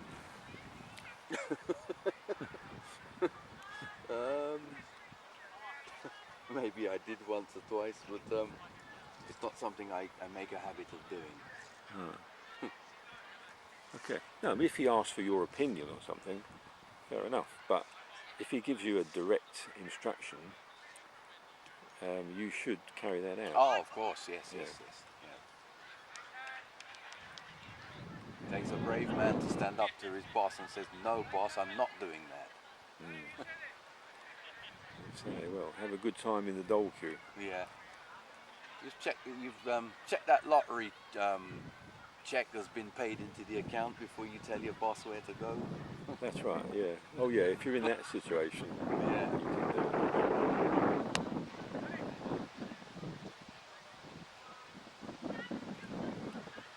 That did actually happen to someone in the States who thought they had won the lottery.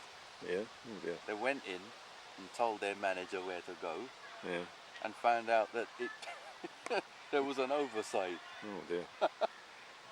Yes, as you say, you've got to make sure the money's in your account first. Yeah. Yeah. Terrible, a terrible thing to happen. And he had to go begging for his job. He got his job back apparently. Yeah. Which is lucky for him.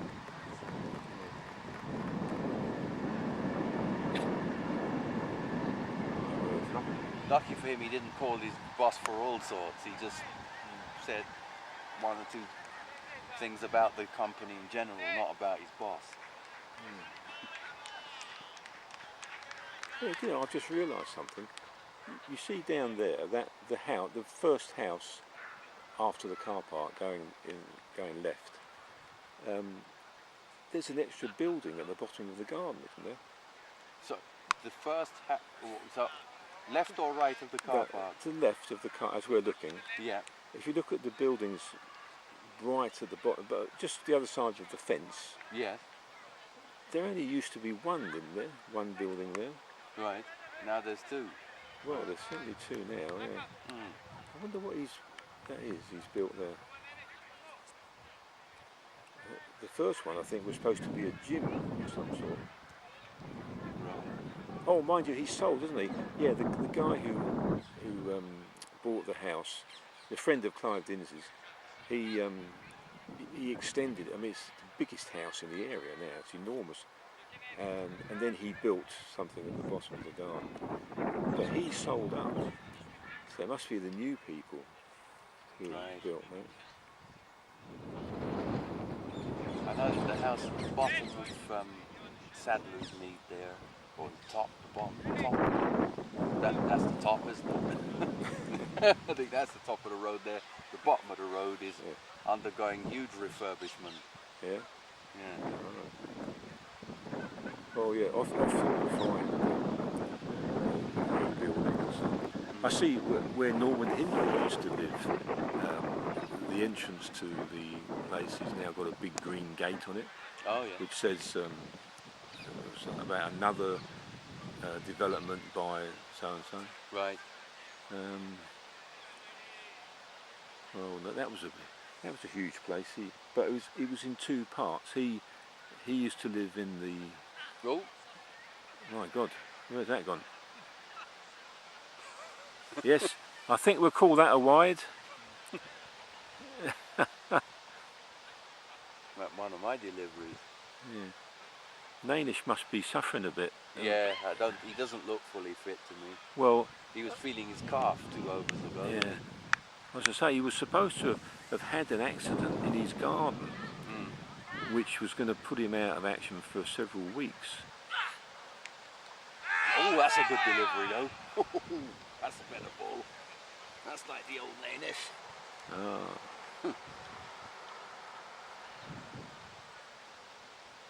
Do you ever hear from Valerie, or have you heard from her in the last while? No, I think she's cut off all ties with this club, because you know that her sister was married to Clive Dinsey, and that ended in divorce. Clive is now with another girl. So I think that sort of brought all connections with this club to an end. Right. And the last we knew of her, well, not sure she married him, but she was with that chap who she met through where she was working. Did you ever meet him?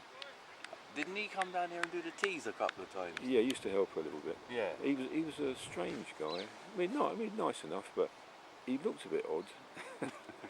And I think he was slightly strange. But Val was so desperate to find someone. Yeah. Yeah, She was lovely, though. Oh, she was nice lady. Yeah. You know, Bill Hopkins thought that she was after him. Really? Yeah, he told me. I was chatting to Bill. This is a few years ago now, and he said talking about Val, and I said, oh, she was definitely looking for someone, looking for a man. And Bill said, yes, and I can tell you who it was as well. I said, really? He said, yeah, it was me. Well, what gave him that impression then? I really don't know. I bet he was way off the mark as well. Yeah. Blimey, he'd have squashed her. Big Bill. Yeah, well, he's even bigger now, apparently.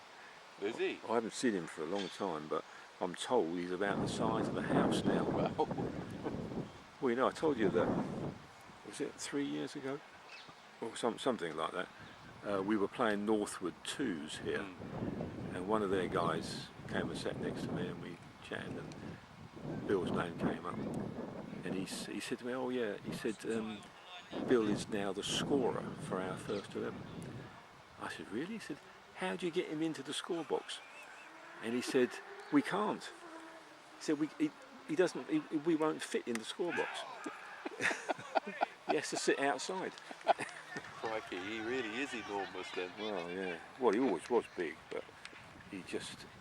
it's very sad, actually. And Bill was a good sportsman. He was a good footballer, good cricketer, and he was groundsman and all that.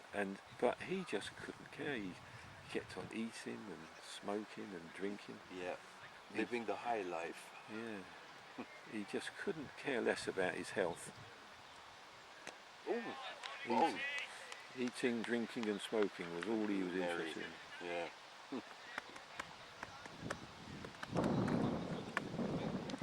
Last time...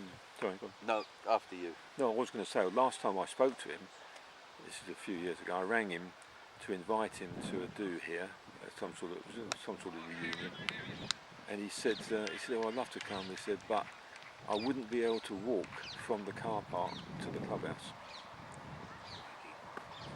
He needs to be a bit careful though. I mean, carrying all that timber around, and I dare say he's not a young man anymore, is he? He must be well into his 70s. Yeah.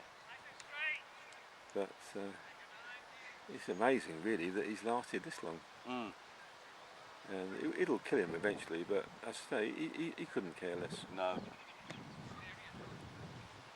was going to say the unforgettable moment when Patrick walked into the club for the first time and spoke to Val.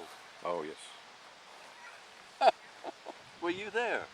No, but I've heard the story, yeah. I was standing at the door listening to this, and I thought, this is gold. I really should have recorded it or something on my phone. It was so funny. Yeah. Yeah. There was Patrick going on and just talking. Patrick was just talking. He was just trying to be friendly. Yeah. You know? And she looked at him, you know, with a glazed expression. When he stopped talking, Yeah. she just did, and I walked in, and he said, "What did, what did Alton? What did he say?" Yeah. I just said he was just trying to be he's just trying to be friendly. It's like his first game for the club and what have you. Yeah. You know, he's just trying to make friends. He may have been asking. I said to her, he may have been asking you for a cup of tea. He may have been asking her out. Yeah. Well, I remember the first time I met him, and I didn't understand a word. I had to go and pick him up from his house in Wembley, and fortunately he sort of knew what was happening, so he followed me to my car and got in, and off we went, and he was on the phone. There was an engine outgoing call. The whole time? Yeah, the whole journey he was on the phone, and I didn't understand a word he was saying into this phone. He was all patois. Yeah, well, presumably the person at the other end understood it. Yeah. It was incredible. Yeah, real hardcore Jamaican drawl. Yeah. You have to listen extremely carefully. You know? I remember Ian Schmidt we brought Patrick. Patrick was a bit late. The game had started, and he'd come along to make us sort of get us up to 11. Was that day I picked the pair of you up? Remember I met the two of you. I had to drive. I drove here to Wembley. We only had 9 players on the field. Game had started, and I drove to Wembley, and you two were walking along. Do you remember that? I think I think that was probably the same day. Yeah. Yeah. So anyway, Same match. I picked you up and brought you here, and I watched as Patrick went up to Ian and started talking to him. And you see the look of total bewilderment on Ian's face. Yeah, Patrick is in total contrast to someone like Donovan, who's a bit more well-spoken. Yeah. You can understand what Donovan's saying. But you couldn't. You would need to listen to Patrick extremely carefully. Bill used to ask, "Did you ever understand it?" He used to ask me that. So, what did he say then?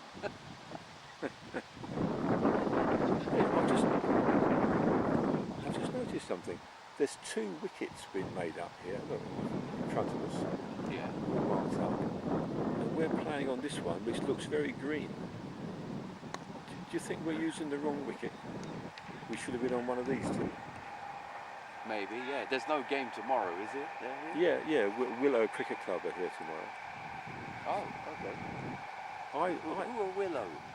They're a Harrow-based club. All Asian. I'm not sure which tribe they are, but they're all Asian lads. Right. Very nice bunch. They've got 4 teams. They run 4 teams. Oh, right. So the last few weeks, they've been playing like internal games. They come along here, mob-handed, and they have 22 of their own club, and they play a match. This isn't one of those early events, is it, that were kicking off 8 o'clock in the morning? Well, last week they did have an early start. The first week was just 1 game in the afternoon, but last week they had a bloody 8, was it? No, not 8. 9. I think it was 9 o'clock start. So I think that may be happening tomorrow as well. But I really think we're using the wrong wicket here. Look how green that wicket is compared to these 2 that have been made up. Yeah, it is rather green, isn't it? Yeah. I don't know who put the stumps in. Those 2 look freshly cut, don't they? Yeah. Well, not freshly. The one on the left, Yeah. the immediate left, has got a bit of green on it. Yeah. But these 2 here. Yeah. Well, Bob was here earlier. You met Bob, didn't you? Bob, yeah. Yeah. Jamaican Bob. Yeah. When I first Yeah. arrived, he was busy working out in the middle. Mhm. But no, I really think we may have put the stumps into the wrong wicket. Oh well, Willow will probably choose. So here's 1 for the morning and 1 for the afternoon. Mm.